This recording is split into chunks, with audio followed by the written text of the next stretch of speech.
He's the only human being in the world, sallallahu alaihi wasallam, who achieved his purpose in this planet. Ask him that you have the book of Paul, John, and Luke, Matthew. Where is the book of Jesus? The Prophet said, he who isolates from our community, falaysa minha, he's now one of us. 500 years ago, Muslim prayers. Rabbi zidni ilma. Right now, Rabbi zidni rizqa. Most of the Muslims right now are thriving on the last generation subscription. They're not getting Gen Z. They do not have one-on-one communication. They have a lack of fear of confrontation. So they're the first generation who are starting to ghost people. And then they oversleep and they procrastinate and they're lethargic and they're always in bed, always in their bedrooms. Cell phones के ऊपर initiative की जरूरत नहीं पड़ती, खाली tweet कर दिया काफी है। इमरान खान को पूरी जेन जी ने ट्विटर पे आजाद करवा लिया है, असल में नहीं, ओवर पैम्परिंग। एक साल के बच्चे को iPad, and you know what she is thinking, God, Allah ने हमें कितनी नेमतें दी हैं, अल्हम्दुलिल्लाह। The IQ drops 12 points in the, or raises 12 points in the first 5 years. So where do we get these 4 things? That's the question. The answer was, you already had these 4 things. Somebody scratched them out of you. You cannot ask questions in Pakistan from your mommy or daddy, especially some elderly. Masjid to kabhi aaye nahi. See, I'm not saying he's going to be right. He'll be wrong in saying that, but he will say that because that's all he can do. जितनी बुरी थी, अच्छी थी generation, cluster बनाने आते थे उनको, हमारे दादाओं को. A girl called for help to an Arab. An Arab sent an army because he was getting raped in Karachi. I'm sure you remember these names, faces. Their fathers and their grandfathers, their fathers were born under the German sewage system. 4 people, 2 from England, 1 from France, 1 from Germany. 4 Jews flew to America. 24 hours later, $100 billion were given to Israel by America. Definition है ना, ये बच्चों की लोगों को भी clear करनी है। सबसे बड़ा मसला मेरे आगे नेतन्याहू नहीं है, और आप सबको पता है, लड़के फिर कहीं ना कहीं कुछ ना कुछ कोने खुदरे में पाए जाते हैं। लड़कियों की तो परफॉर्मेंस नजर ही नहीं आ रही होती, इसलिए लड़की रोल मॉडल देखती ही नहीं। She needs a girl, she cannot follow me, she has to follow you. एक ही सवाल हम सबसे ज़यान, मेरे से भी, आपसे भी, और अली बिन अबी तालिब से भी, मेरे से भी, आपसे भी, और उमर बिन खत्ताब से भी। You can be an active, way more active warrior right now in Islam, just like the Badris and the Uhuds and the Khandak, by understanding how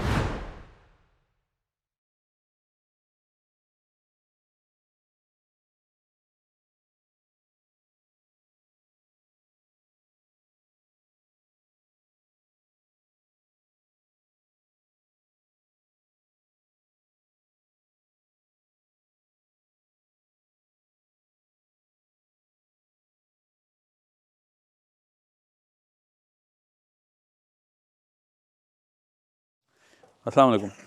Let me begin by you guys. Let's just, this is going to be a little technical. First, let's just get some little ground rules going on. Anybody who does not understand English, सिर्फ उर्दू में बात करनी है तो ये बताइए मुझे पहले से. No? We're good? Just English? Because we're doing this for the cameras. This is strictly English. So just in case if I slip and start speaking Urdu, just stop me, please. Okay? And I really need you to stop me, because we wasted a little video in Bradford because of this very reason. Gee, so are we waiting for somebody, or should we just begin? Anybody? Know anyone who's coming? Yeah, ruk jao main. Okay. Very quiet crowd. Gee, so let me introduce this, and then I'm going to go straight to you guys so that I would know why you guys are here and who was forced to come here and who came in on his own accord. Okay? So this is going to be a little technical. This is a thesis. We are actually going literally to every part of the world with this thesis. This thesis is for, who's the youngest stat boy? What's his name? How do you spell that? And the boy next to him, what's his name? Yeah, so let's just talk about the kids, okay? How do you spell that? Come on, go ahead. M-U-H. I can't get it. It's one of the Allah's name. Muhaymin, yeah, Muhaymin, yeah, okay. Muhaymin, so Abdul Muhaymin. Okay, so how old are you, Muhaymin? 14. And you're born here?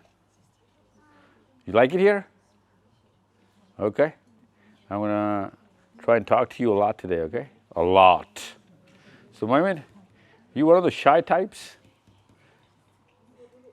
Or you want to talk? He's really shy. He's really shy. Okay. but we'll still talk, okay? And from the girls, who's the 15, 12, 13-year-old girl here? Anyone? Brought any? How old are you? You're 15? What's your name? Seriously, what kind of, okay, how do you spell that? Maira. Myra. Okay, Myra, you're 15, okay? Mohammed, you 15 too? 14? You look half the size. You look like 8. Okay, so there's a very, very serious request I'm going to put in, okay? And I'm going to be putting this request about 50 odd times, maybe even more. And I must throw caution to especially the ladies here, because since Mohammed is 15 or Myra or less, so most of the focus obviously goes towards the mummies. So I'm going to be putting you on the spot a lot. Okay, and I'm going to be asking questions, what are you up to, so that you can actually map up. Let me show you a little bit so that you can understand. Oh, this one. I got to learn this. Down arrow. There is no down arrow. Oh, yeah. Here you go. Let me just show you a little bit so that you can understand. This is going to be a little on the kids. Yes, ma'am. I can listen. I hear you. Bole? Sound. Yes. Oh, really? Yeah, really. The sisters on the back, they can't hear. Really? Indeed. You cannot hear me? You cannot hear me? You couldn't hear me before? Oh, this is going to be tiring. Yeah. Koi duty, anybody you want? Someone? To hold this microphone? Yeah, honestly. Really? I've done it for him. And you let her? I will. Why you had no choice? What do you mean you had no choice? There was a human being standing like this. Okay, this is why I'm here. Okay, this is why I'm here. This is why I'm here. This. Once I open this, and by that time, if you don't understand why I'm up, you open this, it's going to be too late. Okay. So once we are at this part, and I'm here very, in about 40 minutes from now, we're going to be cruising through this slide. Okay. You can take this slide. You have to take pictures. If you want to take pictures for your own self, yeah, I'm going to give you, don't you already have these slides? No? Don't you have a group where you're all connected?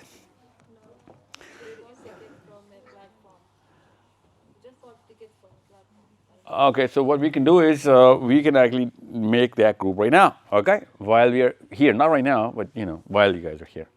So that I can send you this, and not just this, but I've been needing a lot of tasks from parents to be done on the kids, especially on this. So I will be following up. Most of the time, Pakistanis and Indians are given a task. Nobody does it. So this time, all I can do is just follow up, eh? Yeah? What's your name? Maisha. I can follow up. That's all I can do, right? I mean, I can come back to England and try and ask, but, who's going to be here again, right? So it's all about us taking ownership of our own purpose. So before I go to this and this, okay, I'm going to prepare you to understand this. I'm going to actually prepare you. You're going to be living as very competent psychologists and biologists and whatnot. But most of all, you're going to be going out as totally different Muslims. Okay? See, the contention right now is, and I'll prove it to you, don't worry, that we have been fed a totally wrong definition of Islam. Myra? Wrong definition of Islam. Okay? No, I mean it. I'll prove it to you. Okay? And have you read the Seerah of the Prophet ﷺ? Maya, come on, 15? Do you know the Prophet ﷺ's story in the whole life story? Have you ever read a book about it?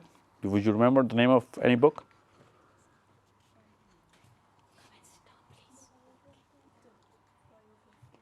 Really? Anybody else? Yeah. Yeah, but that's for kids. That's for 8-year-olds. Okay, listen, first of all, we need to read about the Prophet ﷺ. Trust me, you cannot understand the Quran. I guarantee you, you cannot understand the Quran if you have not read the Prophet's Seerah. Okay? And somehow this was not told to us. I don't know why. I mean, it's common sense. We should, by some age, we guessed it ourselves. But it was supposed to be told. Muhammad, at your age, actually, you're right. You're old. When you were 10, somebody should have told you. Do you want to understand the Quran? Do you really want to understand the Quran? Really? Why? Really? Think about it. Why? And what would that do? Say what now? What is that knowledge going to do? Better people. No. See, that's where I'm going to start. Okay, anybody have any question that you guys are sitting on right now before I start this? Anybody? Well, yes, sir. Because this is going to be a little on the bumpy side, right? If it's too technical, don't worry. I'm going to break it down for you. Don't worry. Yes, ma'am. Yes. Here. Oh, sorry. Are we doing the kids? They prepared the questions. The kids. Their own questions. On Seerah. They have their own. Kids have their own questions. They already have questions. Somebody gave you. Where is it? These four. You have questions. Yeah. Why didn't you tell me that before? Who's the kid who has questions? You have questions? Yes? No? Yes? Yes? Why don't you say it? You have, okay, so you had a question before. Yes. Yeah. So I wanted to ask that why did Allah chose Isa alayhi salam for the global governance and to conquer the world and to bring every household under the law of Islam rather than Prophet Muhammad himself, who was given the verse Al-Yawma akmaltu lakum deenakum wa atmamtu alaykum ni'mati wa raditu lakum. Anybody understand? Everyone understands the question? Yes. The last of the last kingdom is for Isa ibn Maryam, eh? You know that, right? We all believe that, right? The last kingdom before the day of judgment is Isa ibn Maryam's. We all as Muslims believe that, yes? Yeah. But the law that Isa ibn Maryam will be following and implementing with the law of Muhammad sallallahu alaihi wasallam. Okay? So if it were the other way around, Muhammad sallallahu alaihi wasallam would have been subservient to Isa ibn Maryam's Sharia. But why did Prophet Muhammad himself did not got the chance to govern the whole of the world? He just conquered the Arabia. No, he did. I'll show you.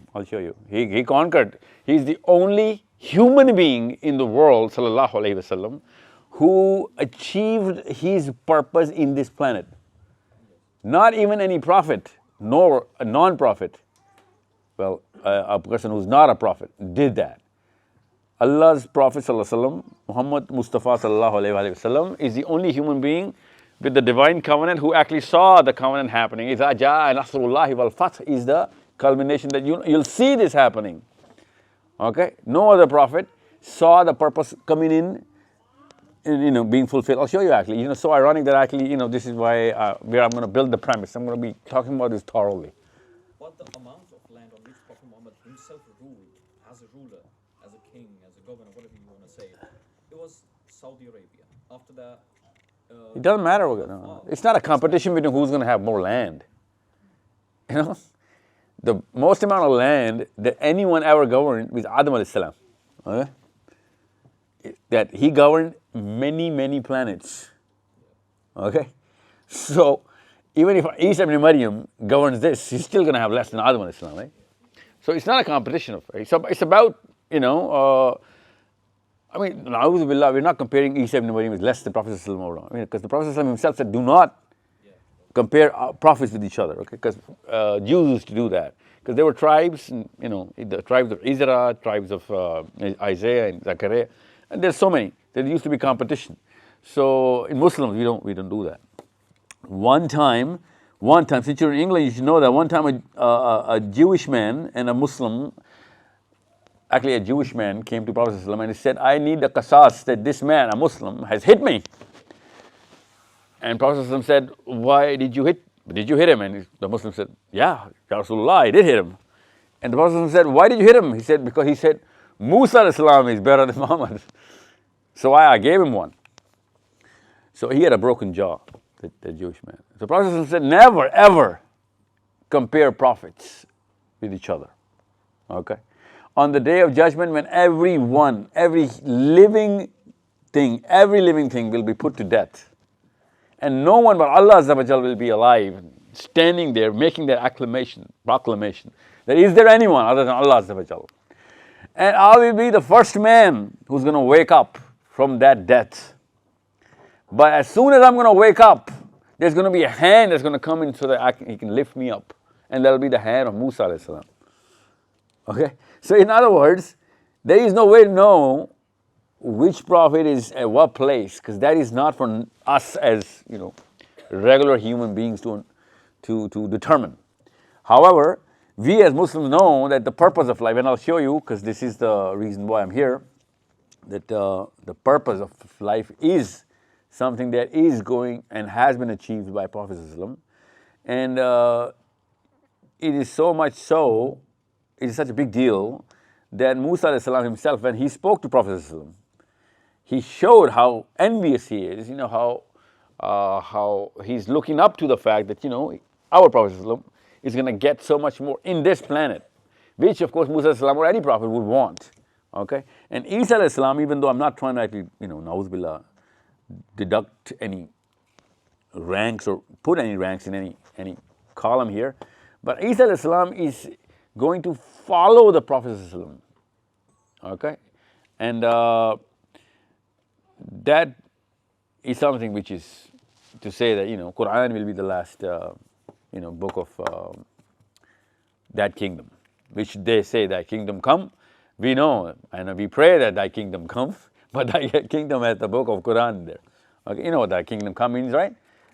You're in England, you're in the country which actually is the patron country of the Church of England, which is the biggest denomination holding, which is the Protestant church, right? So thy kingdom come is a belief of all Christians that the kingdom of Isa ibn Maryam, Jesus, is going to come. That is the second coming. We also believe in that. Yes. Kibeta. What's your name? Huda. Huda, always tell your full name, okay? Yeah, never tell your first name only. It's like a rule, okay? It's a psychological thing, like literally. It is a matter of your self-esteem that you tell your full name, okay? That's why in Islam, after marriage, you don't change your name. In Pakistan, you do. In Islam, you don't. Okay? You understand me?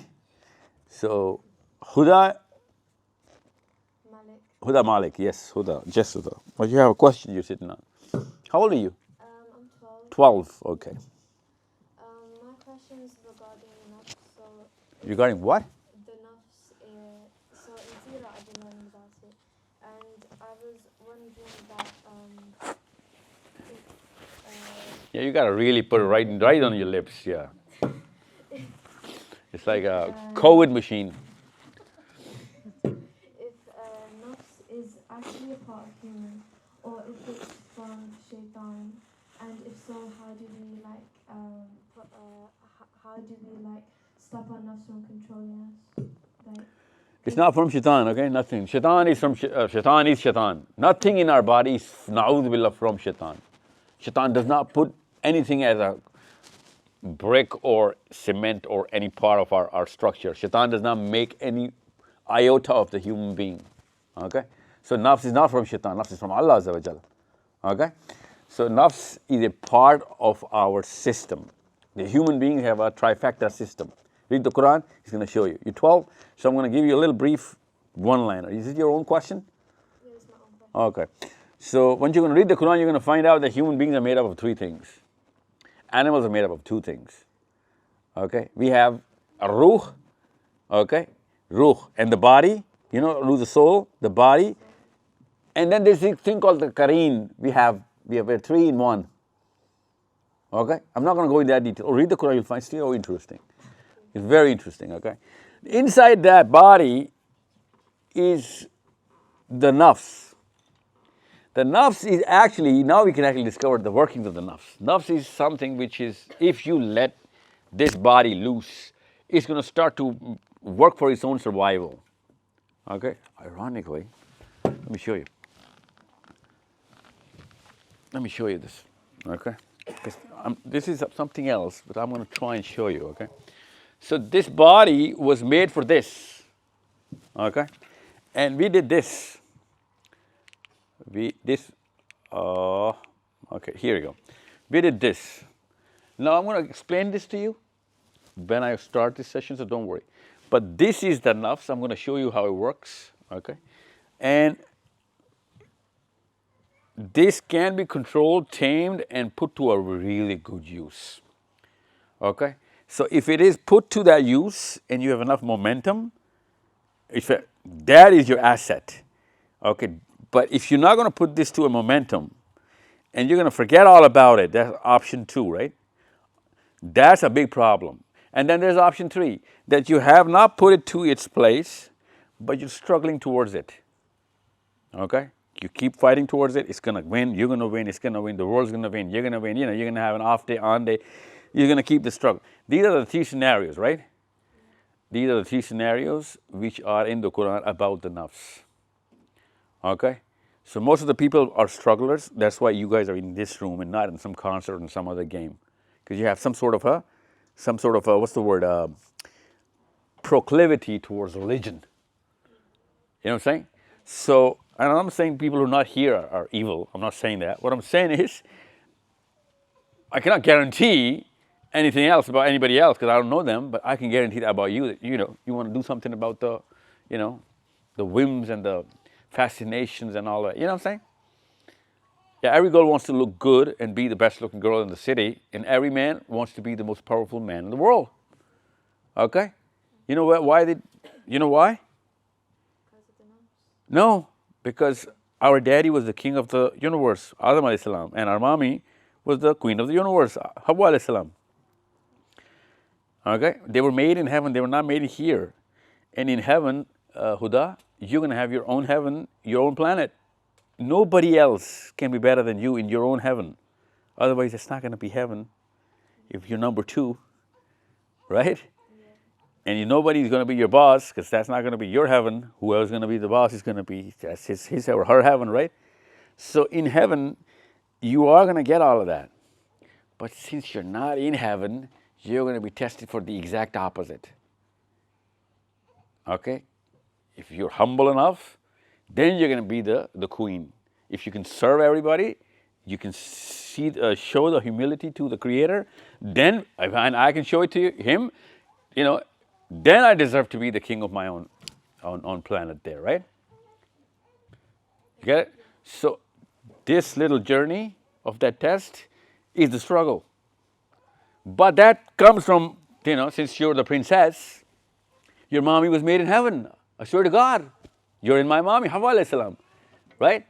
And you and me, brother, sister, our father, Adam alayhi salam, king of heaven. So we are I'm the prince, you're the princess.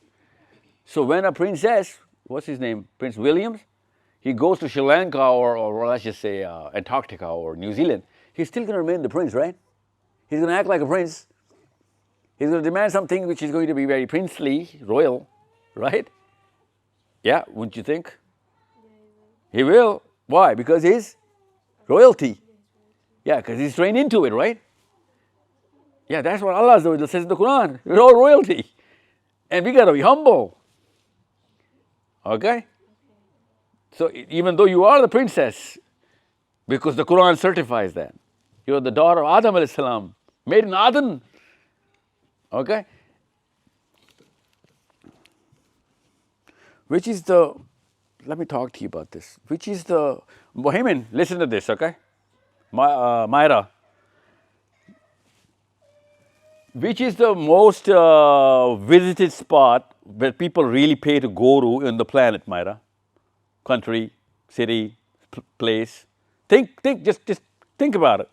Huda?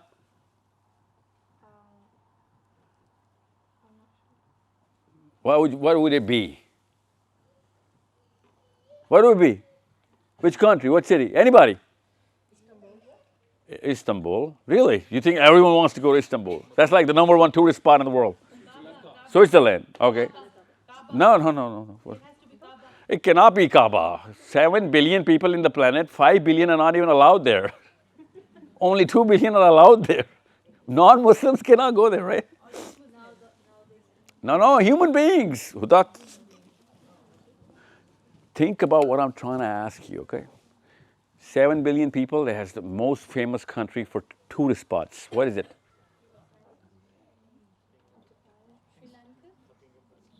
No. From New Zealand to Alaska to America to Brazil to Chile to Russia to Germany, everyone says, you know what, let's go there. You got married, let's go there, because we want to go there. Okay, Maldives is not, but it's in the top 10.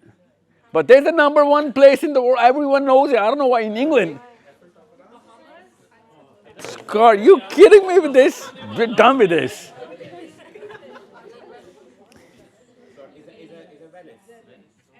No, it's not Venice. But it's in the same continent. My God, huh? I know. It is Switzerland.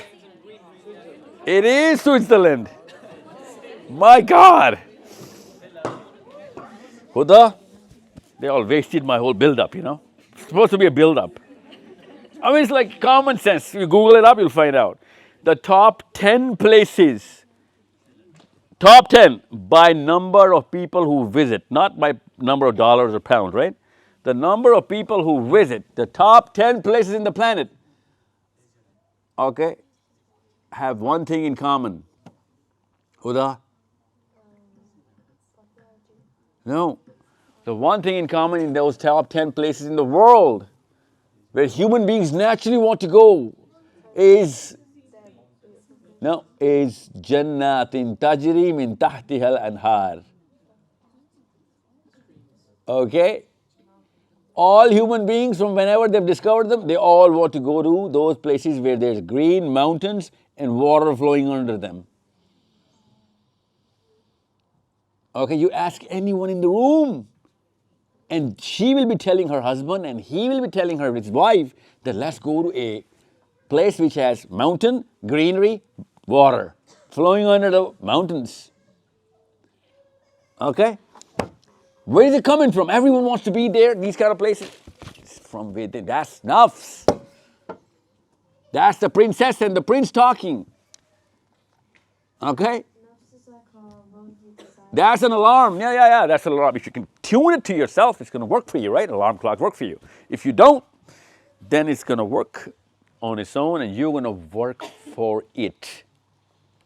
You are going to work for it, okay? So that's nafs ammara. And the struggler is the nafs lawwama. And the one that you've put to your place, which is going to be a homing device that every single time is going to guide you towards the right thing, is nafs mutmainna. Okay? There's the three categories, these three scenarios. But Jannatin Tajri min tahtiha al-anhar is an indicator that we're all princes and princesses. Otherwise, we wouldn't have had that kind of urge. Okay? So, let me give you an example. There was this little experiment done, an actual experiment. Google it up, you'll find out. More than 10,000 people were asked around the world, every single country, draw the most beautiful picture on paper. Or let us draw it, tell us what to draw. 10,000 people in the planet, every country, every gender, every age. And the most common thing everybody said was mountain, water, trees, greenery. Jannatin tajri min tahti al-anhar. Wherever we are from, our inner self is calling for it. Okay? That's where we're from. That's what we just don't want to look into it. That's why, Muhammad, this is where you open the Quran, you find out, oh my God, this is my own story. This is not just Adam alayhi salam's story, this is my father's story, Adam alayhi salam. So it's going to happen to me. And it is happening to you. I'll show you, don't worry. You're 15, you're going to find out. Gee, you get the big picture now? Okay. I'm going to open this a little later. Let's just take all your questions. Who else has a question? You said kids have questions? Kids. You already had questions for this session. Yeah. Awesome. What's your name? Minna Fatima. Listen, it's not just about your name. It's about the way you say stuff. Because you're English England-ish, okay? And the language that you speak is supposed to be English, but I swear to you it's not. Okay, because so it's the accent. That's why Minal. Oh no, Minna. Mina. Minna. Mina. Okay. Mina, how old are you? I'm 14. 14. Mina. Gee, my child, you have a question. I was going to ask, our Prophet Muhammad sallallahu alaihi wasallam, did he have any favorite like pets or animals? Why do you want to know? Because I have a pet of my own. I wanted to see like his view on it. Well, there are some animals which are domestic animals, okay? There's a certain word in Arabic for it as well. I mean, in English, right? You cannot pet a lion, right? Or an elephant, or certain types of dogs. It's not domesticated. Cannot be, right? But there's certain type of dogs which are domesticated, right? I mean, they're born for it. So, just like that, birds are not to be caged. That's why I wanted you to know the concept first. No bird is born with its genes, born to be domesticated. Okay? They're only animals with 4 legs, which have certain types, which you can pet. Yeah. Like you have a cat. They're good. Don't worry. Okay? Yeah. But he didn't have a cat, but there's some companions of the Prophet at the time of the Prophet who had cats. One of them, Sahabi, is known as the father of a cat. Okay? He's so close that most amount of literature that we have is from the father of the cats, Abu Huraira. Okay? Yeah, because he used to pet cats. But birds, I'm sorry, hurts, doesn't it? Hurts. I know, those cockadoos and raws and I don't know, African gray parrots that you guys keep taming and trying to teach English to. They're birds. If you let them loose, they're going to fly. Yeah, so it's just common sense, you know. It's biology. Right? Biology is going to tell you whether an animal can be a pet or not. Okay? Yeah. Yeah, good question. Real question. So you guys, kids have real questions. I went to Bradford and they had some Cambridge level questions. I was thinking, where'd you come up with them? So, turns out somebody else was, it was somebody else's questions. Yes. Anybody else? Oh, you also have a question? Awesome. My name's Maisha Khan. How do you spell that? Myiesha. Maisha. Yeah. Maisha, yes. And my question is, how did the Prophet sallallahu alaihi wasallam Closer to the mic. Put it pretty close. like this? You're going to feel it. Don't worry. You're going to hear it. Your ears are going to tell you it's close enough. Say something. Like this? Okay. No. How did the Prophet ﷺ use his resources to raise his children according to the Deen of Islam? And how can parents? There you go. See? How can parents nowadays use the resources available to us to raise their children according to the Deen of Islam? Maisha, I cannot answer this question right now because all of my session is about this question. I got slides for this. The word resources is right there. Okay? You're going to find resources.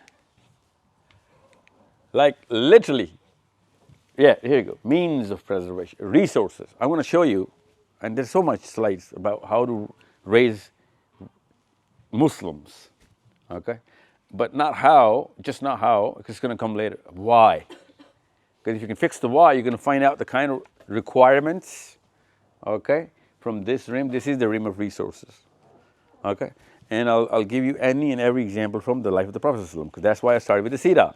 If you do not know the Seerah, you won't be able to understand anything. You know what? I am training you on the Seerah here. Don't worry, okay? It is from the Seerah. Okay, so your answer is pending. Do remind me. Yes, sir.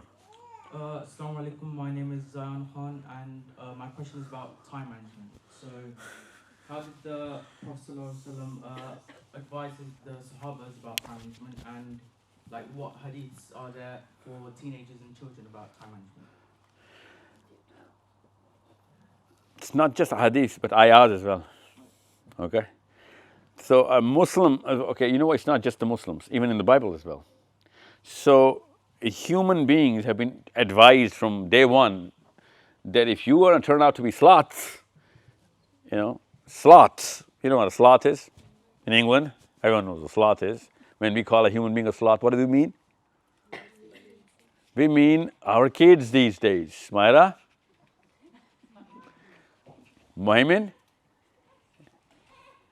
What's your name, sorry? Zion. Zion, how old are you?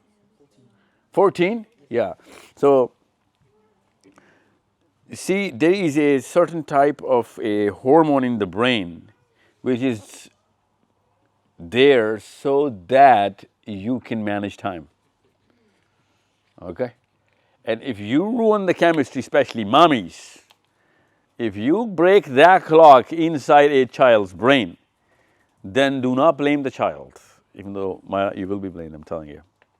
But we do it to our own kids, and then they oversleep and they procrastinate and they're lethargic and they're always in bed, always in their bedrooms, and you're thinking what's going on in there or what's going on in there. It's not going to work. Okay? This is something which we really need to understand. Fajr prayer is a mandatory event. You do not do that, it is the biggest sin. Biggest sin. Zion, right? So Prophet said, if there is only one difference between a kafir and a mu'min, it's the salah. Okay? It's the absolute difference, the salah. That means if you leave Fajr, then you're done, right? Right? You know what I'm saying? Yeah. So Fajr is the prayer which sets the exact day for the whole Muslim. Okay? Now there is an 8 o'clock club, there's a 6 o'clock club, there's a 7 o'clock club in America where all of these corporate billionaires, they just try and boast and show off that they wake up at 6. Okay? And there's a club. And you actually, you enlist in that club. They're corporate CEOs, You know when Fajr is today? Tomorrow? When is Fajr tomorrow? Jummah time or start time? Did you just Fajr, man? Oh, Jummah time? No. The sunrise. Sunrise. 6 something. Mm-hmm.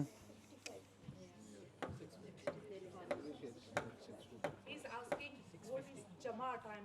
I got it. That's why I used the word sunrise, so that. Oh, no. Well, basically, he actually goes to the Muslim. I know. He's trying to do the math right now. Yeah. 6. That's my. Sunrise? Sunrise is before 6. Jamaat is 6. Oh, okay. No, it cannot be. The other way around. Jamaat cannot be after the sunrise. So you know what I'm talking about. When the sun rises, you cannot pray Fajr anymore, right? Oh, yeah, you can't. Yeah. You can't. So before the sunrise, a Muslim has to be super active, right? Yeah. So we were time managers by faith, by belief. We cannot be asleep when the sun, before the sunrise.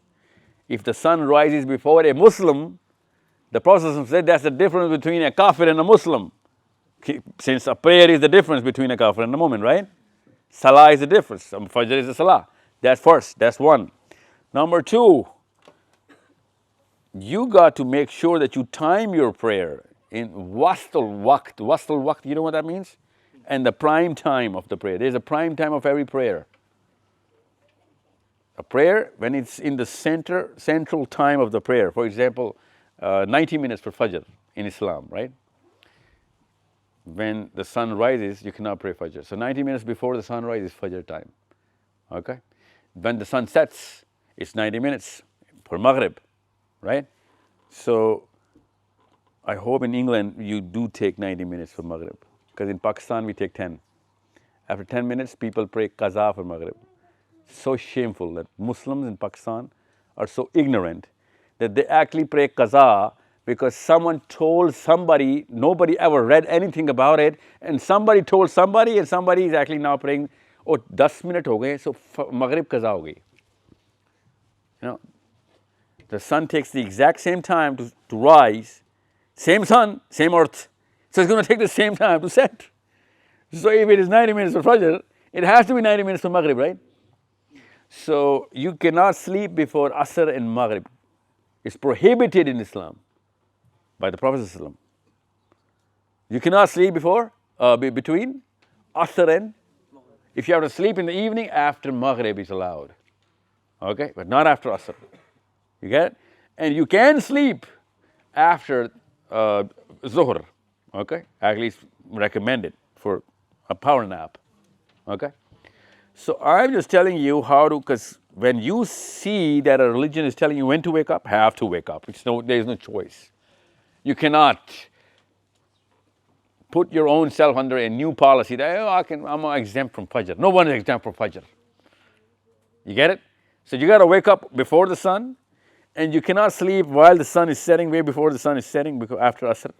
And then you got to be up for Isha as well. You get it? So your chemical is called melatonin. What's it called? MEL, melatonin. Melatonin is a sleep hormone. If the melatonin you can control, which I'll tell you how later today, don't worry, then you can set your own alarm clock. I do, millions of people do that, okay? That if you tell yourself when to wake up, you're going to wake up at that time. You don't need an alarm clock because the melatonin works under your own conscious brain's instructions. Whenever you know that you have to wake up, you're going to wake up at that time. Why I'm talking about sleep, even though you asked about time management, okay? Because when you say Islam, does it actually, is time management a thing in Islam? Oh no, it's not just a thing. It's just about everything. Because we start our every day for either certain time. We cannot do certain things. We cannot sleep at certain times, and we have to wake up at certain times. Okay? And then the whole 24-hour cycle is regulated by a Muslim's, own chemistry, and he puts himself to work whenever he has to work.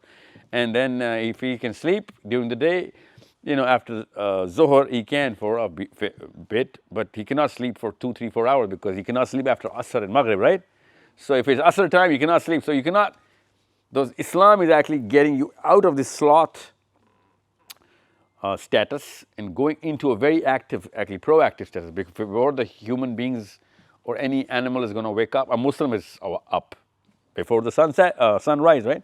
So we are all about time management. It is not just an option, it is mandatory. It is mandatory. The second thing, under time management, which you'll learn because you're 14, people who work, they know that a Muslim, if he commits to even let's just say 5:55, I'm going to be done by 6, I'm going to meet you at 2. If he commits something, and if he does not put that commitment within that time, he's out of Islam. Okay? The Prophet said a mu'min can be everything, anything but a cheat. Because if he commits, he's got to follow through. If he does not, he's not a Muslim. A mu'min can be anyone but a guy who breaks his commitments. So that's coupled with what I'm talking about in chapter 1 of the answer. You see these two things and you'll find out, is there anything else we expect from other human beings in the world? No, we don't. So you honor your word. Whenever you have to fulfill something at whatever time, you got to be so accurate. And then you're not a sloth. Okay? Now, I can go into subcategories. I don't want to. I hope you got the answer of, because you asked me if there's a hadith. Yeah, it's not just hadith. There's ayahs about this. Okay? Now, tell me, how many hours are you sleeping every day? Let me break a little myth, Huda. There's a myth flying around for about 100 years. I'm going to break this myth through Islam. How many hours do you sleep? Roughly 8. Yeah, because somebody actually said 80 is a number. Okay, 80 is a number attached with sleep for the last 100 years. Of course, it's less than that, but there's books about this. Okay, it's a myth. At 14, mommies, please listen. Before seven, after seventh year of a human child, seventh year, okay, seventh year. Before the seventh, if the child is asleep for 20 hours, do not wake him or her up. You're not supposed to wake your child up. You're not supposed to put your child to sleep. Human child is supposed to wake the mommy up. We do it the other way around. Children are supposed to wake the mommies, not the other way around. Okay? You know what that means? Human body of a child sets the clock for the chemistry to be set inside the brain.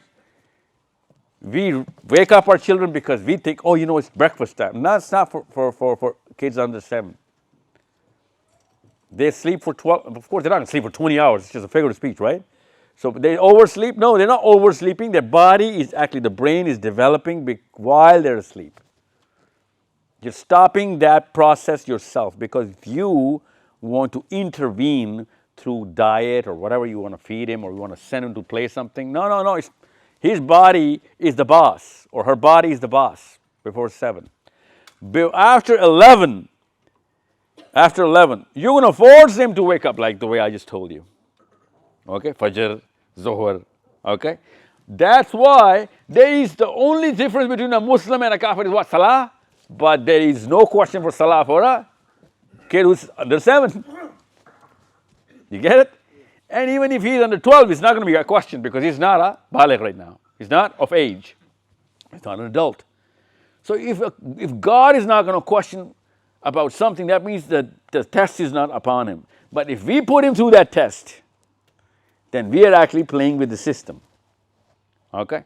So if I see a machine and I try and play with some machine myself, then if it does not perform according to the potential of the machine or the manual of the machine compared to other machines, then it's my fault, it's not the machine's fault. Right? So that's why you see differential in performance of kids in the same household. And then you start thinking, you know, one of my kids was born dumb, baap pe gaya. Yeah, that's not it. You did it. One is more intelligent, one is less no. You're playing with the machine. The IQ drops 12 points or raises 12 points in the first 5 years. By just what? Sleep routines, physical routines, and everything else.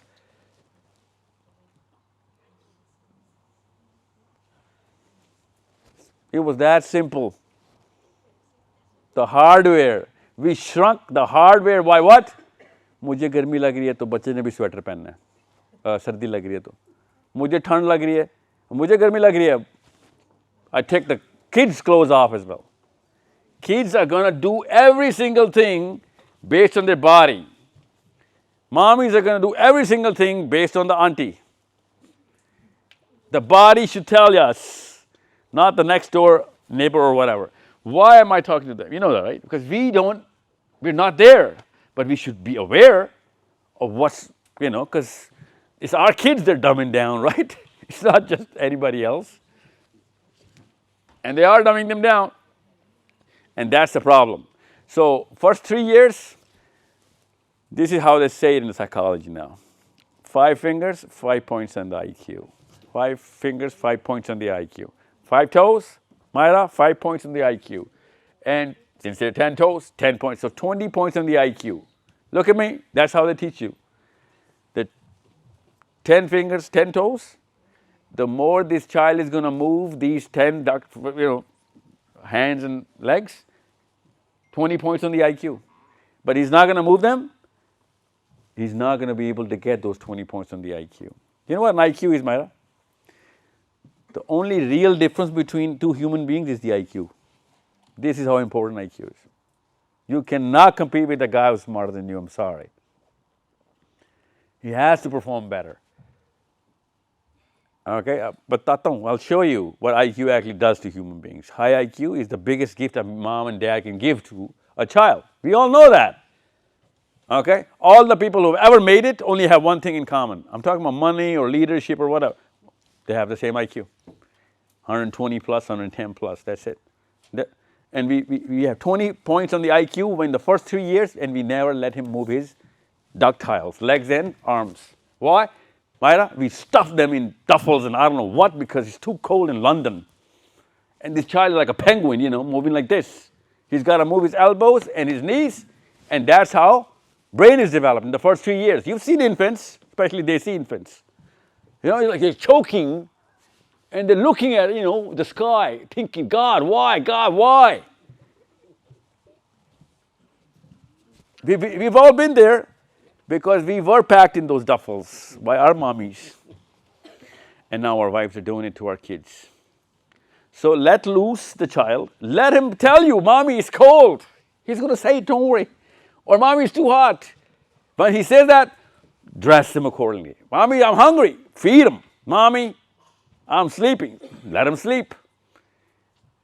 Under 7, your job is to facilitate the body. That's it. I'm not going to go much in detail because that's not the point. So if we play with the machine is going to stop playing with us. Okay? Gee, any questions before we jump into? We shouldn't have opened this slide yet, eh? This is too. This is for the session here. Gee, anybody else? Oh yes, ma'am. What's your name? Bisma. My name is Bisma, and my question is, what is the difference between the Bible and the Quran? The what? The Bible and the Quran. Have you read the Bible? You're going to have to read it. When we say the Bible in England, we mean two things. Okay? Who's been to Gateshead? Not so far. It's just about Newcastle, eh? Gateshead, have you heard the word, name? What is about Gateshead? What is the thing about Gateshead? Gateshead is the biggest Jewish community after Israel in the world. It's a city, it's a place close to Newcastle. If you ask them, what is the Bible, they're going to show you a different book. But if you ask a Christian, he's going to show you a different book. They both call the same thing the Bible because they're both right. Okay? They're both right. But if you were going to ask a Jewish man, like, is the Christian right? Like, no, he's not right. He has our book in the Bible. Bible is their book. We let them call it the Bible because the New Testament is in there. The New Testament is actually the Bible. But the word's become a phrase. Okay? So the Bible is the book which is for Christians, only for Christians, which starts from the New Testament, okay? From the point of view of the Jews, they're not going to accept any book from Peter, from Matthew, from Luke, from Mark, from Paul, especially Paul. They really do not like Paul, okay? And there are 14 books out of 27, there are 14 from Paul. Okay, all of these books are rejected by the Jews. They don't call it the Word of God.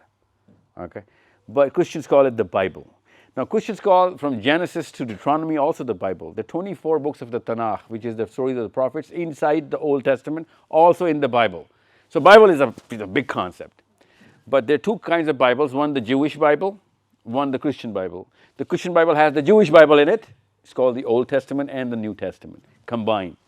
Okay? And the Jewish Bible does not have the New Testament. Okay? They don't call it the Bible. We call it the Bible for some reason. The Jews call it the Torah or the Tanakh. Torah is the 5 books of Moses. Tanakh is all the books inside the Old Testament. There are many, 24. Really, 24 plus 5, 29. Plus the Psalms. So,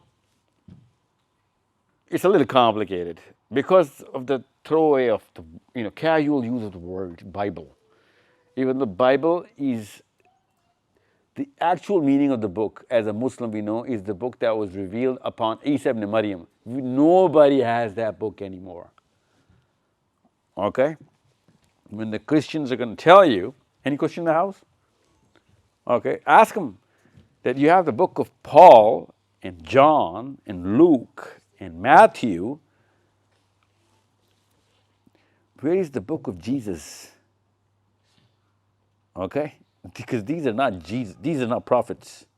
These are the disciples of a prophet, or even disciples of God. But where is that book of God?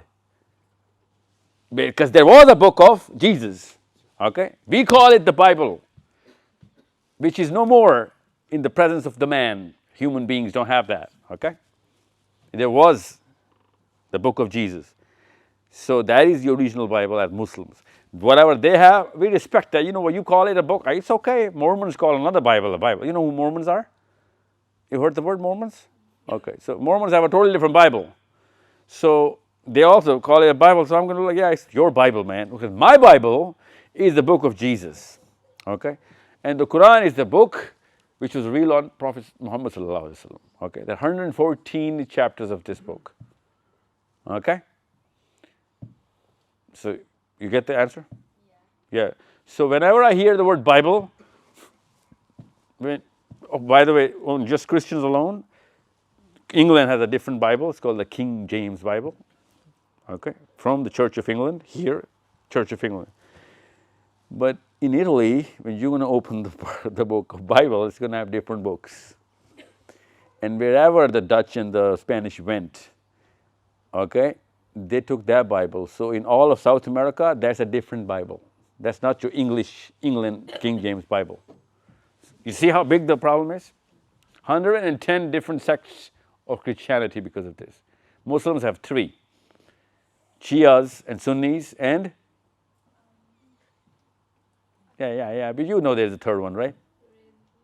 No, Barely is the Sunnis. Shias and Sunnis and? Wahhabis, yeah. So these are the 3 regular sects, right? But Christians have 110 denominations, okay? So, by the way, there's another Bible other than the Italian and the English. It's the Ethiopian Bible, okay? Ethiopian Bible has 7 extra books, okay? So that's also a Bible. So many Bibles. So everybody ready for this? Bismillahirrahmanirrahim. Before I start this, I better warn you, once we start this, we won't be able to stop. So if you have any questions you're sitting on right now, it's the time. The purpose of going through the Seerah is to develop a heroic figure. If we look at, No, sir. No, that's the instrument used for Seerah or any story. That's not the purpose. You got first create Prophet Muhammad as the hero, then you got... Yeah, that's an instrument. Yeah. Okay, but you don't even have to do that because he's going to, he's going to be created as a hero himself. You read the whole neutral perspective from all the historians. He is going to come out as a hero, so you don't have to create a hero. He's there, right? But that's not the purpose. The purpose of Seerah is to set the psychology of a man and a woman. Okay, the psychology of what am I going to do or what the world is going to present to me. If it was presented to the Prophet ﷺ, I can get enough sense that he would have decided X or Y. That's the purpose of understanding the Seerah, to tune our psychology into it. Okay, our current English psychology. Because you guys are English, right? That's what I'm saying. Because there are so many things that you're going to have, Myra, that I'm in England, the Prophet ﷺ was not in England, so I'm going to have new situations. No, but you're going to find out after reading Seerah that the algorithm is the same. You're going to find literally the answer of if the Prophet ﷺ was here, what would he have done in my shoes? That's the purpose of understanding Seerah. Being a good craftsman, parent or a father or a mother of how to create a right sense of heroism in his character, that's an instrument, that's not a purpose. Okay?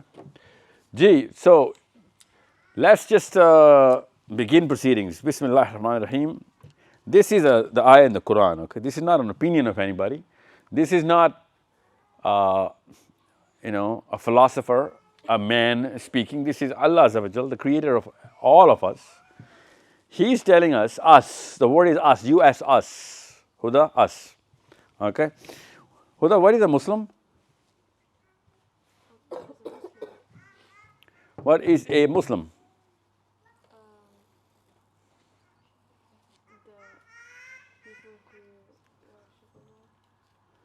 Worship Allah. Jews also worship Allah. No. That is what a Muslim does. That's not what a Muslim is. What is a Muslim? Bisma? A follower of Islam? No. That is what a Muslim does. Okay. It's called an attributable definition, okay? We need that. Okay, at your age you should know, because that's the only real definition. Okay? A Muslim is part of a community, Myra. A Muslim is a unit in a part of a community where he or she sinks everybody in towards the single purpose of the Quran and the Seerah. A Muslim is not at all, or he's a nothing without that community. Muslim is a unit of a community. So, Huda, you are a unit of a community. Where is that community?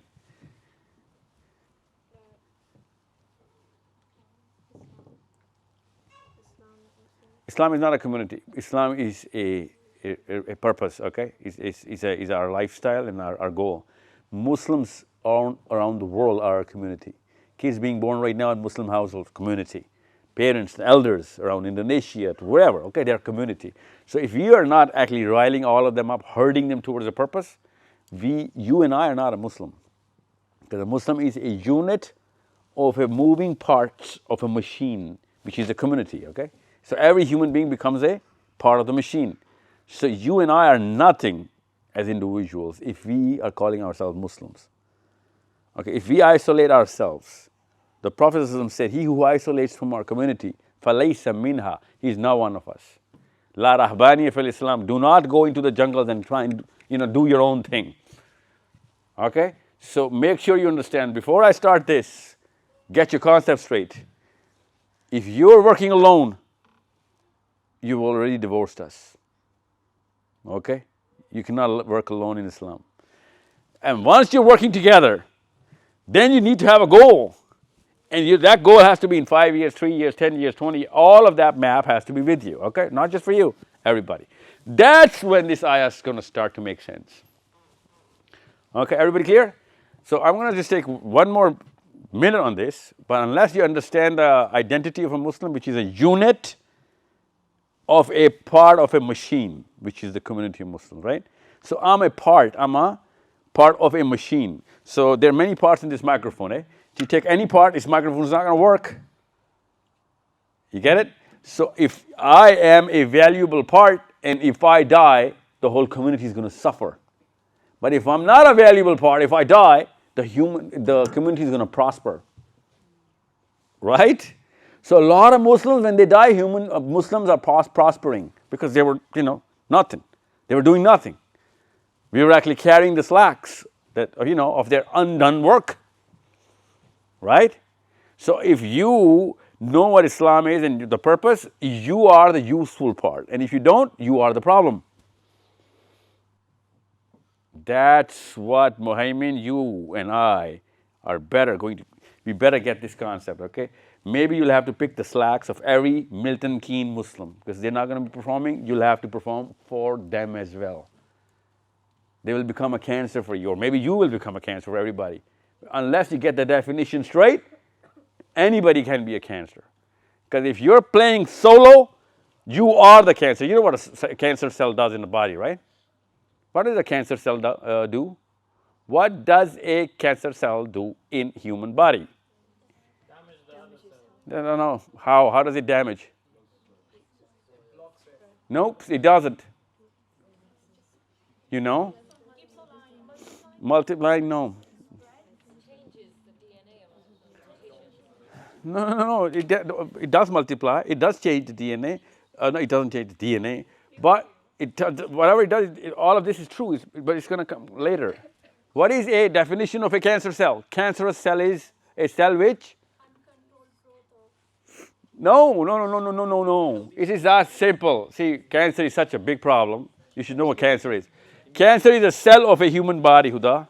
Your own cell of a human body. Could be anywhere, okay? But it stops the coherence of the whole system of the body. It starts acting on its own. Malfunction. Okay? It starts, it's actually, it does act, but it acts on its own. And then, it starts to multiply and do whatever later. But any cancer, any cell which is not a part of the whole system is cancer. Yeah, it goes rogue, literally. Any cell gone rogue, you know what going rogue means?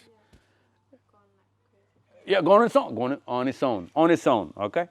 So if you go on your own in Islam, you are the cancer in Islam. The fact is, we are told exactly the opposite. We feel actually closer to Allah Azza wa Jal, somehow, on our own. Then, I'm so left alone. Oh God, help me! I only have you. Have you not heard this? I only have you. I'm all alone. We've all been trained with this sort of philosophy and psychology. We think we're heroes and heroines when we think, oh, you know what? I'm alone. I'm me and my God only. Or are you prophets? Even prophets, most of the prophets didn't even go through this sort of thing. If you're not behaving as a community, you are a cancer. You're alone. Why are you alone? Like, where is your people? Your first job was to herd the people together. But it's called virtue signaling. We think ourselves as virtuous if we are left alone. You're going to find a lot of aunties. I promise you this, okay? Because they see aunties do that. I have mommy and, I have daughters. I have 3 daughters, Myra. Every day I keep telling them, it's not virtuous to be a victim. Okay? A hero saves the victim. A hero is not the victim. You understand me? Have you ever seen a movie where somebody's just getting beaten up and it's like, the end? That's not a hero, Huda. I'm talking to girls especially, okay? Because boys don't think like this. It's more of an ego thing. You can't just beat me up and make me feel good. That somehow you're going to be trained into feeling good if someone's actually beating you up emotionally or, mentally. Oh my God, you know what? I'm the victim here. Victim is not a hero. First and foremost, get your common sense straight.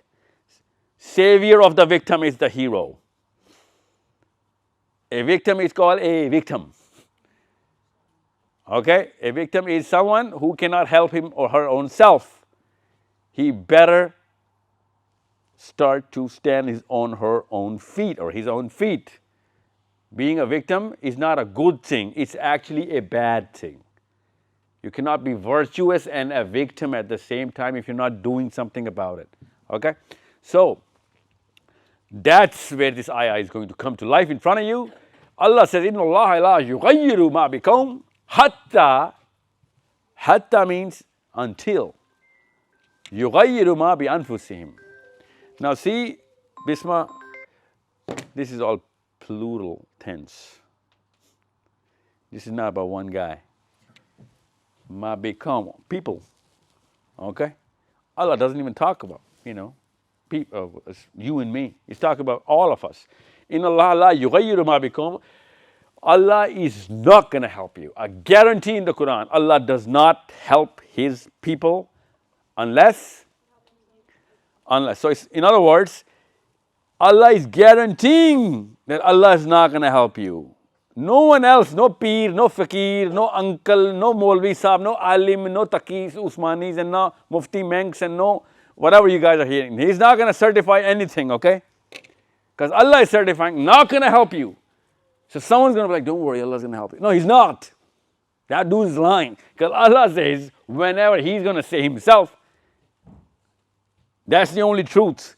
Allah is not going to help us unless we are not the cancer.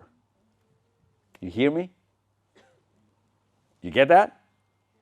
So, if we're playing victim, Allah is not going to help us. And every victim is saying, oh, you know what, Allah is going to help me. I'm just the victim here. Allah says, no, I'm not going to help victims. You get up on your feet, I'm going to help you. You help your own self, then I'm going to help you. Then. This means then in Arabic. Okay? In this context. Unless. Hatta, unless. You get up, you do your own thing, you're going to stand on your own feet, you're going to gain muscle, you're going to gain power, I'm going to help you. Imagine the irony, huh? Wouldn't you think that I wouldn't need any help if I'm helping my own self? If I have the muscle, why would I need help? That's the rule. Because this is how the human behavior works. No more victim mentality. Okay? Everybody clear about this? Now, it changes everything. Because, Myra, I'll tell you, I promise you, last 2 generations, we're training our daughters, training them to feel like heroes when they're victims. Okay? And when in the Quran, Allah says, I am not going to put any burden on you more than what you can already bear. Wusaha. Bear. And every human being, Huda, that I know I've ever met, especially Pakistan, India, even though they're the one who's putting a burden on their own shoulders. Allah is not. You know the burden on the shoulder is called Islam. The duties of Islam are a burden upon us. That's the meaning of the ayah. So if someone else is trying to put you into a victim mentality, that's not on God. Okay? So you cannot bear that. That is something which you cannot bear. And you are going to break. So don't let anybody make you feel like a victim. Okay? I'm going to go into this detail. Now here, this is the philosophy. This is something I want to spend a little time on. Yes, sir.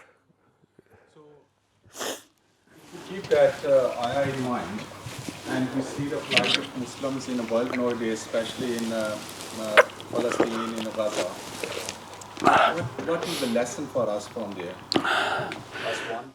Oh, I'm going to, not just a lesson, this is an opportunity. I'll tell you.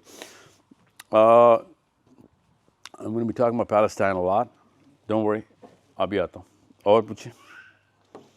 What else?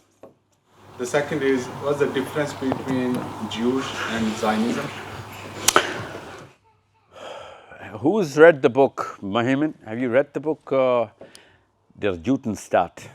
It's the smallest book you'll ever find. Read it. Der Judenstaat is a book by Theodor Herzl. Theodor Herzl. Say it, Herzl. Like pizza, Herzl. Herzl. Okay? Theodor, you know Theodor, that's a common name here. Okay? Theodor Herzl. Download the book and read it. It's the smallest book you'll find. Very small. You know what he says in that book? You know who he is? Anybody know who Theodor Herzl is? The father of Israel. Father of Israel. They call him the present day Moses. Okay? That's how important he is. You know what he says, Huda? Theodor Herzl in his book? He says, listen, that's his words, not mine, okay? And he asked me the question, okay? I'm not building up. That's his cold question. Theodor Herzl says, when a cancer cell, an alien cell comes inside a body, we cannot blame the body for killing that cell. The body kills the alien cell, right? Theodor Herzl says that. So why are we blaming the Europeans and the Germans and the Muslims for trying to kill us? We need our own system, and we need to build up our own system and maintain it. Otherwise, if you're going to be under their system, I do not blame them for trying to kill us, because we put our own rules from our own book upon ourselves. We are not going to abide to their system. Hence, we are a cancer to their system. That's their Judenstaat. And he's right. He is right. And by the way, Muslims, oh my fellow Muslims, you guys, think about it. Whatever Theodor Herzl said to the Jews in the world, any Muslim can stand up and say the same thing to the Muslims, and it will make perfect sense. Okay? But there's something that comes right between us. Sir, what's your name? Babar Saab. Something comes between us before. Listen, this is what mommies and daddies do. It's not just mommies, so I'm going to look at daddies here, because daddies do a lot more, have a lot more to do with this. Huda, I told you you're the daughter of Hawa alayhi salam, right? And Adam alayhi salam. So it is within you and me, okay? It is within you and me. And you're going to grow into it. Don't worry, you're going to grow up and you're going to find out that all the desires that come in are based on eternal life. And we're not going to get it here. But whatever, you see, this gadget that I've invented as a human being, this one that I've invented, is for what? A convenience. I don't want to move, I want to work, I want to get all the money, all the houses, all the cars, all the wives, all the kids and all, everyone's doing that, right? Because we are from wherever the place is, we could have easily gotten them. So that progeny is working within us, okay? In the Quran, Allah says, يَحْسَبُ أَنَّ مَالَهُ أَخْلَدَ. That this human being thinks that whatever you're going to get here is forever. It's forever. Allah is training us on our own psychology. He's the creator of our machine. It's like, whenever you're going to get something, يَحْسَبُ, he's going to think, أَنَّ مَالَهُ أَخْلَدَ. That whatever I'm going to get is going to stay with me forever, as if I am here forever. Why do we think like this? Can anyone tell me, especially a girl, why do we think that whatever we're going to get forever? Huda? Because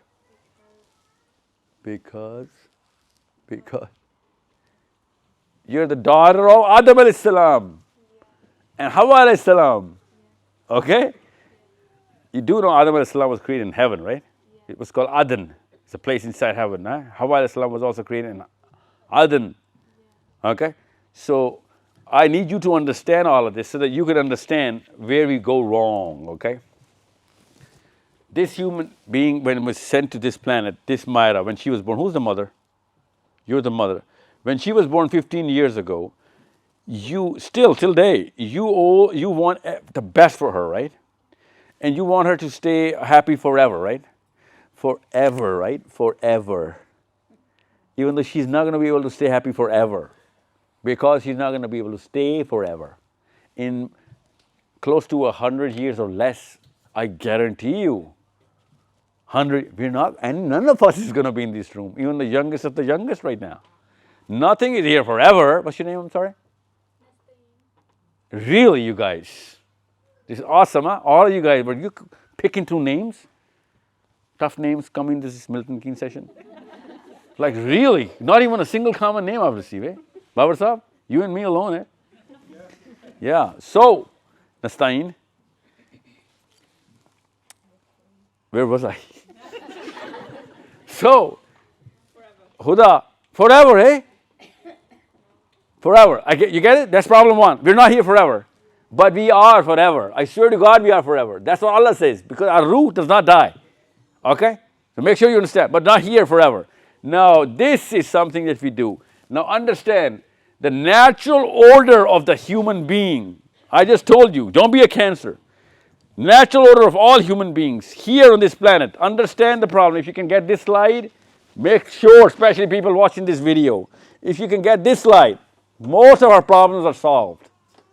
और किसी चीज़ की ज़रूरत नहीं है पाकिस्तान ओ मेरे अजीज़ हम वतनों आपको किसी और अगर ये स्लाइड समझ आ गई तो this big, look at the big circle, okay?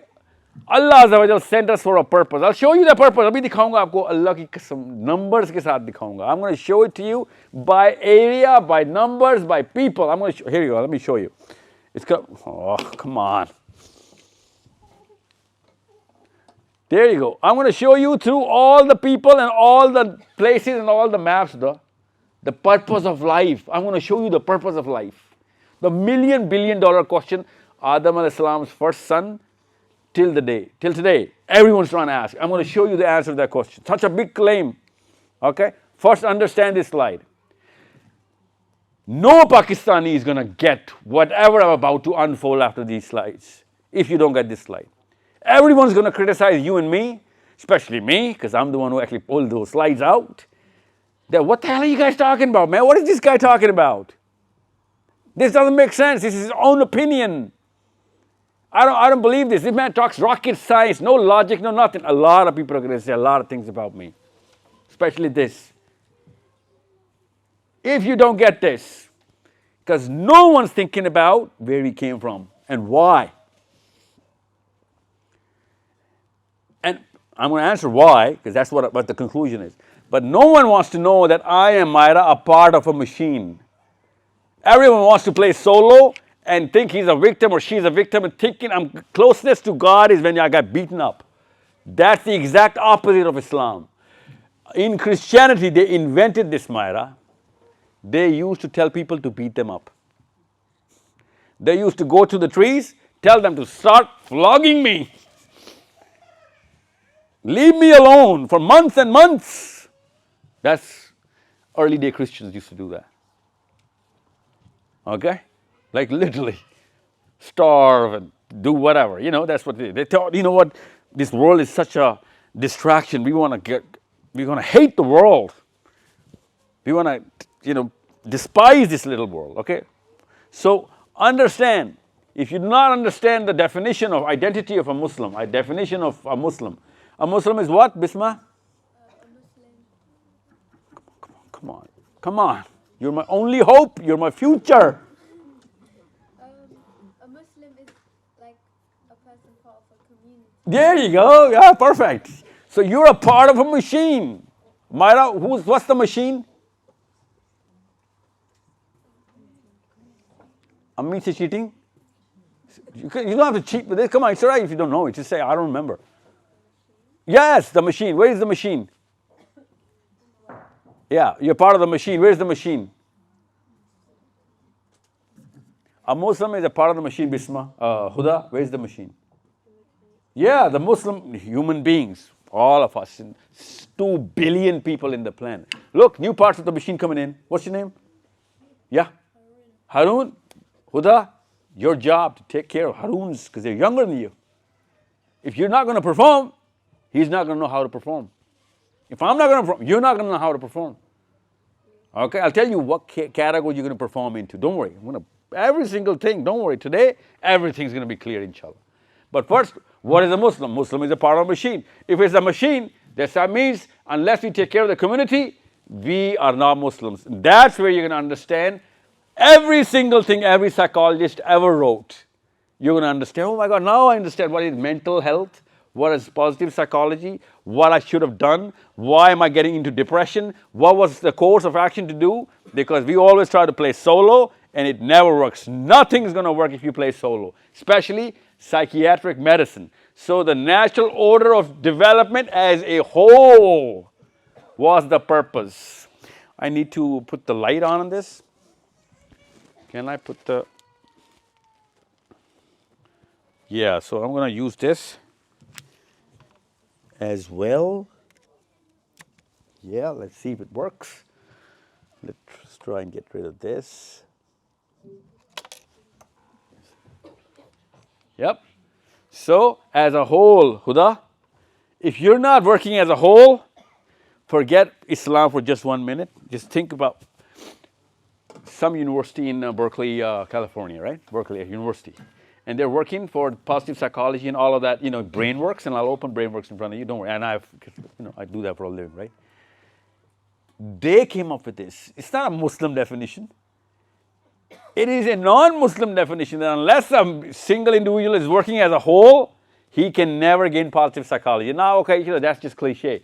We know as Islam that human beings are a community, human beings, not just Muslim, human. And if we are working towards that community, we are going to be productive and mentally healthy.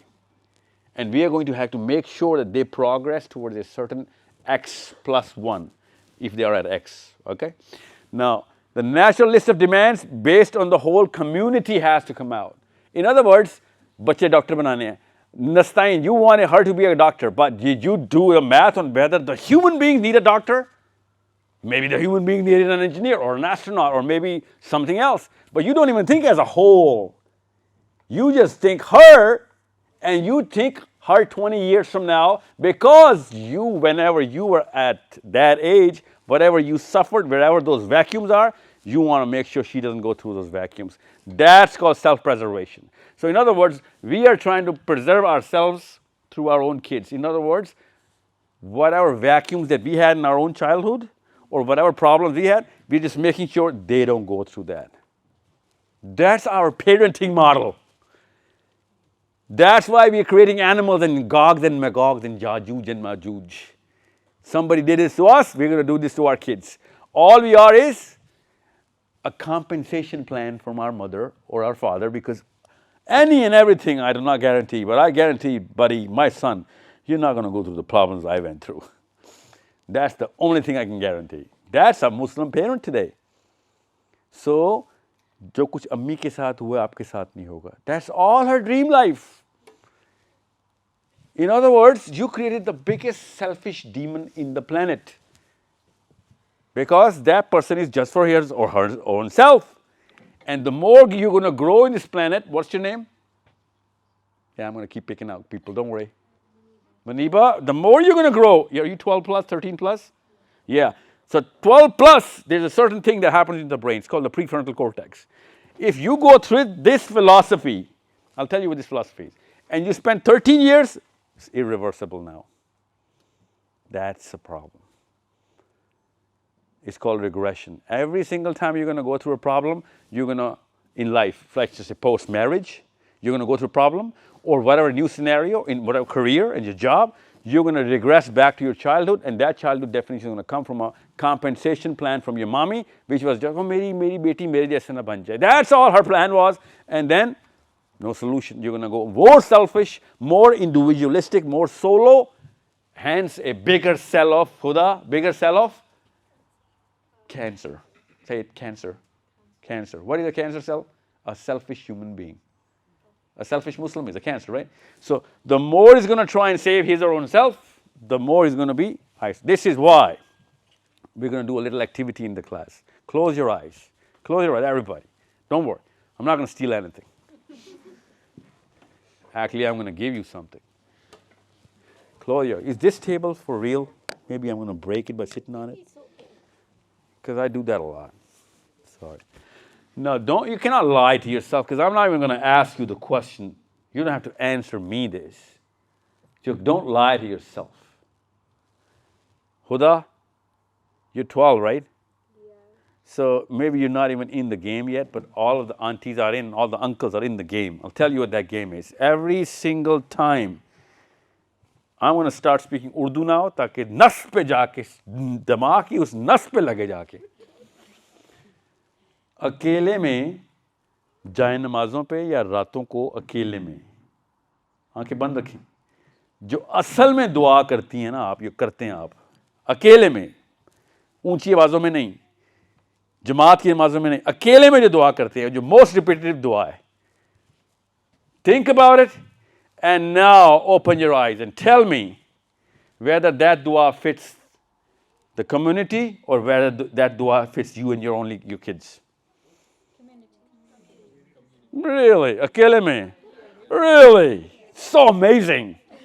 The problem of Palestine is solved, Baba Sahib.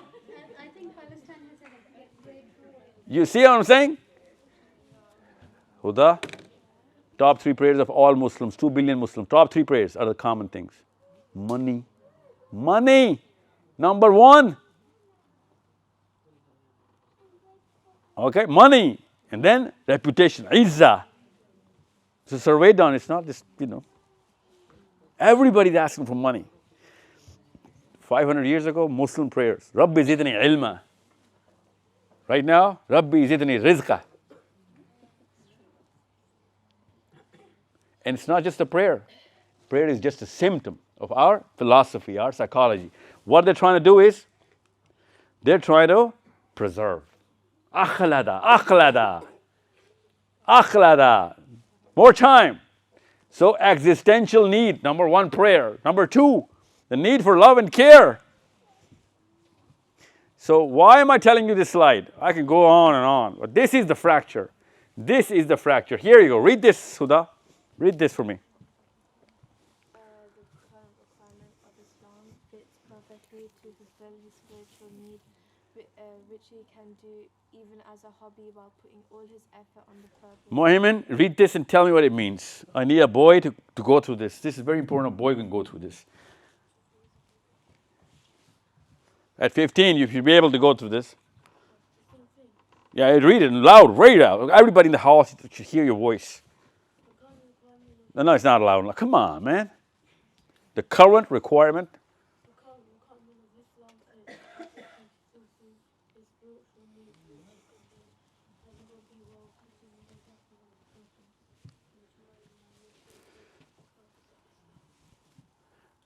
Now, try and understand what I'm going to say, okay? Because I'm going to explain this. Namaz, Roza, Zakat, Hajj. Okay? Namaz, Roza, Zakat, Hajj. You heard these words before? Yeah. Even if you were the most selfish person in the world, doing it for your own self, okay? Even if you're a cancer, Huda, you can still do Namaz, Roza, Zakat, Hajj. Okay? And it's not going to hurt your selfishness.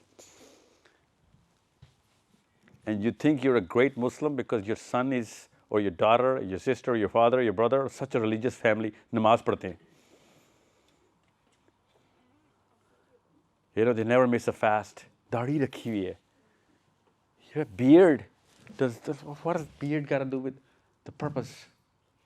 This is something which we were sent on the planet. Okay, now pay very clear attention. I'm going to come back to this slide. I'm going to show you something so that you can understand how important this matter is. Sure. Sure. I wonder how you will combine with, there is an ayah in Baqarah, it says, I'm going to read, it's very strong. When it said to them, follow what Allah has revealed, they replied, no, we only follow what we found our forefathers practicing. Oh, yeah. Yeah. Always good to follow full machine, how it works, and follow community. No. You don't have to follow. It's not about following the community. It's about developing the community. Following the Quran and the Seerah is the only solution. You're not going to say that's what we're doing. We're following forefathers, going to lead us to this. Every forefather of ours has taught us to take care of you and your wife and kids only, buddy. Okay? That's exactly what's going on in Palestine. No one's taking care of them. Everyone's trying to save their own self. Okay? That's the psychology we are given as training manual from our own homes. You need to understand. So I'm not trying to follow the community. I'm trying to make sure she is helping the community. Not, he's on top of the community, not under it. Okay? Good question though. So this is, understand, this is why I'm here in England. This time around, I'm here because I have actually, what was your name? Harun. I am here for the Haruns and Myras and Hudas and Bismas. And what's your name? Fatima. Fatima with Bisma. Focus, Fatima, okay? Because I'm here for you kids. How old are you?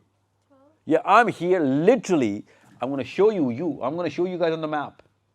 Okay? Because I know how your brain is working. I've plotted all of this. The 12-year-old, the 22-year-old, and the 32-year-old, and the 8-year-old, and 6-year-old, and less. How old are you? 9. Really? Okay. English, huh? Arun?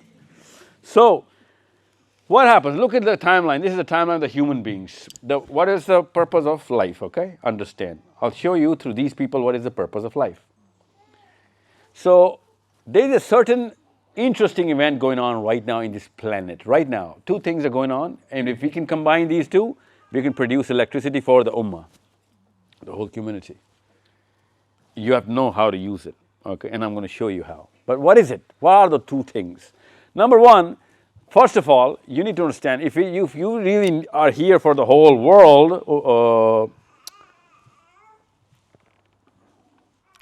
the whole community of human beings, then you got to understand that if you're doing anything less than the whole world, then there's got to be some justification, right? So here, this is the timeline. Look, this is the first time in the history of human beings that we know the literature of, okay? Before that, we do not have the literature. We have the literature of Ibrahim alayhi salam, okay? We have the literature of Musa alayhi salam, which he asked, where is the Bible? Okay? We have the literature of Prophet sallallahu alaihi wasallam, which is the Quran and the Hadith and the Seerah.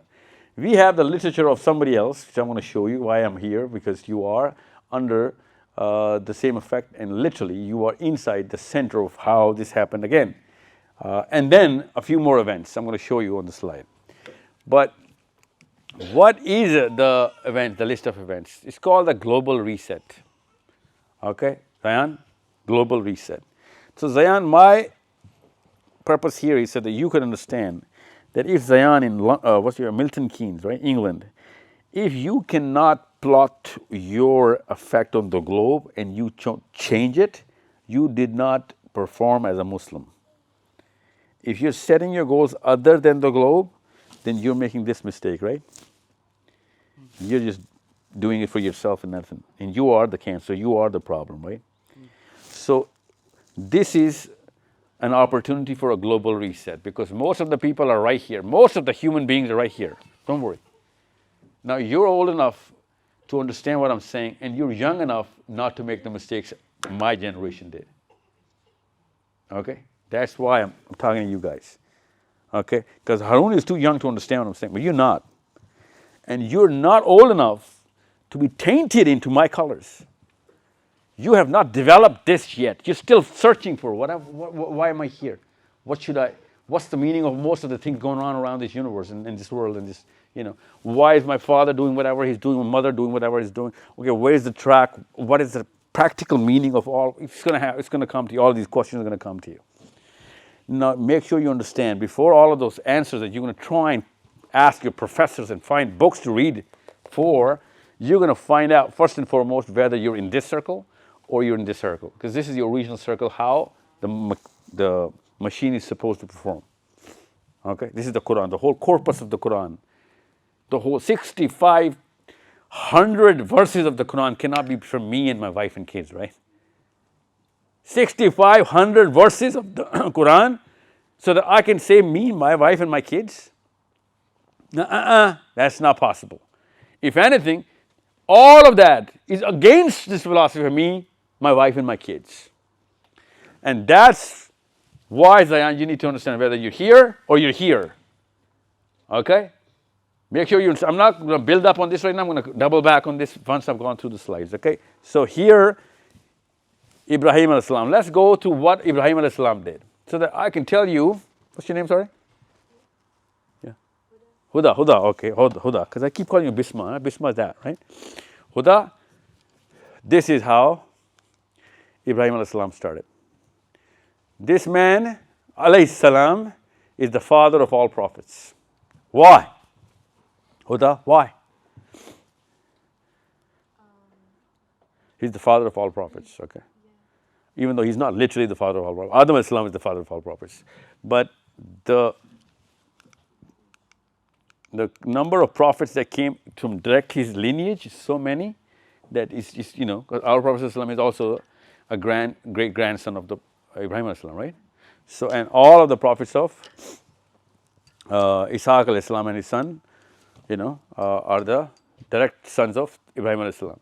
So that's why he's called the father of prophets. This is how he started, and this is where he is, from Ur, okay? And all of this happens in just one man's life. This is one man's struggle. Zayan, if I can get you to understand this, I think we've cracked the code of changing what's going to happen to the future of Muslims. Okay, so you and I are going to talk. Okay? You're same age? 14, 15? Mm-hmm. Yeah, okay. So, sync with me, Huda. Sync. Ibrahim alayhi salam. You heard the name, right? Yeah? What was the two sons of Ibrahim alayhi salam that are very famous? Ishmael and Ishaq. Yeah, Ishaq. Okay, Ishaq. Okay? So, Palestine and Israel? Israel is the name of Jacob. Okay? his actual name, Yaqub, is also called Israel. That's Israel. That's Israel. Okay? All of this is Israel. Understand me? You understand me? Israel. So that's the son of Ishaq alayhi salam, Yaqub. Ishaq is the son of Ibrahim alayhi salam. This is what Ibrahim alayhi salam did. Okay? And this is the effect of Ibrahim alayhi salam. Look at this. This is what Ibrahim alayhi salam did. This is the purpose of a man or a woman. This is what Ibrahim alayhi salam's output is. Fatima, what is this? Look at the slide. What is this? What is this? Fatima, tell me, think. What is this map depicting? The impact, what does that mean? Yeah, what does that mean? What is?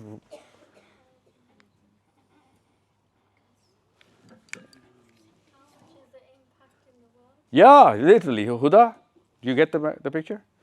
See these pink areas? These pink areas? Okay.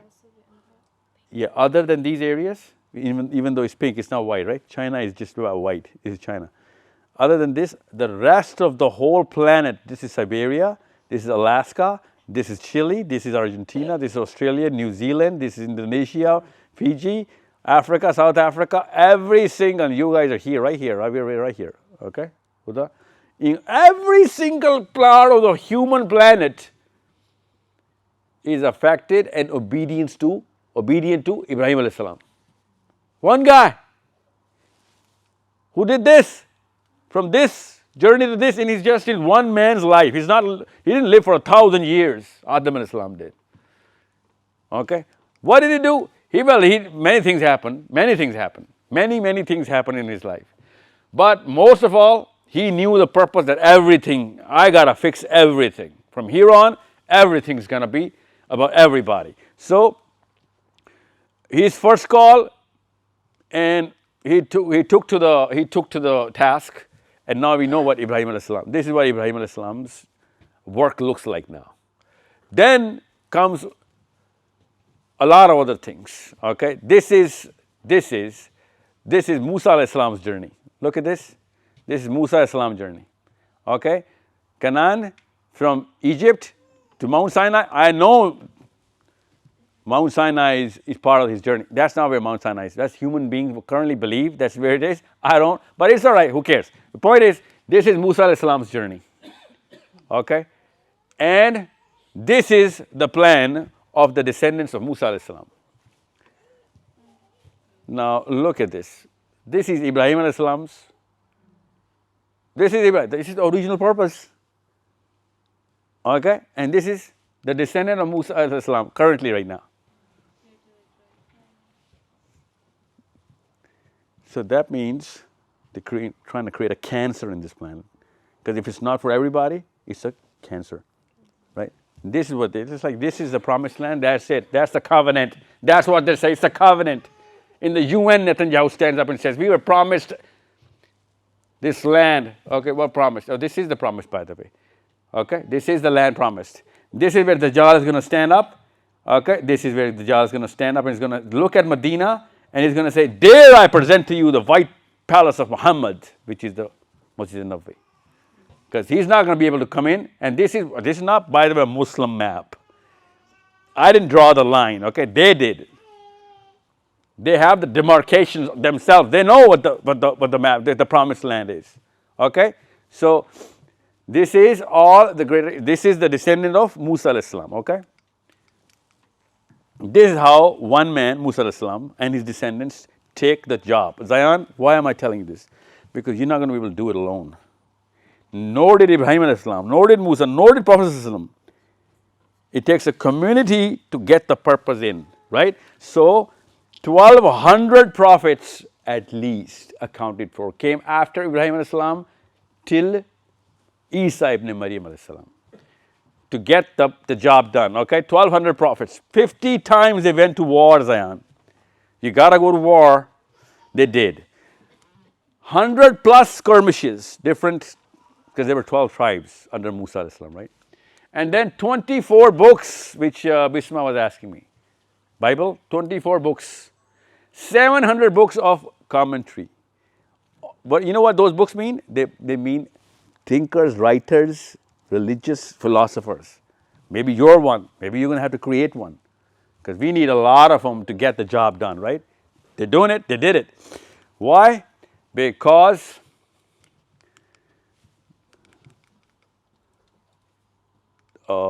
this is the promise. This is what they want.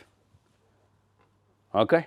So, understand, one man starts, Ibrahim alayhi salam, takes over the world.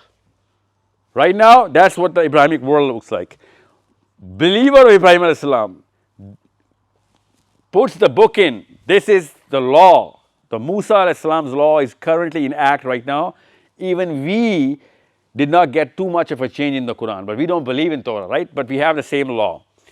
And then Prophet ﷺ comes in with his purpose.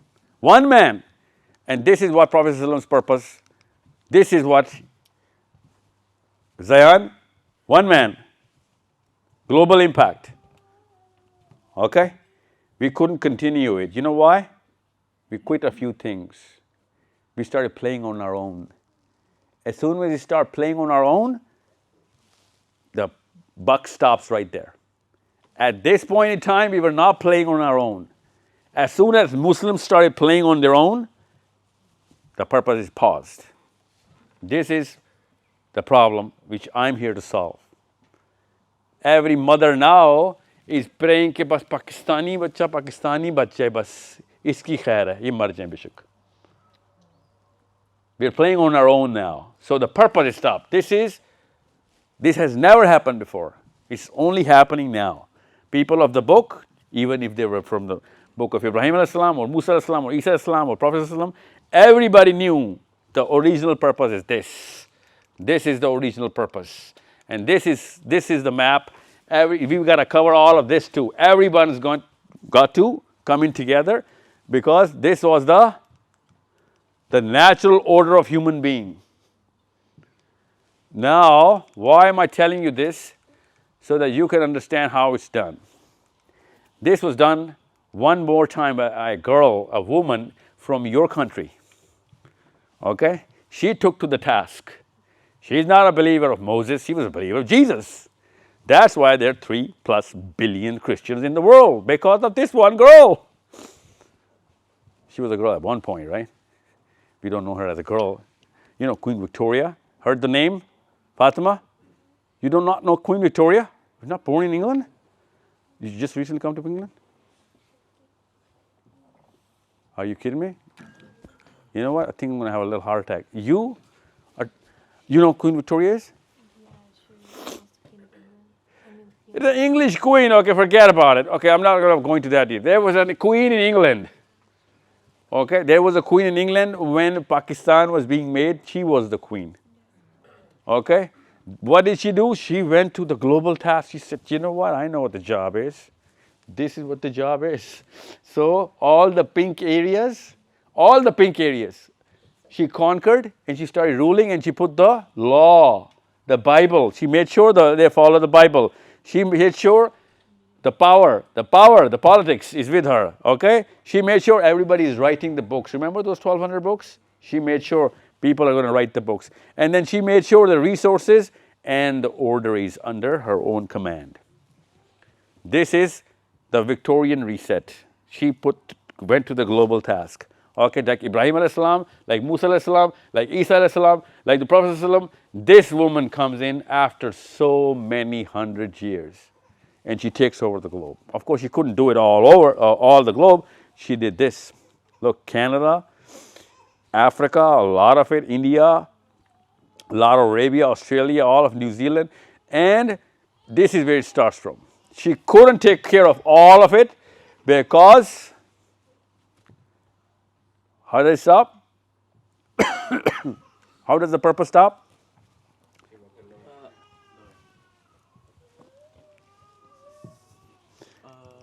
She stopped because, yes, good man.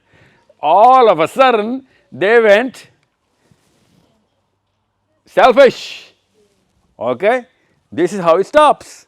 Now, understand, I'm going to show you these slides, don't worry. Okay? This is the Muslim reset. This is what the Muslim objective looked like. We could have grown all over. We could have grown all over here. Actually, 3 of the Sahabas are born in buried in China. 3 Sahabas buried in China. They were already at the task. Okay, the Prophet ﷺ, on his last sermon, you know what he said? He gathered up every Muslim in the last sermon inside the Hajj, and he said, "Have you gotten the message?" The Sahaba said, "Yes, we have received the message." And he said, "Oh Allah, from today, I make you witness that, I've conveyed your message to them." And you know what then he said? He said, "Now go to every part of the world. Don't stand there, spread it, because they might understand this message better than even you can. Go to every corner of the world." Every corner of what? The world. And companions did. Okay, Spain, all of this was also green. Okay, this is a Muslim land. Spain was Muslim. Some of France was also Muslim, under the Muslim reign. But you guys won't know about it because you're too young. When you're going to read, you're going to find out. This was where the movement had already reached. But then we stopped. Why did we stop, Zion? Because we started playing on our own. And this is why we need to understand that unless the philosophy is correct, your psychology is going to be corrupt. Okay, your philosophy has to be straight up, and your kid's psychology is going to be pointing towards the north. He's going to have a productive, progressive psychology. Most of the human beings you're going to find out, no matter what kind of CEO they are in the company, they do not have the right psychology. That's why their graphs look like this. And most of the households of the billionaires or the great job people have issues like drug addiction, suicide tendencies, runaway children, divorces, you name it, and self-harm in so many other ways. I'm talking about adults here. So why does that happen? Because you can get money for your own self, you can get resources for your own self, but you cannot get a purpose for your own self. This body is not designed for just one man's purpose. And as soon as, Huda, you're going to do that, you're going to feel great for a few years, and all of a sudden, everything's going to crash. That's what happens to all human beings. So, this is what Muslims did. Now, I want to show you this later on. I'm here not to just talk about the technicality. I'm here because this is an opportunity, okay? This is the most recent global reset opportunity that is upon us. That's why I came to England. Now you get the big idea? Unless now there's an opportunity, Zion, you don't have to start from just solo one and start talking to everybody and start gathering everybody up. There's a big opportunity upon us that seldom happens. It only happens once before. I'm not talking about prophets here, people who are not prophets, unki life ki baat bata raha hu. This opportunity has come only once. That's why people like me running around the planet, talking to mommies and daddies that this opportunity should not be missed. First and foremost, change your philosophy, tune the psychology in. What is the opportunity? This is the opportunity, okay? First, go through the list. This is what I'm talking about. Understand the concept. One guy in Rome accepts Christianity, everyone became a Christian. You know who that one guy was? Yes, who said that? Nastine, perfect. Constantine accepts Islam, before accepts Christianity. All the world becomes a Christian. Before Constantine became a Christian. Everyone was trying to kill every Christian in the world, and every Christian was hiding. And they were not even in thousands, they were in hundreds. Okay, of course they were in thousands, but scattered. Okay, then the big event happened, spread of Islam. Okay, all of a sudden, the Abu Bakr Siddiq and Umar al-Khattab especially, Umar al-Khattab started sending deputations and armies all over the world. Okay, global reset, and now everybody changed their definitions of right and wrong because Islam became an everyday household matter. Now we are all Muslims. If Umar al-Khattab did not do that, we would not have been Muslims. Okay, I do not know what we would have been most probably Hindus or whatever, but we wouldn't have been Muslims. It is because of this one guy, Umar ibn Khattab, who followed up with the task of the Prophet ﷺ. And then the Victorian I just talked about, and then certain events like these have happened. Not going to go into that kind of detail right now, because I am here to talk about these kids. It's called Gen Z. This is Generation Z. Okay, I'm not talking about Harun, okay? Harun is Gen Alpha. I'm talking about you guys. Myra, even you're on the lower spectrum, even if you're 25, you're still Gen Z. So these guys saw this. You guys are seeing this. You guys are not old enough to have certain type of hardware in the brain. Your brain is still developing. So these two things can combine, and that global reset that Ibrahim alayhi salam did, or Musa alayhi salam did, or Victoria did as well, or Umar ibn Khattab did, your kids can do in less than 5 years. Your kids have the opportunity to reset the globe. How? This is how we reset the globe. As soon as Victoria went to the world, 3 things happened. As soon as Ibrahim alayhi salam went to the world, 3 things happened. Musa alayhi salam went to the world, 3 things happened. Prophet ﷺ went through the world, 3 things happened. What are those 3 things? Number 1, Zayan, what is the first thing that happens? Disruption of the status quo. What does that mean? Disruption of status quo, what does that mean? What is a status quo? What is a disruption? That means the major powers, like right now America or China or Russia, okay, or NATO, these are big powers, right?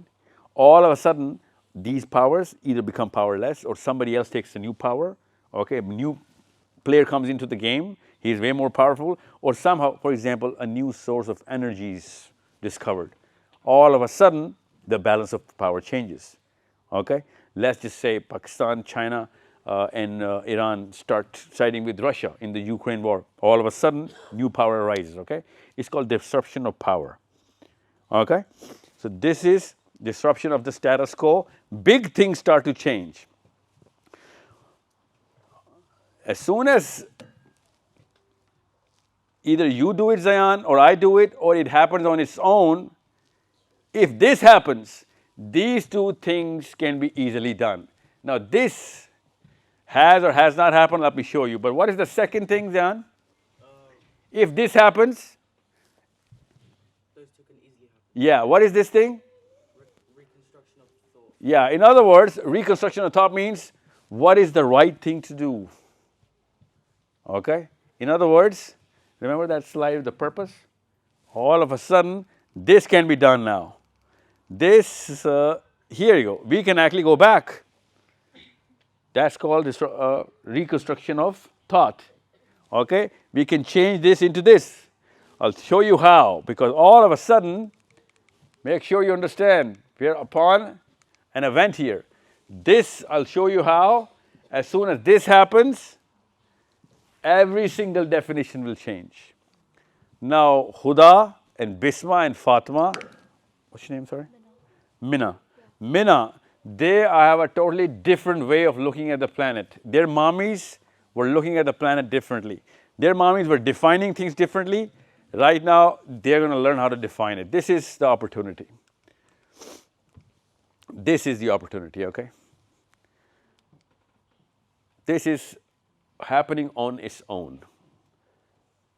And this is what the reaction of the world is. This is happening on its own right now.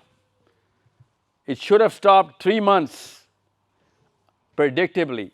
Somehow, even the Jews wanted it to stop in 3 months. It didn't stop. It's going for 13th month consecutively, okay? October 7th, this is the 13th month going. What is this? Anyone can tell me? What is this? These are the, Zayan, these are the thought windows. Disruption of thought, okay? The status quo has changed. Every human being in the planet, remember Ibrahim's map? This is the same map with everybody involved in just one problem. And so much so that they're willing to change any and every, put every power there. This is what's going on. Okay, from every part of the globe, every part is involved. Okay, to do what? To do this. To either decide on one side or the other. Now, the best thing about all of this is not a threat, it's an opportunity. Why? Because even if you're not a Muslim, which of course you can see here, most of the Muslim states and a lot of 90% of all non-Muslim states think the same about this problem. There is an exceptional group of 7 countries only that think differently. This is how these countries look like. Look. Where is that? Here. Okay, I don't have that slide. Okay, let's just focus on this for now. This means before the war started in 1948. Okay, this is Pakistan. This is the Pakistan betrayal. These traitors have always been like this. We are always about saving our own self. Okay, this is Pakistan. This is not some Palestinian. Pakistanis are saying, oh, we accept the state of Israel. Okay, us Pakistanis. Look at the yellow thing. This is blue is Israel. This is green is Palestine. This is Pakistan solution. Look at this. This is Pakistan. This is yellow, yellow. Okay? These 2 traitors are actually saying, oh, you know what? Let's accept Israel. ये हम पाकिस्तानी इसलिए मैं आपको बता रहा हूँ. I wouldn't tell anybody else. That's so embarrassing, you know. Yeah. Even Indian Modi, the best friend of Netanyahu, is like, you know what? Let's just go back to 1949's line drawn. This is only the Pakistanis who are saying, you know what? Let's give that 90% जो कि ले लिया Israel ने उसको ले लेने दो खैर है जितने बच्चे बच रहे वो बच जाएं जो मर गए खैर है या फिर जो उसने बना लिए जो कि उसका हो गया. So all of this is an opportunity. Why? Why this is an opportunity? Because, yeah, I'm going to open these stats in front of you. Because these kids which are growing in our homes right now as Zayans and Mairas and all of that, they have started behaving differently. It's a different species. This has never happened before. In your generation, you were जब आप normal child की तरह behave करती थी, it had a certain indicator and markers. If she's behaving in a certain normal way for our own generation, उनके markers फर्क हैं. Most of the parents are not recognizing the difference. This is what's happening in Pakistan, India, Bangladesh, Arabia, Turkey. Now you're going to find that out in England. I hope this is happening in England as well. Most of the scholarship that they are listening to, they're not even listening to scholarship, first of all, but even if they are listening to scholarship of Islam, like muftis and, you know, alims and speakers and all of that, all of a sudden they're just either not accepting it outright, okay, they're questioning them, they're challenging them, trying to get some logical answers out of them, or they're rejecting them outright. This has never happened in the history of kids in Islam. Kids were, whatever lecture Islam का मिलता था, मजबूरी थी या शौक था, भाई यही Islam है. These kids are not doing that. Okay, these kids are like, hold on, buddy, the bearded guy, sir, with the turban. Can I ask a question? This never happened. Okay, these kids are questioning the traditional authorities. Most of all, they've come up with their own value system to challenge them. So much so that she's going to hide and pose in front of you if she's not hiding. Otherwise, she's going to hide like, you know, sun liya na bas. Otherwise, she's going to pose. Okay? That's why most of the Muslim scholars right now are thriving on the last generation's subscription. They're not getting Gen Z. And you guys are like herding them like cattle in the Muslim masjids and conferences and all of that stuff. And these kids are like, bro, don't do this to me. Because they're calling us bro now. That's Gen Z. And then the best thing is unfiltered communication. We recorded so much data. We are recording so much data from these kids. Don't forget, Zayan. Zayan, make sure you understand. This is what I'm trying to get at, okay? Deconstruction of thought and change of definitions. You guys are here. Okay? This is what you guys are doing. All over the world. This has never happened before. These things are enormously magnificent, even for whatever reason they're doing. Okay? Harvard from Columbia, kids standing up voluntarily trying to put themselves to jail. And I'm not going to let this happen. This used to happen in the revolutions where momentums of, generations was there. But there is no momentum. This dude's father doesn't even know he's here. Maybe he doesn't even know where his father is. This guy is playing solo. Khuda. Okay? And everyone is doing this. It's not just Bangladesh, America, England, Germany, France, New Zealand, Ireland, most of us, Iceland, South Africa, except Pakistan. Okay? क्योंकि पाकिस्तान में क्या होता है कि मुझे पिटाई होगी तो मैं हीरो होऊंगा ना. यहाँ पे ये हो नहीं रहा ना. मुझे पैसे मिल जाएं, मेरे बच्चे तर जाए, मेरे घर वाले बस बच जाए. That's what Pakistan is going through. They're not going out of that circle of self-preservation.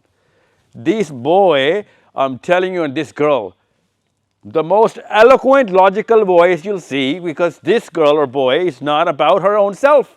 She's going against every single thing that is around her circle and sphere.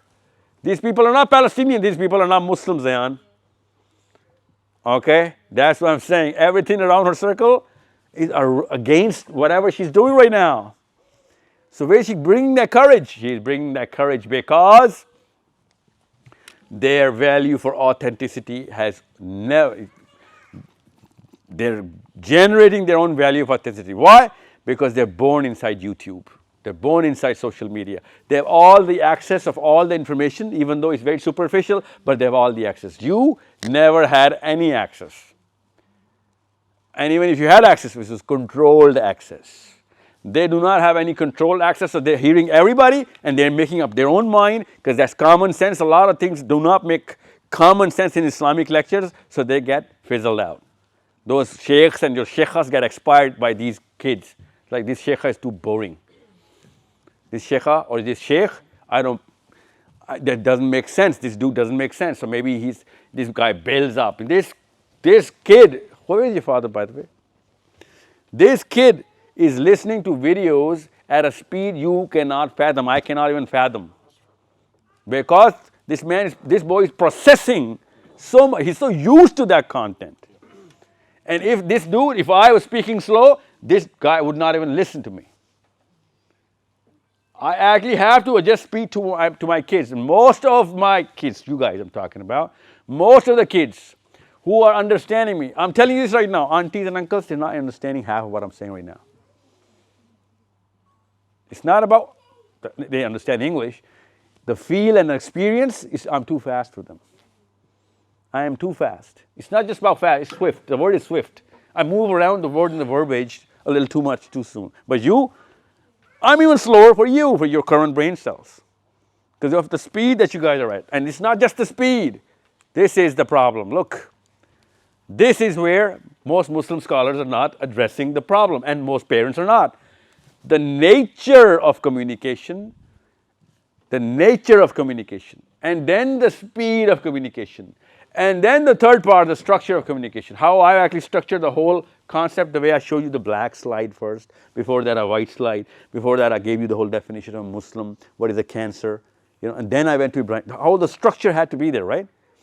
Now at your age, most of the Muslim scholars are not going to take you seriously. You know why? Because you're 12, and in Islamic scholarship or Muslim parenthood, 12 is too young. Bachchi hai abhi. Even though you got every single thing I said. Sometimes even better than most of the hall. You know what I'm saying? We underestimate the human brain, our own children. She's 12. She's going to be questioned by Allah Azza wa Jal. She is an adult.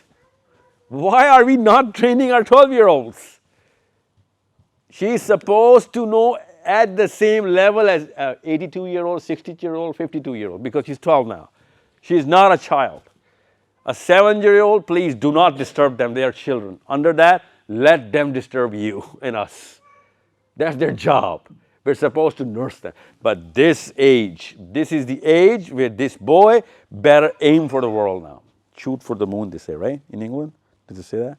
Shoot for the moon? No? Means, you know what? Aim big, okay? Come on, work with me. Shoot for the moon? Yeah? Yeah, okay. So, the nature of communication, this is called grammar. Nature, speed, and structure. They combine to, that's not the word English grammar. It's a word of psychology, grammar. Grammar means the way I'm talking, the speed that I'm talking at, and the way I'm sequencing my words while I'm talking to you. That all of this comes to be, becomes a grammar. And Generation Z has their own grammar. And when you, as parents, don't realize that there's a big difference between their grammar and our grammar, you are an alien to them. You are an alien to them. You know what? And if I am sincere to my own son, then I cannot be, I'm sorry, I cannot tolerate to be I cannot afford to be an alien to my own son. I really need to know how he thinks, how he's processing all of this data, what are his fascinations and fears, and I really need to know whether these fascinations are true to the purpose, and these fears are real, or should I make him face those fears or not. But if I'm an alien, he's not going to listen to me. So most of the kids, I swear to you right now, most of the kids have mentors outside their houses, their own homes. Somebody else has adopted our own kids because we couldn't keep up with the grammar of the child. And that's why most mommies, you're not the first phone call of your own daughters when they're in trouble. And most daddies, you're not the first phone call, actually you're not even the second phone call of your first or of your sons when they're going in trouble. Somebody else is the first phone call. You know why? Because he's got the right grammar. He's talking to them and relating to them, and he's actually nurturing their emotional structures. And that dude's purpose and their religion, I don't know, and maybe you don't know. And even if I know, I'm not going to count on it. It's too sensitive, sorry. This boy's first phone call, if it's not my own, his father, we have failed.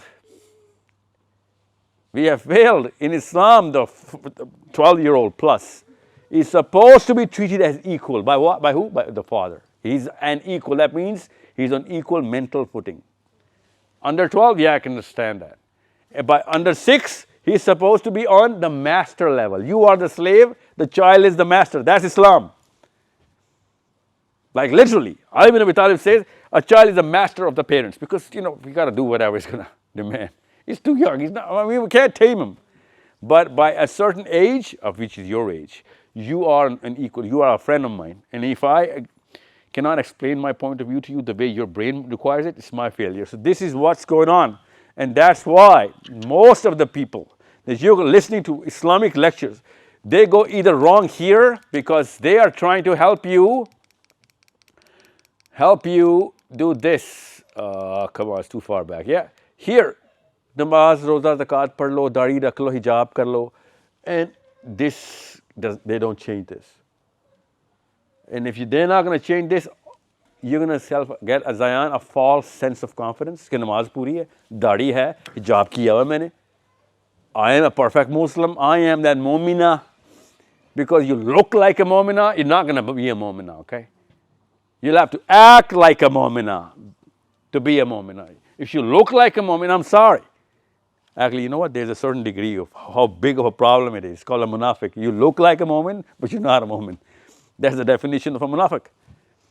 In other words, if you're not on the right purpose, you're taking a big risk. Because dadi bhi hai, kalma bhi hai, roza bhi hai, namaz bhi hai, zakat. And you know what? Be kind to parents. Be loving and be more giving. Be respectful to your parents. All the lectures that you're going to see on video, everywhere, Myra, 6, 7, 8 things. Mannerism, namaz, roza, zakat, hajj. Mannerism, namaz, roza, zakat, hajj. And what?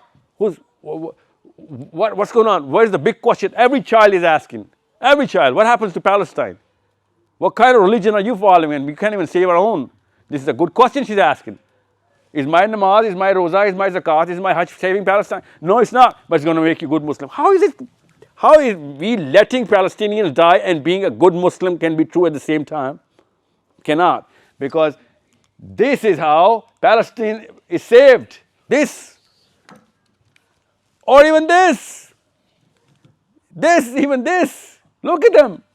Or even this. Even this is a process. ये तो चले तो ideal process तो अल्लाह के नबी सल्लल्लाहु अलैहि वसल्लम ने बताया और बाकी के प्रोसेस से भी वो बच जाता है. If you are only setting the right, you're part of a, here you go, see, you're part of a machine, your community. So if you're not part of a community, then there's no way you're going to save this. But if you're part of the community, no one's going to be able to touch this. Now, you just getting on the same purpose, it's not going to cut it, okay? I'm just trying to tell you the technique. Now, what you got to do? Parents, listen to this, okay? I'm skipping through this. I'm going to give you the content, okay? Don't worry about it. So, what they're doing is they were trained in the 70s, 60s. At that age, all the girls and women and men used to listen, and it was their job to do whatever, homework. Now, the scholarship is not, they do not address which I just, gave you the Abrahamic story and the, purpose and the psychology. You need this. They do not present the psychological requirements, which is, the central sphere of self-preservation, okay? And then, if you do not put logic into this, why, the answer of why. When I say purpose of life, I look at Huda and I say Ibrahim alayhi salam, and I show her the map. If I don't do either of these three things, she's going to be like, एक और lecture मिला, ठीक है, और वो भी मुझे मजबूरन बैठ के सुनना ही पड़ा, ऐसे करना था, वरना मुझसे और सवाल कर लेता. And I'm still not counting she's going to get all of it, but that's the least I have to do all of these three things. That's the job, because right now my job and your job is to sow the seed right now. She's 12. In 5 years from now, this seed better grow into a very strong tree. और उसके पानी कौन से देने हैं, वो nourishment क्या भी दिखाता हूँ आपको. This is the tipping point. याद रखिएगा. This is where current Muslim Ammi, Abbu and Maulvi Sahab is. This is it. This is where non-Muslim scholarship is. Any 20-year-old or even 15-year-old, you look at their cell phones, look at the history of his cell phone. All the content which is serious is going to be from non-Muslims. Thought building, intellectual acumen, whatever, any human being you pick up, Muslim or non-Muslim, all of these real things are done by non-Muslims. Who's your thought leader right now? Well, some Peter, some Jordan, some Michael, some Frank, some Chopra, some I don't know who, but it's not going to be any Mufti or Alim, because they don't do this. They think Kalma, Namaz, Roza, Zakat, Hajj, good mannerism. This is something done by all the rest of the communities. Any one of them is doing this. Then global change, oh my God, no, that's not part of Islam in the current definition. But every single body of work is global change. So this is why you see these kids. This is why, look at them. You see these kids. I don't have all the pictures. Have you seen the Bangladesh protest? Did you see an old guy there? No. You see an old woman there? No, only kids their age. Where is the 20-year-old? Where is that age? That age.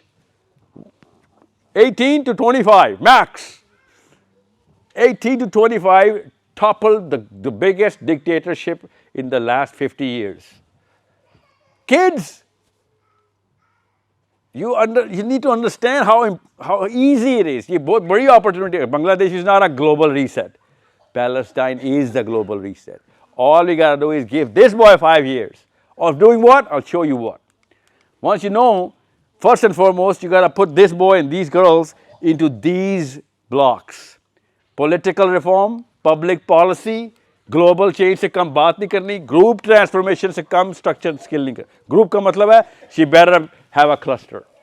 People better listen to her whenever she speaks her rights. She better have at least 10 or 20 articles next year.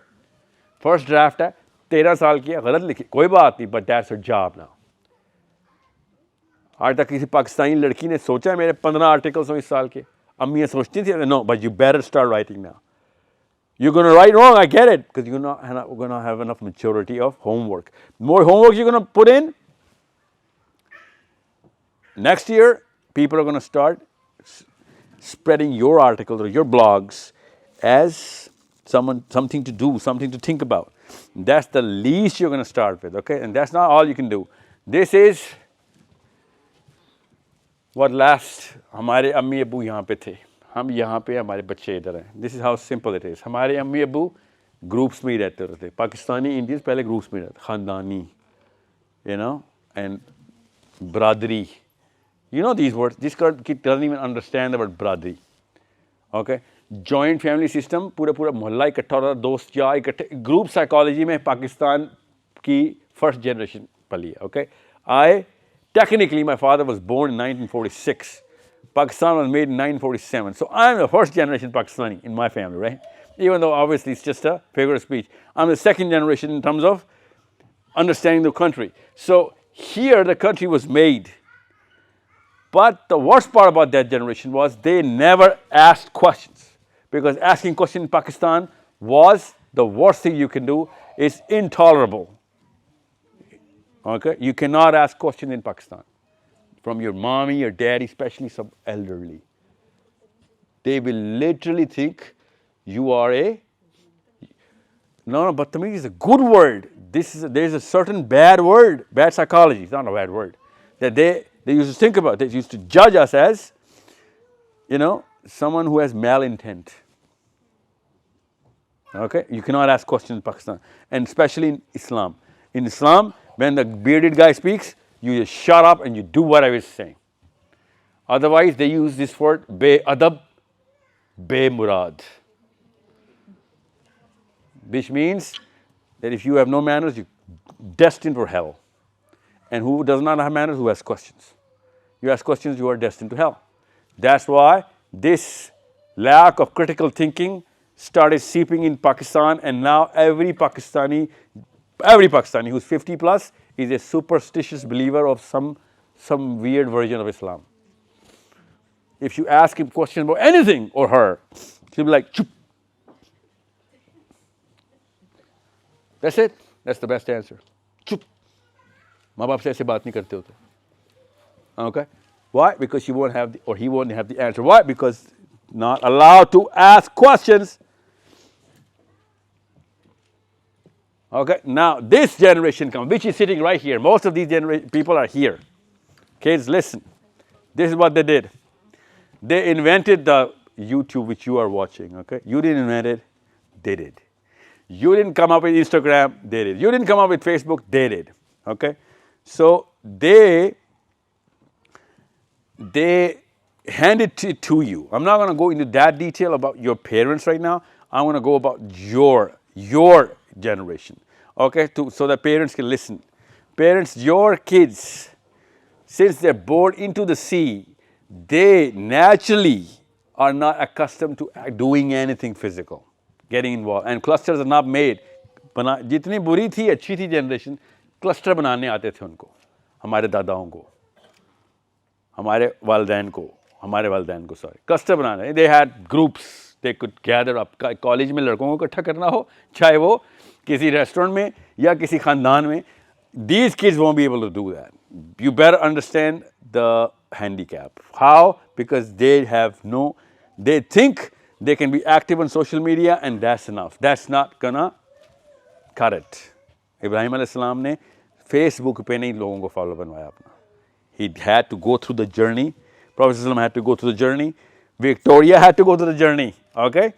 Everyone has to go through the journey. Why? Because unless you go through it yourself, people are not going to follow. So, here, these people, these kids, you might have noticed, these kids, because they do not have one-on-one communication, they have a lack of fear of confrontation. So they are the first generation who are starting to ghost people. They all of a sudden start ghosting us. They're going to go to the job, which of course they are having a job. अपने boss को भी ghost करना शुरू हो गए. They're ghosting their own employers because they just cannot say, sir, I'm not going to be able to do this. They can't even say that. So what they do is they hide, they shy away because they're afraid of confrontation. और afraid of confrontation वाला अगर फिर आपके बच्चों में आ रहा है तो इसका मतलब क्या है? इसका मतलब यह है कि वो शुरू में जो स्लाइड थी साइकोलॉजी की वहाँ पे सफ़ियर ठीक नहीं. This boy or girl is not developed yet. So throw him in the water, make him do it, make her do it. कि हाँ खैर है.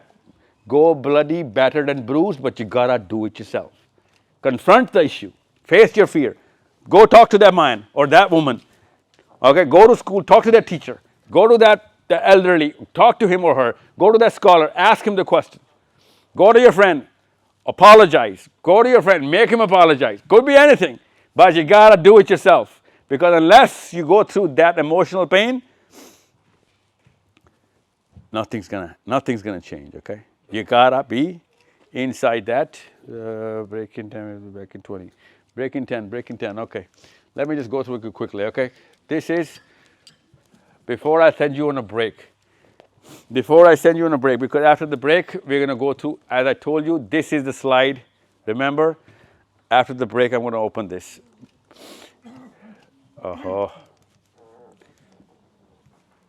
So, कहाँ पे हूँ मैं? यहाँ पे हूँ मैं. This is where I am. Where am I? Here. I am going to 20 odd cities in this next 12 months, 20 cities, inshallah. Trying to talk to about as many thousands of people as I can through these cameras and through these sessions, 20 odd cities globally. I do not have any hope from Pakistan. I'll be honest. 10 minutes के बाद मैं break दे रहा हूँ. Okay, thanks ever so much. 10 minutes के बाद break दे रहा हूँ. Yeah, Pakistan में there are two problems, okay? There are two problems I cannot, I mean you cannot deny psychology, you cannot deny physiology, and you cannot deny, your basic common sense. So a boy or a girl is raised in Pakistan with certain parameters. मजबूरी होती है उसको वैसे ही, you gotta grow him or her like this. Now when you grow a human boy in Pakistan, there are certain things जो कि through the cultural psychology में या through the domestic psychology हमारी जो पाकिस्तान की है. Why I'm speaking Urdu so that you can understand. We ruin two basic things inside the brain of a human boy and maybe three things, if not four, at least three things in a human girl in Pakistan. If she is raised, born in Pakistan, okay? That's how big the problem is. Now, if I tell you right now that whatever I'm going to say or he's going to say or whenever you're going to talk, most of the people are going to pick out only your mistakes. If first mental disposition that all the audience is, you won't be able to do anything in life, okay? You're going to make some mistakes, right? But everyone is waiting for you to make a mistake. And instead of listening to whatever right you're saying, they're waiting for whatever wrong you can say, and they're going to start building up on it. That is a reactive psychology of a nation which is totally gone insecure.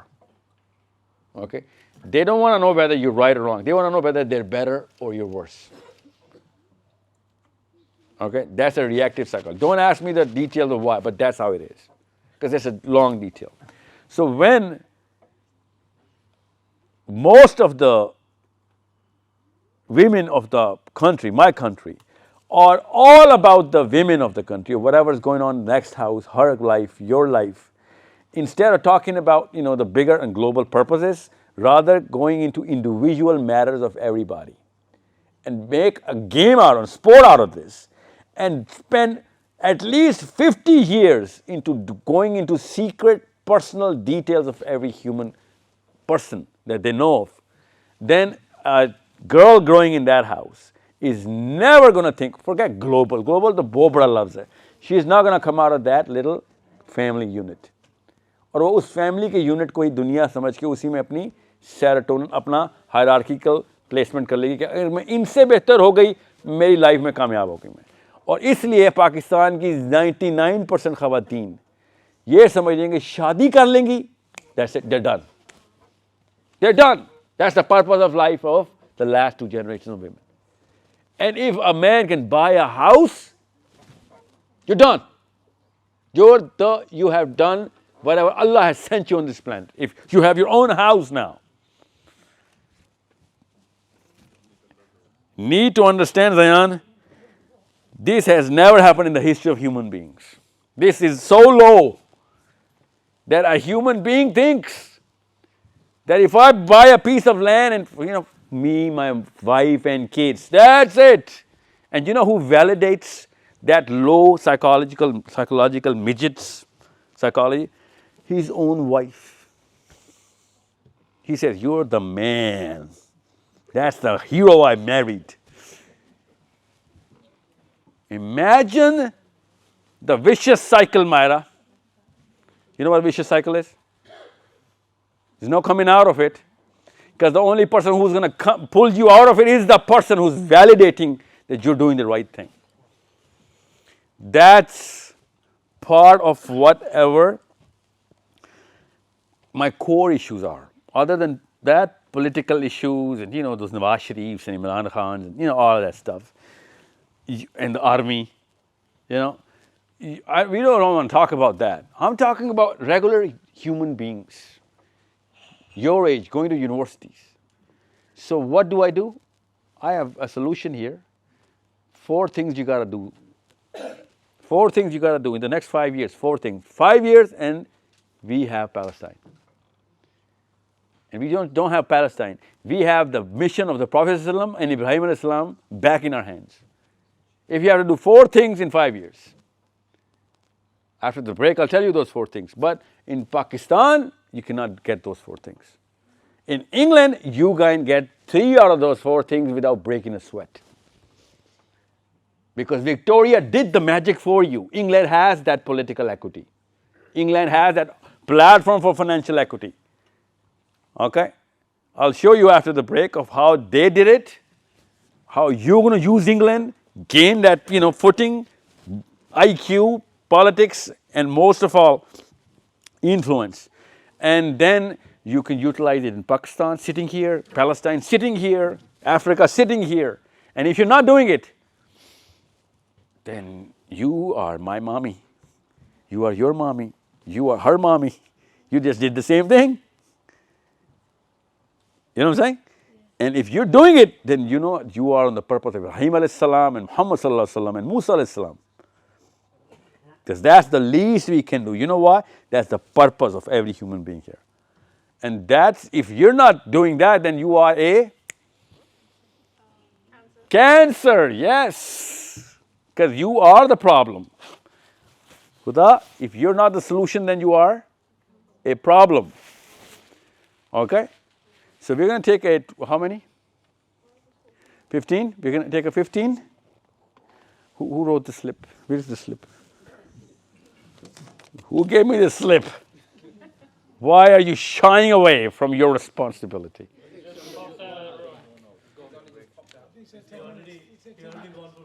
10 minutes. No, we're going to take 15 because it says be back in. So we have something to eat there. We have something to eat there? There, brothers there, sisters there. And what? Brother Hamza is not here. Hamza is here now. So Hamza is here. He's going to help us. Or no? It's gone again. So we will meet in 15, inshallah.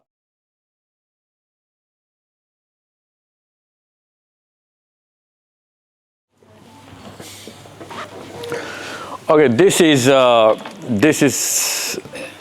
Huda. You know what leadership is? What is leadership? It's like when we have power.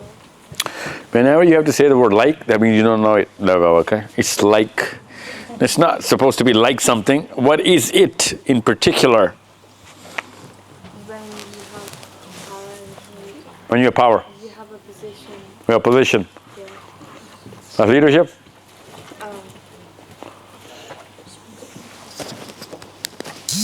You good? Yep. All right, parents, look at this. This is the people we have read about because we have some certain literature. We have data of all of those people. We pulled out that data. We figured out whoever did the global impact, no matter what, big or small. When we have that impact, we can find out of no matter how many people, we can actually see the commonality. These are the 4 things that are common in all of those people who had a bigger impact trying to do whatever more than their own tiny little sphere, okay? This is ownership, resilience, communication, and leadership. These 4 things have to be there. Otherwise, you're a nobody. You are a cancer. If you're not doing this, you're a cancer. And if you have this, you have to fix all the cancer. And if you want to fix the cancer, you got to have these 4 things. What are these 4 things? I'll tell you what these are. Don't worry about it. I'll tell you how to do them as well. I'll show them how people do it. Leadership, communication, resilience, and ownership. Okay? Of all the people who have ever done anything which we could find, okay? Because there's so many other people which you go and find in the history, right? So we have these. This is an actual data of the 3 years of when we asked 1,000 companies of who you're going to give the position to and money to and career to. When we're going to pick that boy from the ranks, you're going to promote him or her. What does she need to have or he needs to have? They said, and without anything else, without breaking a sweat, they said, we need leadership, communication, resilience, and ownership. This is the corporate Europe and America. Corporate companies, big companies. Okay? So these 4 things are required anyway, whether you want to make it big in this world or you want to make it big in Islam. The global purpose. You need to have these 4 things. Either this or this. So where do we get these 4 things? That's the question. The answer was you already had these 4 things. Somebody scratched them out of you. That's why I showed you the biggest Muslim dilemma first slide. You want me to go back to that slide? Yeah. This is how we scratch these 4 elements out. This does not require leadership, communication, resilience, and ownership. You know what this requires? This requires cunningness. Okay? This requires crookedness. You can actually steal your money out of it. You can lie or cheat. You can actually try and cut other people's share to get yours. Anything is gone. You can use leadership. You can use communication, but you don't really require it. You can have many other ways to get your way. Right? पैसे चोरी से भी आते हैं, पैसे काम से भी आते हैं. नाम कमाने के 1000 तरीके, अपने हिस्से के लिए. There could be many ways to get your own resources set. So this is the problem where you cannot have these 4 things. Okay? So let's go to those 4 things. I'll tell you those 4 things, and then I'll show you those 4 things in human beings. First, let's get these 4 things assessed. So when a human being is born, any and every child, he is born with these things, plus a lot more. This is the least I could do for you guys, because I'm praying with these 4 attributes, okay? These 4 attributes, ये आपका bundle package है. This is something which Bisma is born with. This is something that Huda is born with. This is something that Harun was born with. Where is he? Okay? This is something that Zayan, you came to this planet with. When the son and daughter of Adam alayhis salam come in, they're supposed to have these. And everyone does. What are these? What is curiosity? Well, we all know what curiosity is, right? What is curiosity? What is curiosity? When you are curious to find You cannot use the same word in the definition of the word which you're trying to define. Don't use the words curiosity or curious in the definition of curiosity. What is curiosity? I need a parent to tell me. Someone who's a mother or a father. Yeah, no, khaish is not the right word. No, it's not a wish. Yeah, the will. What's the will? What is the will? What is a will? The energy. Will is an energy. Make sure you understand that will is not a wish. Will is kinetics. So curiosity means kid would be doing something. And our kids are hiding in their beds doing cell phones, nothing else. Make sure you understand that. Curiosity was the energy to move and find out, go through all of whatever you can to get the answer out. Okay? So curiosity is by birth. But till he was 4, he was super duper curious. When he was 8, he was curious. He was 12, getting low and low. And now, by 15 or maybe 20, he doesn't even want to know about anything. That's called nihilism. That's the exact opposite of curiosity. You don't really care about anything, so forget about it. Lack of motion, see, zero kinetic energy. That's something has happened between super curious and zero curious. I'll tell you what happens. Creativity, what is creativity? Somebody, please, let me know what is creativity. In England. Thinking out of the box. Yeah, what is a box? The norm, the same practice. There you go. So, breaking the convention. Breaking whatever Ammi, Nani was doing, now you're going to do something new. Dada, Abu, no, I'm going to do something new. I'm going to come up with something original. Okay? So, for that, you require what? For that, you require... Yeah, the courage. Oh, I like this crowd. Who said that? You require the courage. Where does the courage come from?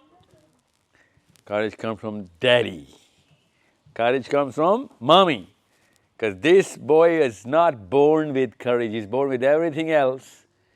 Creativity, curiosity, but courage, you got to train him on that.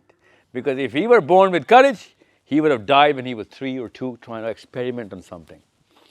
Trying to cross the street alone, I'm going to do this and come under a bus. But he was afraid because kids are made to be afraid. That's the fear, that's the amygdala. That's how kids survive. We're naturally afraid. Our parents put courage in us. Even though courage is built in us, but it has to be polished and trained. So, if he's not given confidence to ask the question, challenge me, ask me why I said it, tell me if I made sense in your head or not. If I'm not doing this to you myself as a father to a son, you're not going to be able to do it at school or at college or wherever your friends, big circles are going to be. This comes from the first 3, 4, 5, 7, 6 years and goes through the rest of their lives. Now, one more thing that kids are born with, reflective thinking. Born with. You know what reflective thinking is? What is reflective thinking? No, well, yeah, but...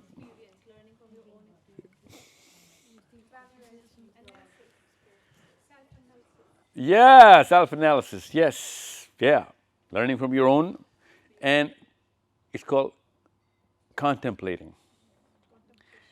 Contemplating, okay? Seeing whatever happened, why it happened, trying to fix it, okay?